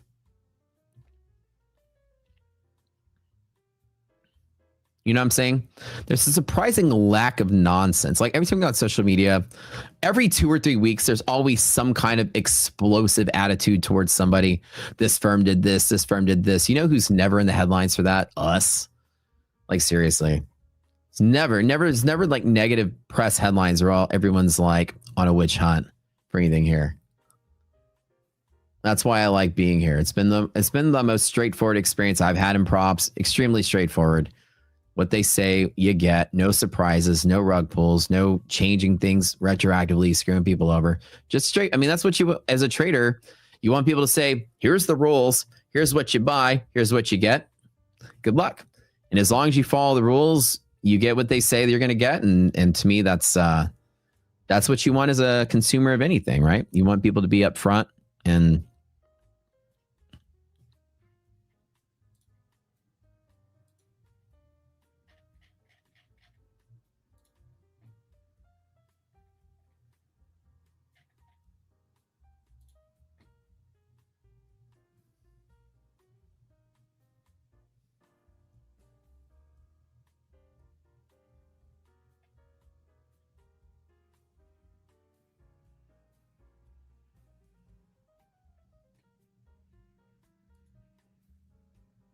don't forget to fill out that form. Got those winners coming through pretty soon.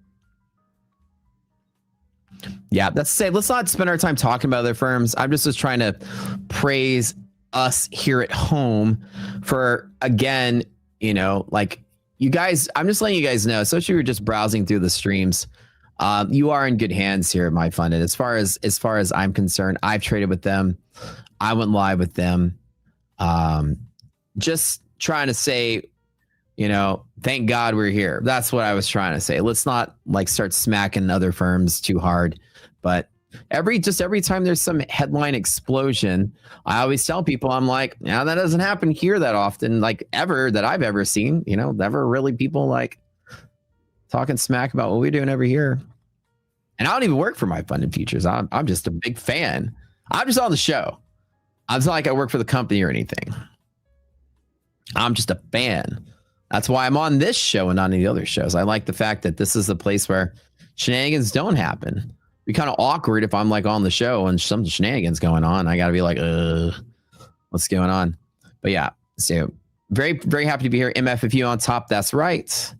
WFFU for the win. There you go. On the top. Love it. All right. There's a, woo. Let me just take the profit. I don't know what happened. Somebody said something about something. I don't know, but I close the trade. I don't know what happened. I don't know.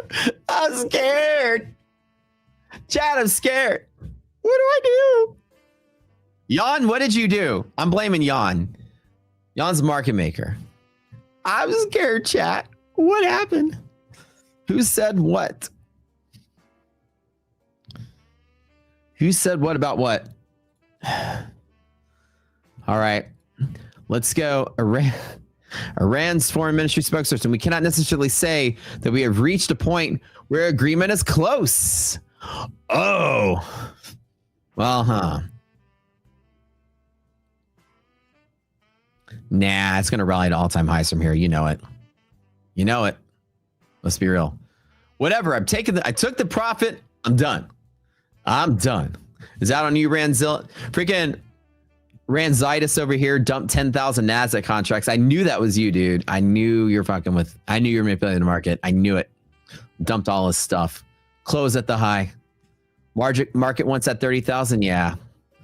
So we cannot necessarily say that we have reached a point where an agreement is close. Can't the market just stop caring about this sort of thing? Oh, dude, I like Slept on my neck weird.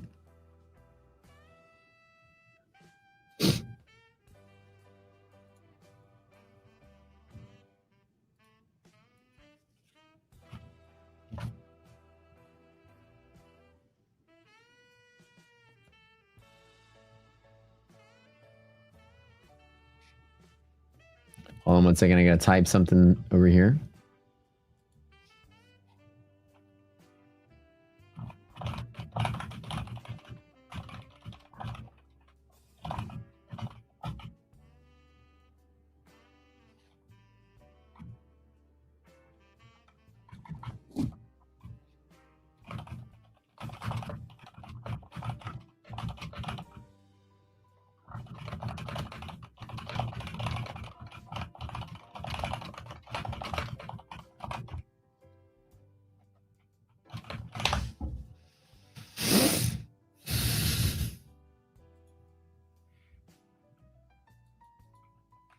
I don't know. Chat, I'm scared. I just closed out. I don't know.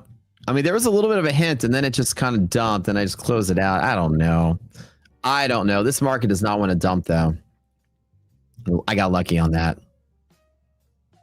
Anytime I get a big news candle, especially in a bull market that goes against the position or goes in my favor, I just get out. Anytime I get a quick 40-point drop on NASDAQ, I'm out. 10 points S&P. Oh, congrats to the winners, guys. My typing is violent. We do as much work as I have to do every single day. It's crazy how I can manage trading and streaming and running like all the businesses I run, trading business, non-trading business. It's a non-stop thing. Non-stop. There's always something going on. Affiliate stuff, Rockster stuff, Rocket Place stuff, Prop Score stuff. We're opening that Reformer gym right now. That's the big hot thing right now. Oh, non-stop type-a-thon over here. Congrats all the winners. Congrats. All right, I got like 7 more minutes here. The market has moved on Iran confirming that they're not confident a deal has been reached. When Trump has been saying lately that a deal is going to be reached and Pakistan says a deal is going to be reached, who knows what's going to be believed, but I don't know why that's a big motivating effect on the market. I still don't get it, but the market seems to want to be utilizing that as its main mechanism for decision making, I guess. I don't know.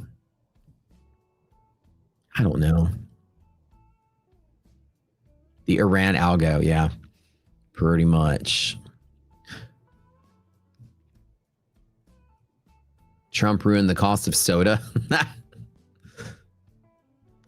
Yeah, if it's not about Iran and Trump, it's not newsworthy anymore. You're sick of that news BS. Me too. Like, I've been waiting for it to be over so I can get back to trading real money. I probably should have been trading real money anyways. That's not props. But I'm pausing because I was tired of Iran news moving my account around so much.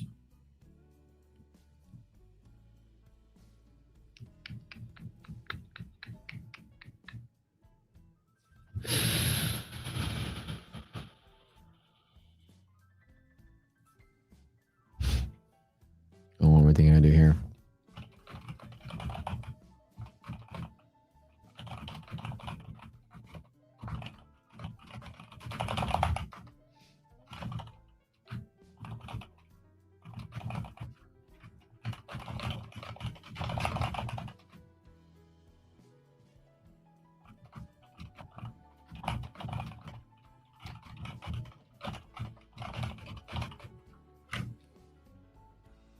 One more spike? Yeah, probably.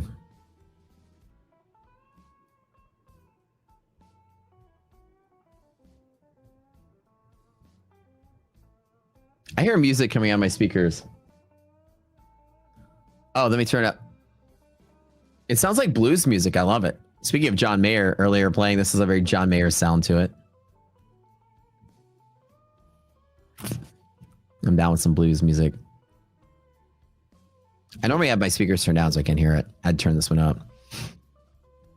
Well, news movement, pushing price around. We're going back towards session highs. Again, Market's not letting go of these highs today. Even that news wasn't able to topple it. I don't think they're going to get anything then.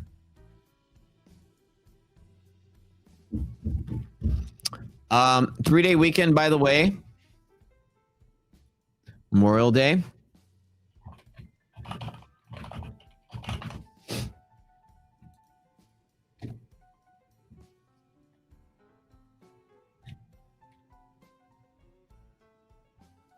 Equities market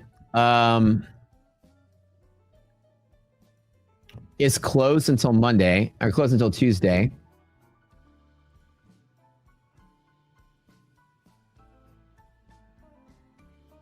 Equities market has a pre-open, has an open on Sunday, halts at noon on Monday, opens back up Monday afternoon. So futures market will still be open in half day on Memorial Day, and then equities market opens back up on Tuesday.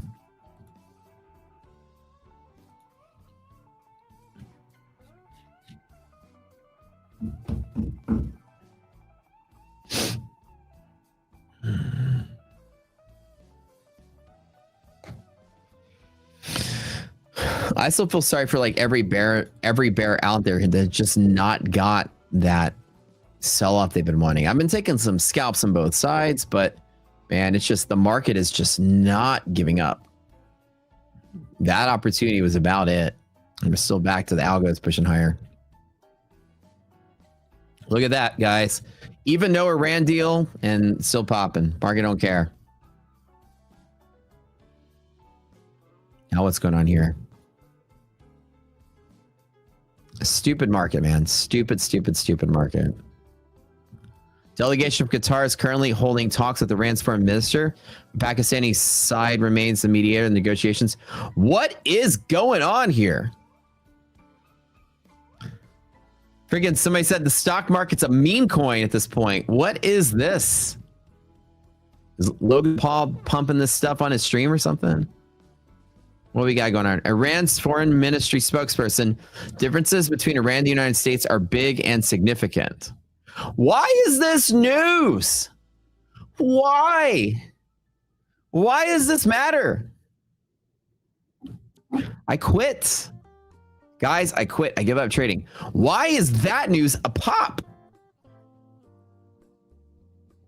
The bad news is a drop and pop. The good news, or sorry, the bad news is a drop and pop, and then bad news is a pop and drop. I don't understand. I quit. I quit. I'm done. I don't get it. I have some preliminary info for you guys.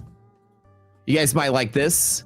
Rocket Scooter is soon to be available on NinjaTrader. Our liquidity maps, resiliences, arbitrage are now going to be available on NinjaTrader, coming out pretty soon. I'm very excited to release that. I'm testing this weekend. Why is this good news? I don't understand. I don't get it. I don't get it.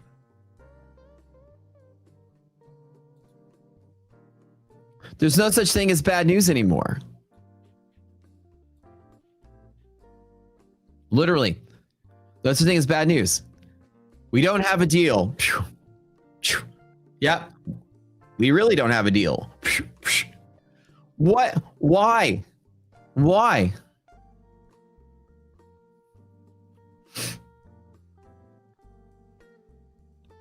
What's the point? I don't get it. The sellers can only be found in the cemetery right now. That's funny. Anyways, guys, it is 12:30. I know y'all are gonna miss me, but I'll see you on Tuesday. Don't worry, you're in good hands.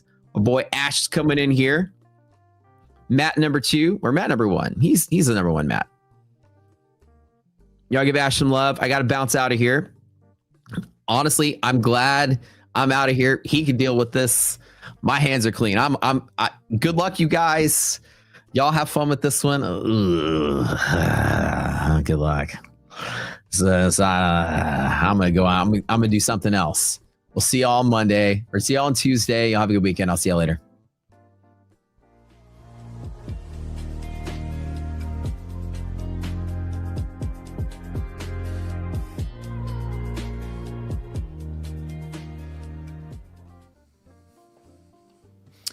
Good afternoon, everyone. Give me a second. It looks like my camera's just a bit off. There we go. What's up, squad? How are we doing today? Good afternoon. Happy Friday. You all have made it to the end of another week. If you're still standing right now, if you've made it till Friday again, give yourself a pat on the back. There's been nothing easy about this market. So, if you've made it till Friday, give yourself a pat on the back. So, as you can see there, I actually just got taken out of my long position. I had a beautiful long there, and we're going to go over it. I was hoping that we were able to go hit some new all-time highs, which, did that pop give it to us? No, it didn't. So I was trying to get it back to new all-time highs here, but I wasn't leaving 5K on the table. No way. So as you can see there, I just got trailed out right on time, right as I enter the live stream. That's okay, but absolute banger to finish the week. 5K, by the way. 5K. So those L's in the beginning of the week, we have greatly paid them back. Let's dive into some of that information. All right? Let's take a look. First things first, we all already remember the bias, okay? We were taking a look at this daily bullish FEG. We were aiming at all-time highs. Well, congratulations to the Bulls once again, because what an astonishing move. So to finish up our weekly outlook, go check the Monday live stream, because this is what we pointed to. And look at where we're finishing the week. Absolutely amazing. The Bulls won once again. Very good job by the Bulls. We basically made it back to all-time highs here, and that's why I trailed my stop there, because I'm not going to be so greedy to leave 5K on the table when we're just a couple points away from all-time highs. Now, I was hoping to talk a little bit more about it before they took me out of the position, but let's do it anyways. Bullish FEG on the daily chart equals bullish bias. Okay? Then, let's head down into a lower time frame. And so, this is where my long position was. Get ready. We just created a bullish bias on the daily time frame, so chat, throw it into chat. Tell me what I'm going to look for here on the hourly chart. What are the two things that I'm going to point to that is going to show you the reason why I took the long position? Before I just hand it out, let's see who's been following along. Let's see who's been using the information to their own abilities. If we're bullish, what do we want to look for here on the intermediate time frame? That's right. That's right, Q Mendez. I can't get anything past Q Mendez. They always get the correct answer every time I ask. It's incredible. So, let's take a look. Key level. New day open. Okay, this is where today's daily candle opened, right? Globex open right here. Now, there's a couple important things about this. Is one, it's the new day open. Two, look at this flat candle here. We've spoken about flat candles before, and look how precise this is. Look at this flat candle here, and now let's draw this out in time. Wow. The low of the day was created at the flat candle.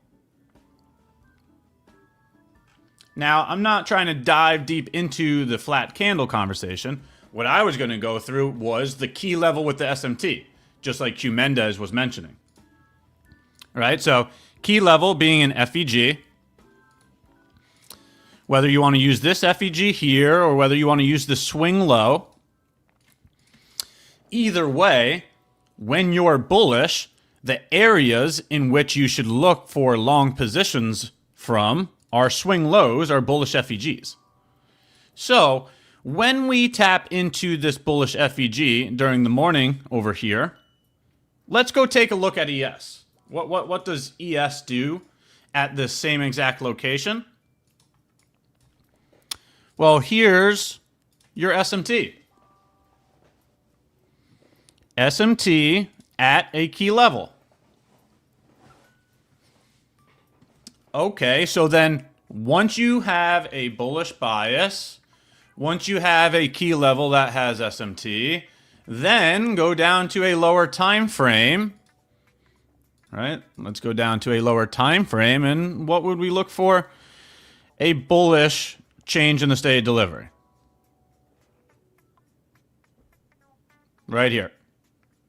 Right? The down close candles that took out liquidity. The down close candles that formed the SMT. Here's your entry. Right here. Right? So let's just run through this entry, because once we get this information, we need to know how to properly execute it. All right? And there's a couple different executions that can happen here, so that's why I'm talking about it. First type of execution, this is going to be like a front run. This is the person that wants to be in the position first, right? You could throw a buy stop at the bullish change in the state of delivery, right? So when price goes above this opening price of the down close candle, this would be a bullish change in the state of delivery. So what you could do is place a buy stop right here at this very moment in time. At this very moment in time. Therefore, when price goes through here, you get triggered into your long position because the buy stop is already resting right here. That's your first type of entry. That is going to be the individual that wants to be first. They're going to try to front run it. So, buy stop is the first opportunity. Second opportunity would be a market order. Okay, and let me just pull, hold on. And here you go here. Ready? So, this is replay mode, so don't worry. I'm not going to enter into another position. I'm just trying to show you. Right? So, taking a buy stop, right? Because we want to long, placing it right here. And you get entered into the long as price goes through the order. That's what a buy stop is. You were trying to get long. The other option is a market order, right? The market order is get me into the trade right now, right this very second. And that is the moment you click this button, you're instantly ordered. You don't have to wait for your entry to get tagged. They will get you in right now, right? So as we start to go through the change in the state of delivery, here it comes. It's about to happen. This is where you're getting ready to market order.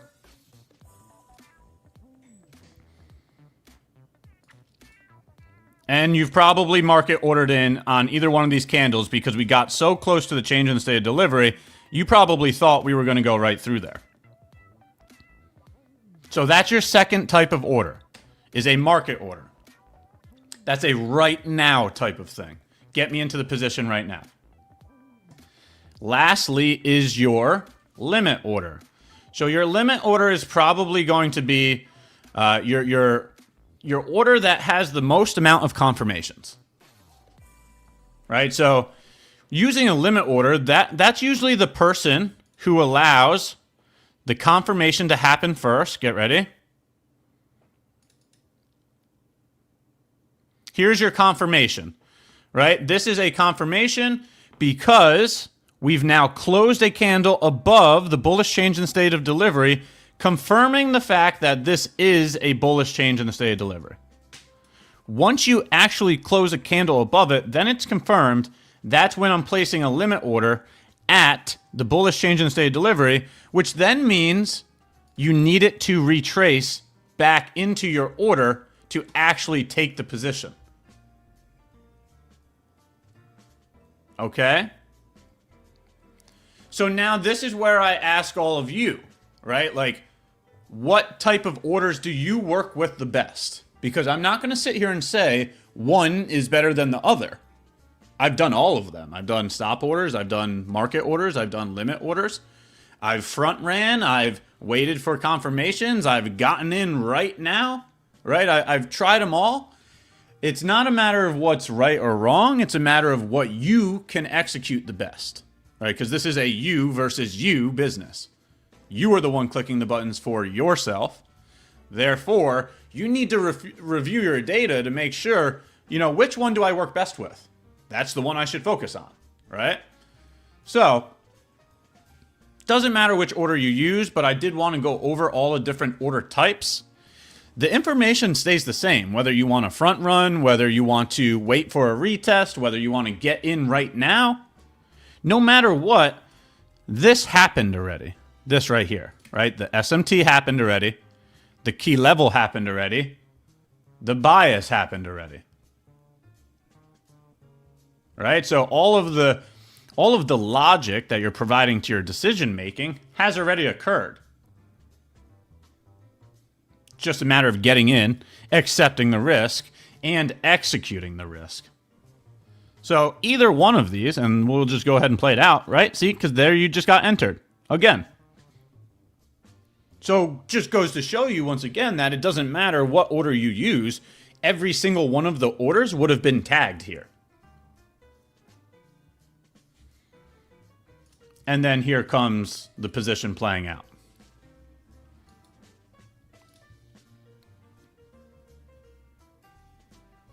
Incredible. Absolutely astonishing. What a beautiful trade. Couldn't have asked to finish the week on a better note. Absolutely gorgeous. We go from starting the week on 2 losses to then essentially making it back all in one trade. Incredible. Absolutely incredible. Couldn't have asked to start a long weekend any other way. So hopefully, I'm pretty sure all the other hosts already mentioned it, but Monday is a bank holiday. Here in the US, it's Memorial Day. So we will not be live streaming on Monday. All right? We are not going to live stream. We will still be here on Tuesday. So just make sure you know that it's going to be a 3-day weekend. You can also see it over there on the economic calendar. The economic calendar will show you that it's a bank holiday. So, before I move forward, if anybody wants to ask any questions about this position, feel free to throw it in chat before I move forward in the segment. How do you calculate the proportional profit? If you don't mind, can you go a little bit deeper with that question? Maybe I'm not understanding. How can you calculate the proportional profit? What is, let me even just Google, like, proportional profit.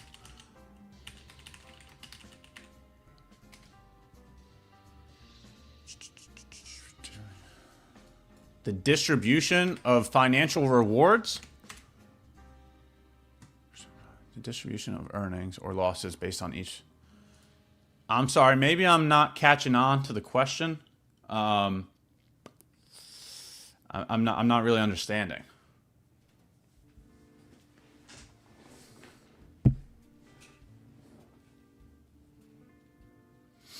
Ash, for change in the state of delivery entries, I use limit orders. Confirmation of change in state of delivery, very good. Over profits, character buildup. Is it me? Am I just getting confused today, or am I not understanding these comments for some reason? Over Prophet's character buildup? What is Prophet's character buildup?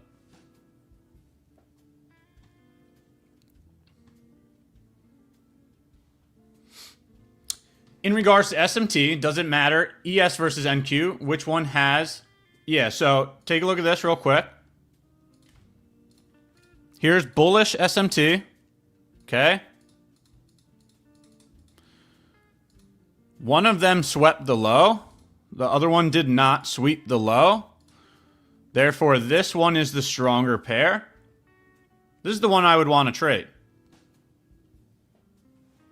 This is the one that I would want to trade. I may have missed it, but how did you size the trade? That was one contract of NQ. One contract of NQ. So what is that? A 250 point win? One contract of NQ, 5K reward.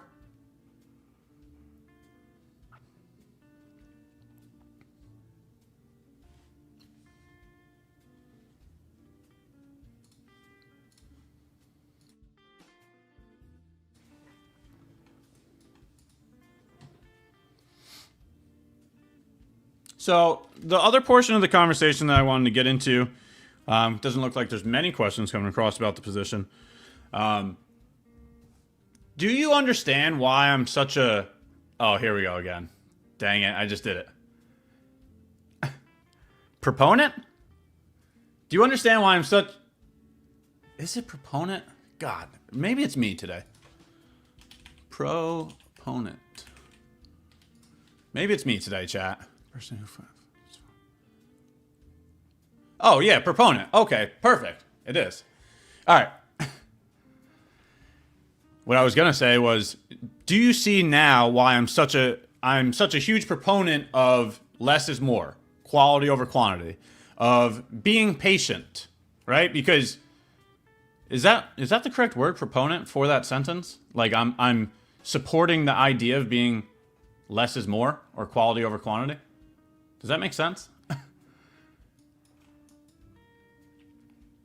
I'm a huge believer in less is more, quality over quantity, right? That's what I always mention. And what I was going to say was, this is the reason why, right? Because when you have a 5K win and earlier in the week you have a $700 loss and a $1,000 loss, well, you still only took 3 trades, but you're plus a couple $1,000. You don't need to take 100 trades to do that. That's where I was going with the statement.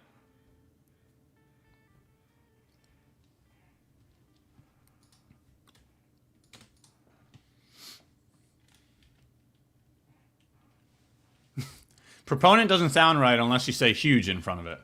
Huge proponent.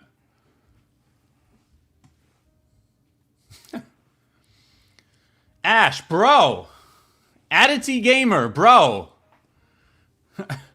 Sorry, I have to do that because Adity Gamer starts all of his questions or her questions with Ash, bro. What is the biggest mindset shift needed to become consistently profitable in trading? I think there's multiple answers to that. The first thing that I would say is having realistic expectations.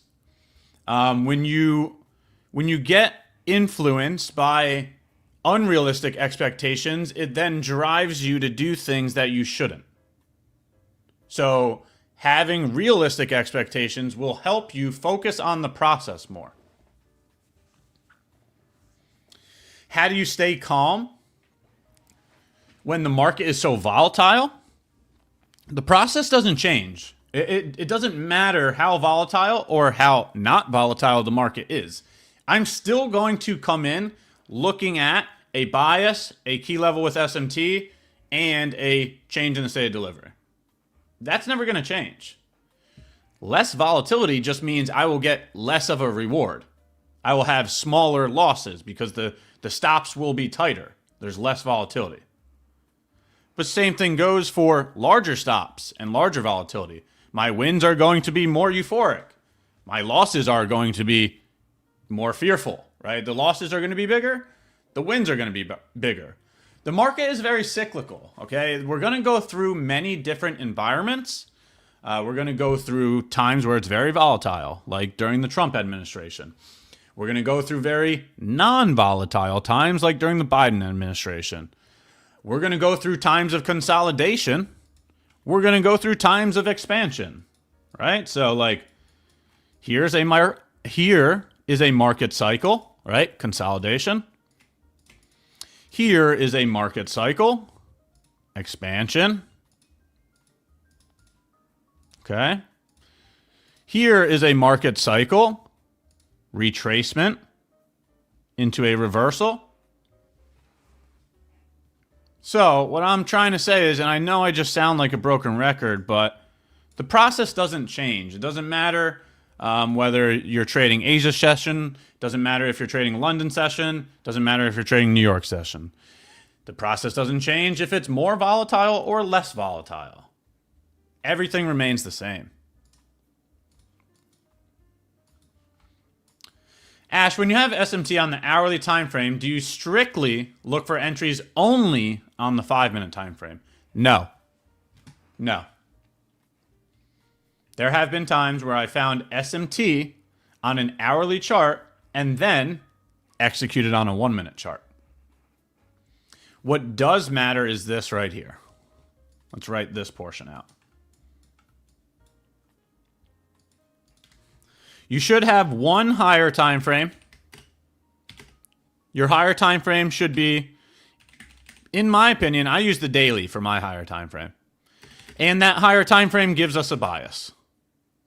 Then you need to have one intermediate time frame.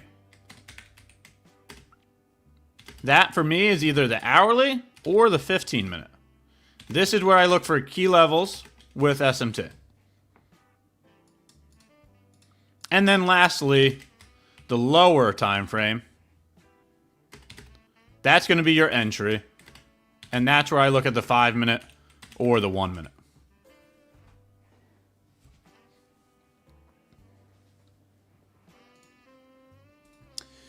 Have you ever considered automating the strategy?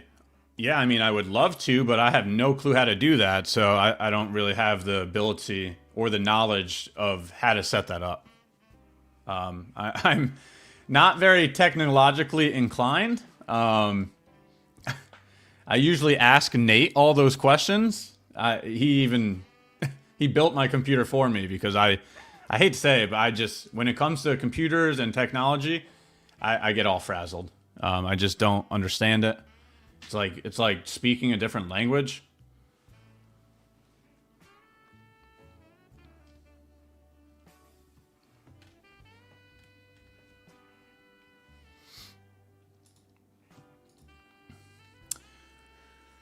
It'd be very difficult to code the system. There's a lot of discretion. Yeah, I feel like no matter what system you use, there's always going to be a form of discretion. You know, we can be as mechanical as we want, and I guess the mechanical portion of it could, be written out.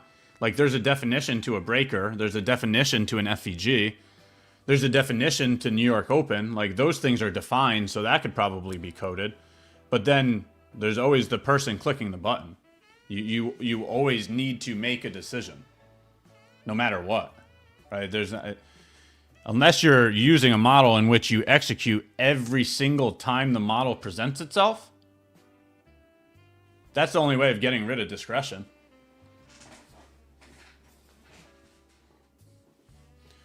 If you consider the daily bias, for instance, you need to code it to understand the exact way that you use an FEG and what FEG to use, how far to look back, etc. Yeah, you know what? You're bringing up a great point, and it sounds a lot harder now that we're, digging a little deeper into it. Absolutely. You can create a system to trade like you, but you would need to train it for years or make it trade with you, like teaching an intern. Hey, if somebody knows how to do that, feel free to reach out to me. so far, in left field. I have no clue how to do any of that stuff. I've always clicked the buttons right here, right on the screen myself. So.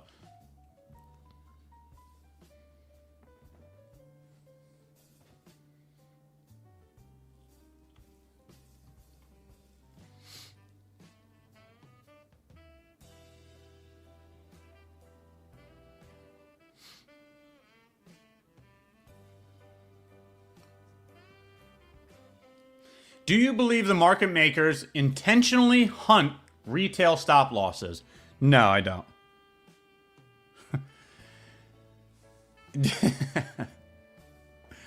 Well, first things first is a real market maker does not even see your orders because you're trading in a sim account. Okay, you're not. They're not real orders on the marketplace, right? Like we're trading simulated funded accounts. So that's the first thing. They're not hunting you at all because your orders are not on the market. So that's the first thing. Second thing is, let's just think about a market maker real quick. And, maybe we can get Charlie back on here to do another interview or something. Charlie was a 20-year market maker. And I would love to ask him that question too. But, the first thing that I have to say, and I wouldn't be surprised if he says this too, is let's just take a moment to think about how much money a market maker is working with. And then let's think about us, right? Like, do you think a market maker really cares about your $100, your $500, your $2,000, whatever number you want? Like, $2,000 to a market maker is probably their dinner bill, right? Like that's pocket change to them. Why would they care about your orders? Honestly. There's much, much larger fish to fry.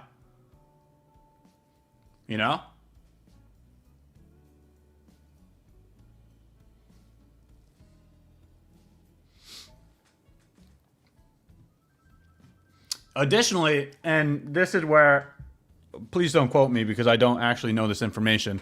I'm taking a guess here. Additionally, I would suggest there's probably rules in which they can conduct in the market, right? Like, for example, I'm not sure about this at all. Let me just take that back. I'm pretty sure that, market makers can only be buying on down close candles. They can only be selling on up close candles. Like there's small rules like that for their rules of engagement. So no, I don't think they care about your $100 position.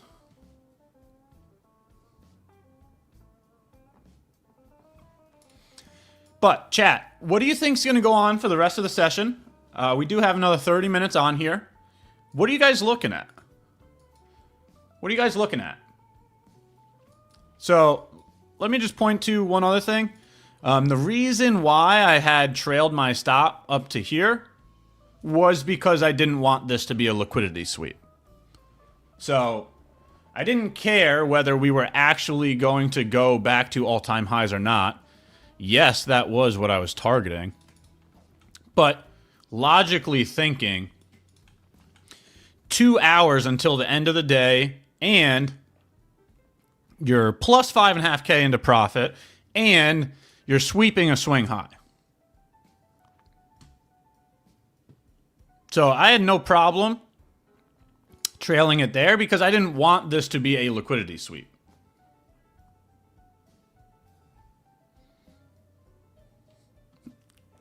The market makers definitely just hunted my trail stop. The market makers saw that I trailed my stop up here and they were like, that guy had enough. He's done for the day. Let's go get him. Let's go get that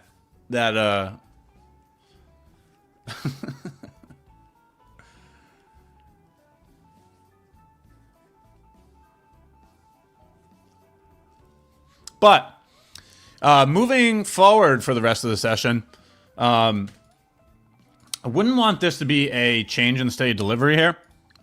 So we had just swept out these highs, and now we're closing below the candle that took out the liquidity, right? Change in the state of delivery. So I don't know if we'll go for all-time highs. We would need to, not get rejected here. If we got rejected here, then maybe we go back down to the lows, like right here, or fill this gap right here.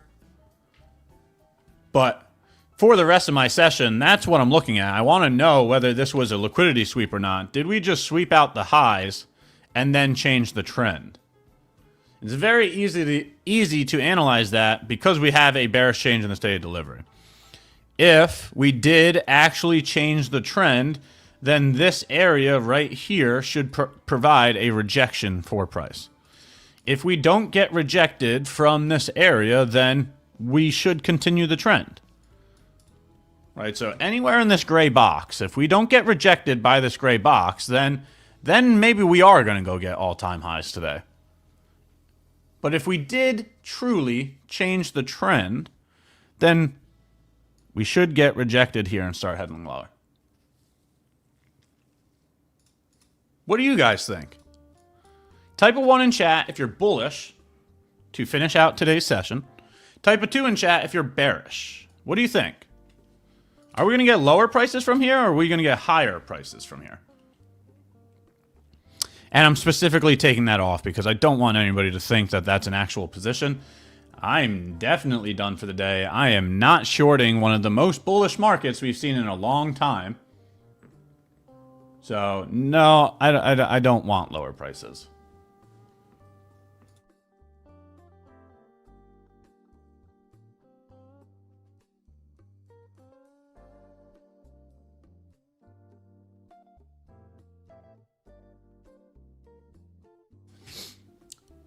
Ash, it's going to go against the majority. The market's going to move in the path of least resistance towards most stops.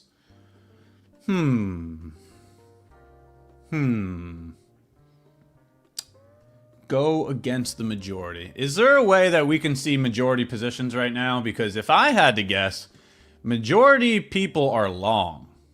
And we have been going higher for quite some time. So I don't know if it goes against the majority. So I don't know if I can agree with that statement. How can we tell? Doesn't the commercials show that? Where's the... We got like it's the COT report, right?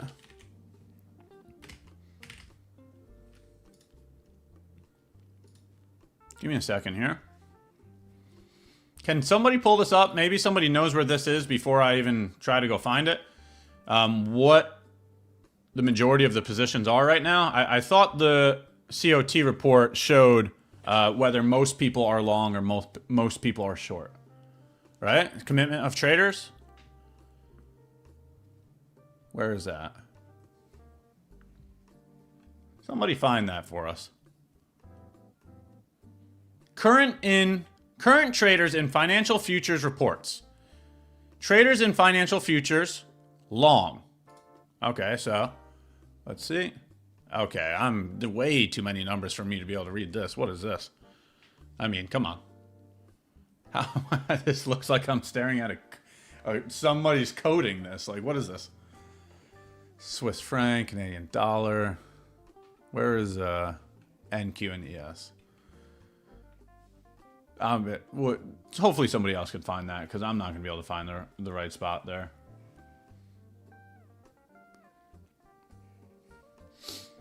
COT comes out after the market every day? Every Friday. Whoops. Okay. So we'll check after that. I would... Over or under, chat?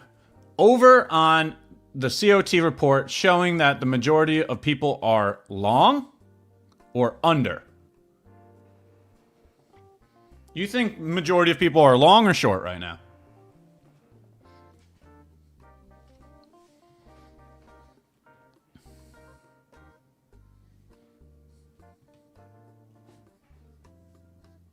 Under? Wow. I'm smashing the over on that. I think majority of people are long.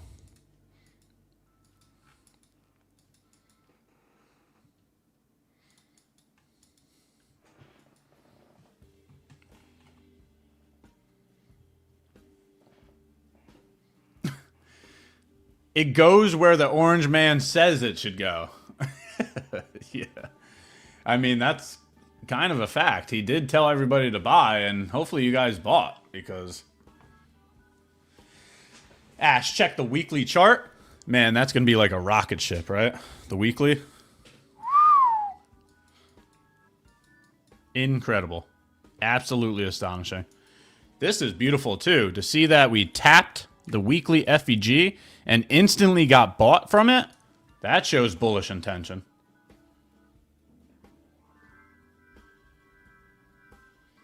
Crazy to think NQ was 17K almost a year ago. Let's get the yearly spot here. What is May? A year ago it was 21K.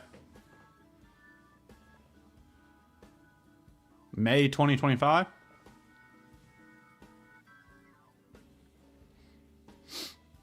But yeah, all right. So maybe we're just pointing to the tariffs. Yeah, the tariffs definitely. That was astonishing. They ripped it higher from the tariffs. It's so crazy. It's so crazy how, you know, why aren't, instead of screaming, the market is crashing, everything's coming to an end, the economy is overflated and overpriced, why don't they say buy?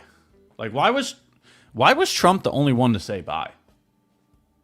Like, why does all the other news outlets, they're like, oh my God, the world's coming to an end. And then right after it comes to an end, we rocket higher.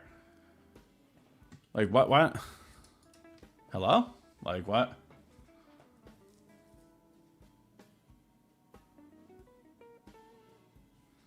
Why don't they just say, market buy?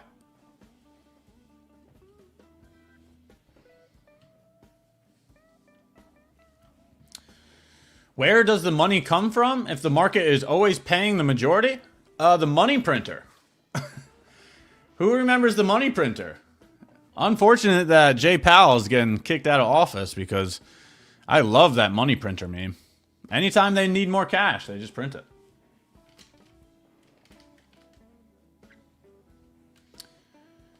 Ash, bro. Adity Gamer, bro. What's one trading rule you never break, no matter what happens? That's an unrealistic expectation. I break rules. I am not perfect. I make mistakes. So I do not believe in perfection. I do not believe that you're going to be able to follow your rules every single time, every single day, for the rest of time. I think you're going to break rules. I break rules. I'm not perfect.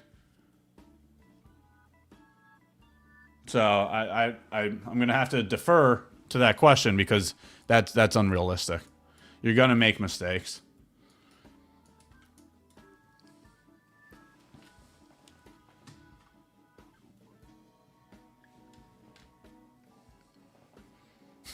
I don't trade breakers. I'm a rule breaker. Chat is just undefeated. Undefeated. Ash, U.S. government have stakes in many firms. So the higher the valuation, the higher the assets of the U.S. government. That benefit in borrowing against those assets, because U.S. under trillions of dollars of debt. Okay? I'll be straightforward. I'm not,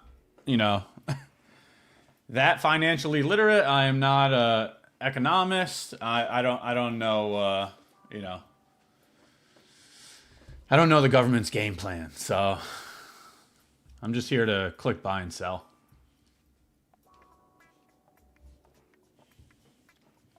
Best trade for you this month? I actually think I had... Let me check my calendar real quick. Give me a second here. I think I had a 6.9K winner. That might have been in April, actually. Let me just double check real quick.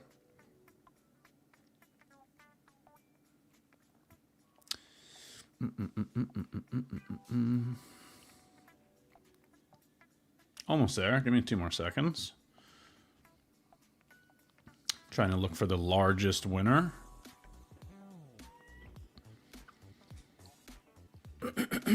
Excuse me.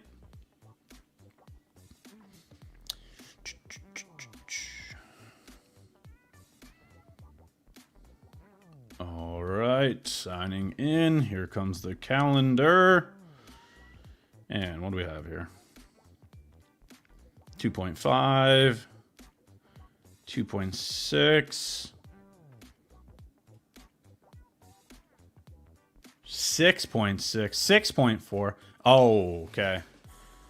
Yeah, so that was in April. I had a 6.4, and then also in April I had a 6.6, and then that is the largest for May. Yes, 5. Largest one in May is 5. The other larger ones are 2.5, 2.4, 1.7. Yeah, so largest for May, not the largest for the account though.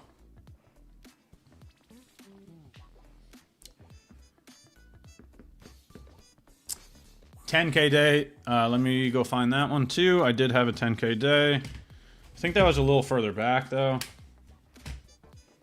Let's take a look at that one too. April, March.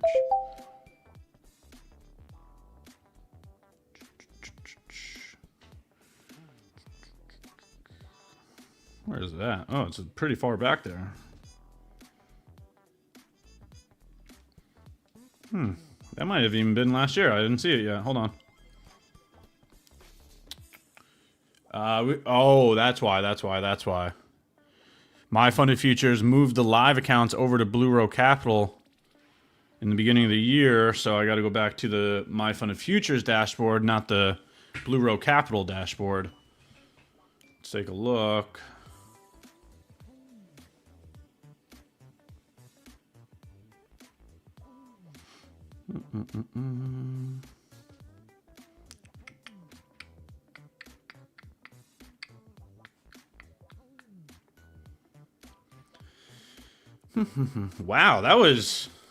Wow, I'm surprised you remembered that. The 10K day was back in October. That was a while ago. I'm surprised you remembered that. Back in October.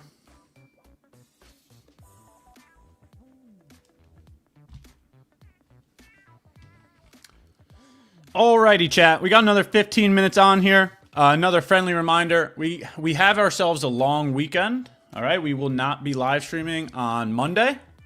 All right. Got ourselves a nice little Memorial Day coming up.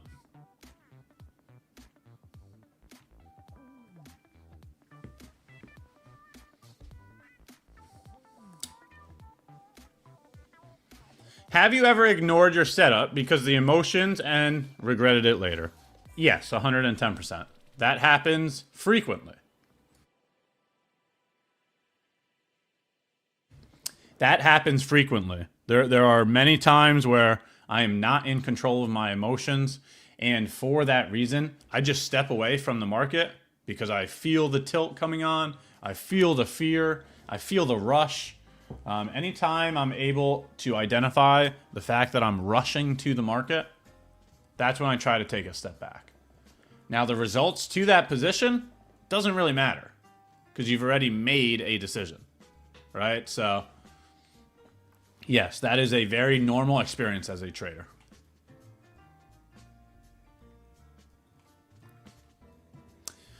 What's the hardest lesson that the market has taught you? Patience. Patience, patience, patience, patience, patience.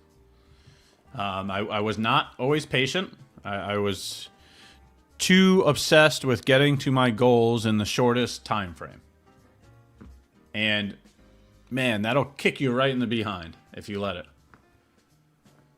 Once you realize that you got to play the long game, that you got to compound over time instead of rushing to your goal, that you have to deal with some delayed gratification, that is when you're going to get away from your emotions and start focusing on the process.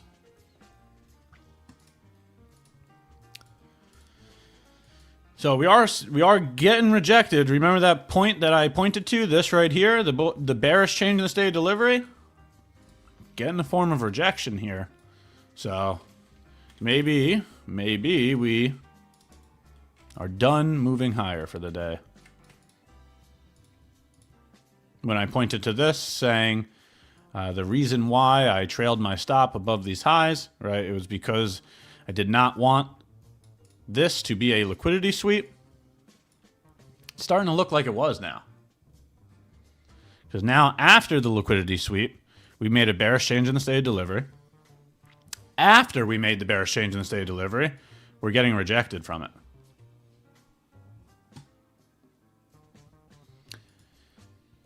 So, some equal lows here as the first target. Next set of lows there as the second target. And then an FVG to fill over here.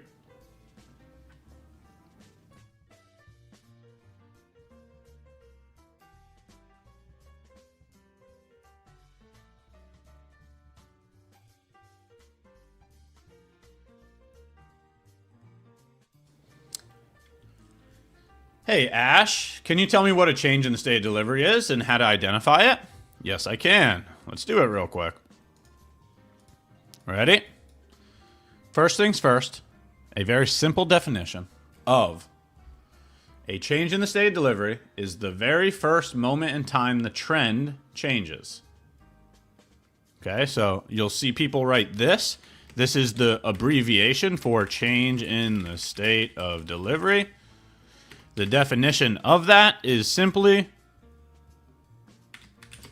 the very first moment in time the trend changes.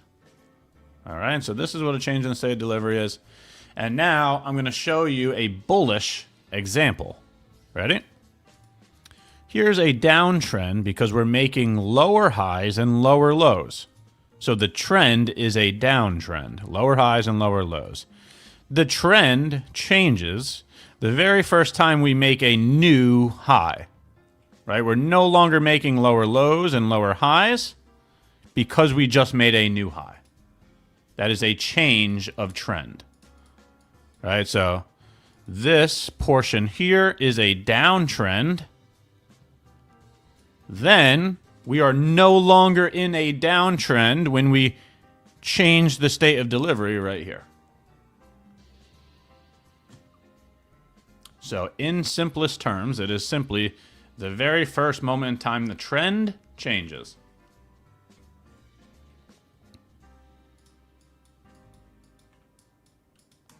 Okay? Very good question.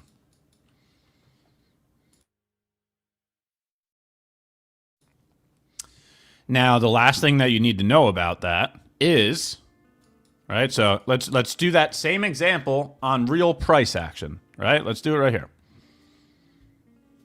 Hello? All right. Ready? Low, high. Lower low, lower high. Lower high, lower low. Here's a downtrend, right? Price was moving lower here. All right? We're no longer moving lower once price went through here. Ready? Change in the state of delivery. We're starting to move higher now. Look at that. The trend is still going. Oh my God, we're getting higher prices. We found the actual change in the state of delivery.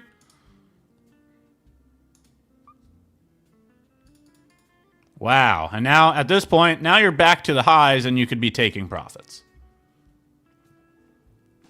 Right? So last portion of the conversation is you need to know that a bearish change in the state of delivery is going to be the opening price of the candle or candles that took out liquidity. Right? This candle ran below the swing low.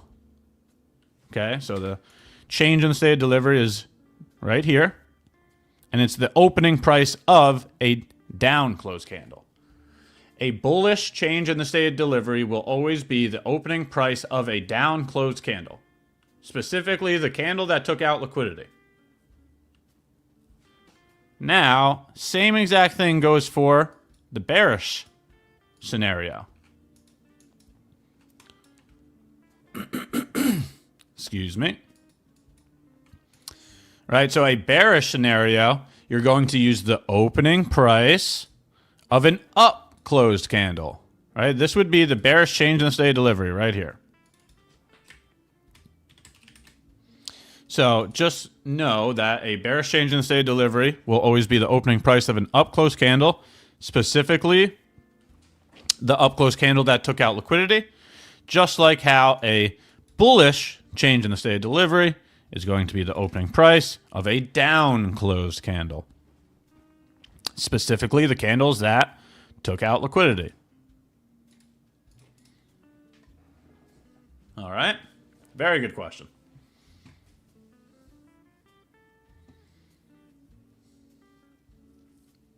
Very, very good question.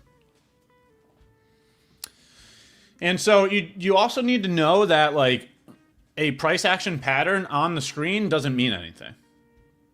Okay, we use this to measure our risk. We do not risk because of this. The reasons why we risk come from the higher time frame. So here are the reasons why I risk. Get ready? Let's do this again real quick. This is the reason why I would actually risk. When you get out here on a daily time frame and you're capable of creating a bias, right? So my bias was bullish because it looked like we were getting supported from a bullish FEG. Therefore, then you go down to a lower time frame and you look for a key level that has SMT. Here's the key level here, the new day open. Here's the SMT here against ES. ES did not sweep that low.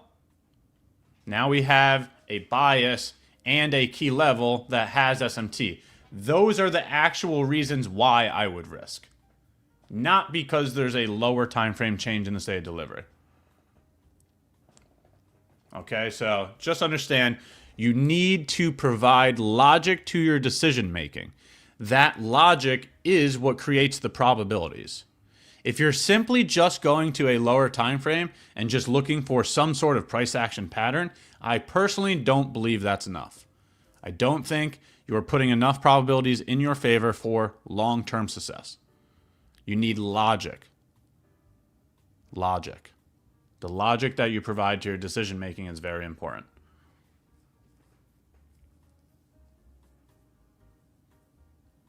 All right. Amazing questions here for a Friday evening right before a long weekend. I love it. Thank you, chat. Thank you for another phenomenal day. We do still have another 5 minutes, so get your last questions in. Get your last questions in. We got about 5 more minutes. Gladly willing to go over any portion of this business. So if you have any last questions, let's finish it up here. Do you think most traders lose money because they lack discipline or because trading exposes parts of their personality they've never learned to control before? Wow, you worded that amazingly. And it's number 2. Trading exposes parts of their personality they've never learned to control before. If you had money issues before, it's going to have a direct correlation, and this market is going to show you those money issues right here in real time. If you were not patient in real life, this market is going to show you how impatient you are. If you are not mentally stable, if you don't have emotional control, this market is going to be a mirror of your instability. It's going to be a roller coaster at that point. So, very good question. I personally think trading exposes parts of your personality that you might not have had to deal with before. Very good question. How are you, Ash? Like, not in trading, but in life? I'm actually at all-time highs, chat. To be completely honest, I couldn't be happier right now. Got married, got a house. We have our first kid on the way. We're happy. We're healthy. Life is truly at all-time highs right now. I could not be more grateful. I'm so thankful for every day. I'm extremely happy and healthy. Same with my wife. Same with the little guy that's on the way. We had another doctor's appointment today, and we had all good news once again. We're 32 weeks in, and there hasn't been any red flags. So I'm just so happy, man. I'm so happy. How about yourself? Hopefully all is well with you too. Thank you for asking. That was really generous of you. Life is going really good right now, and I hope to continue on that path, and I hope the same for everybody else. Thank you very much. That was really kind. I wasn't expecting that one. I really do hope all is well for everybody else here too.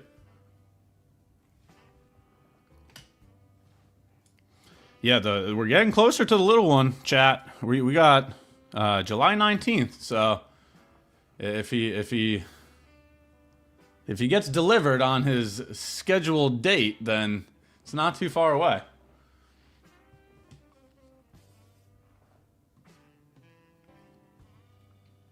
Not too far away.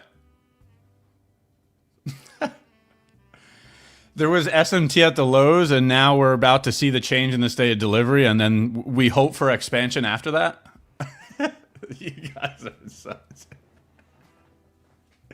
You guys are truly undefeated. Are you kidding me? The change in the state of delivery is coming July 19th.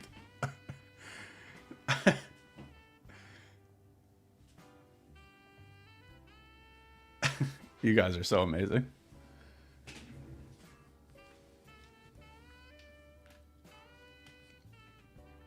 Yeah, thank you very much for the congratulations.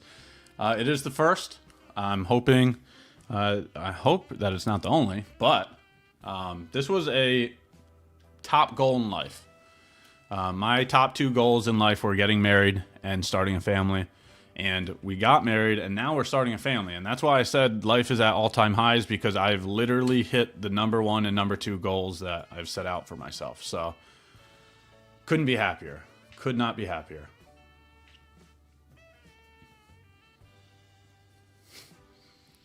The trend is about to shift to sleepless nights. That's what the change in the state of delivery is going to be.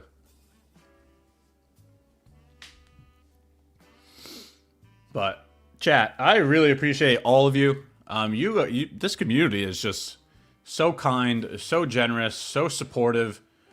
Thank you, thank you, thank you. All the positive comments, all the congratulations. You guys are. These are the type of people I love being around. Positive, professional people that are all trying to work together to achieve their goals. That's why I love this community. That's why we're going to keep showing up. That's why we're going to keep live streaming. We are going to keep working until we all get to our goals. And there really isn't a better feeling than having, a supportive community, a community that you can come to and work with other like-minded professionals who are willing to help. I really do appreciate all of the other hosts, all of the other special guests. Terry's been here since the beginning. Literally, he's been waking up and doing the morning show every single day for the past year. Tom's been here for so long. It's incredible. Matt's been here since the beginning. It's incredible. Absolutely incredible. But, chat, it is time to start the weekend. It is time to start the weekend. We're going to go ahead and close it up. I hope everybody has a phenomenal weekend. Enjoy the holiday. Like I said last time, we will not be going live on Monday. It's Memorial Day here in the U.S. It even shows it on the economic calendar. It's a bank holiday on Monday. All right, so enjoy the long weekend. Do something good for the soul. Spend some time with family. Touch some grass. We're going to go ahead and wrap it up, but I hope to see you all on Tuesday. Let's get right back after it. at the start of the new week. Thank you for your time, chat. I hope you all have a great weekend. We will see you on the next live stream. Have a good weekend.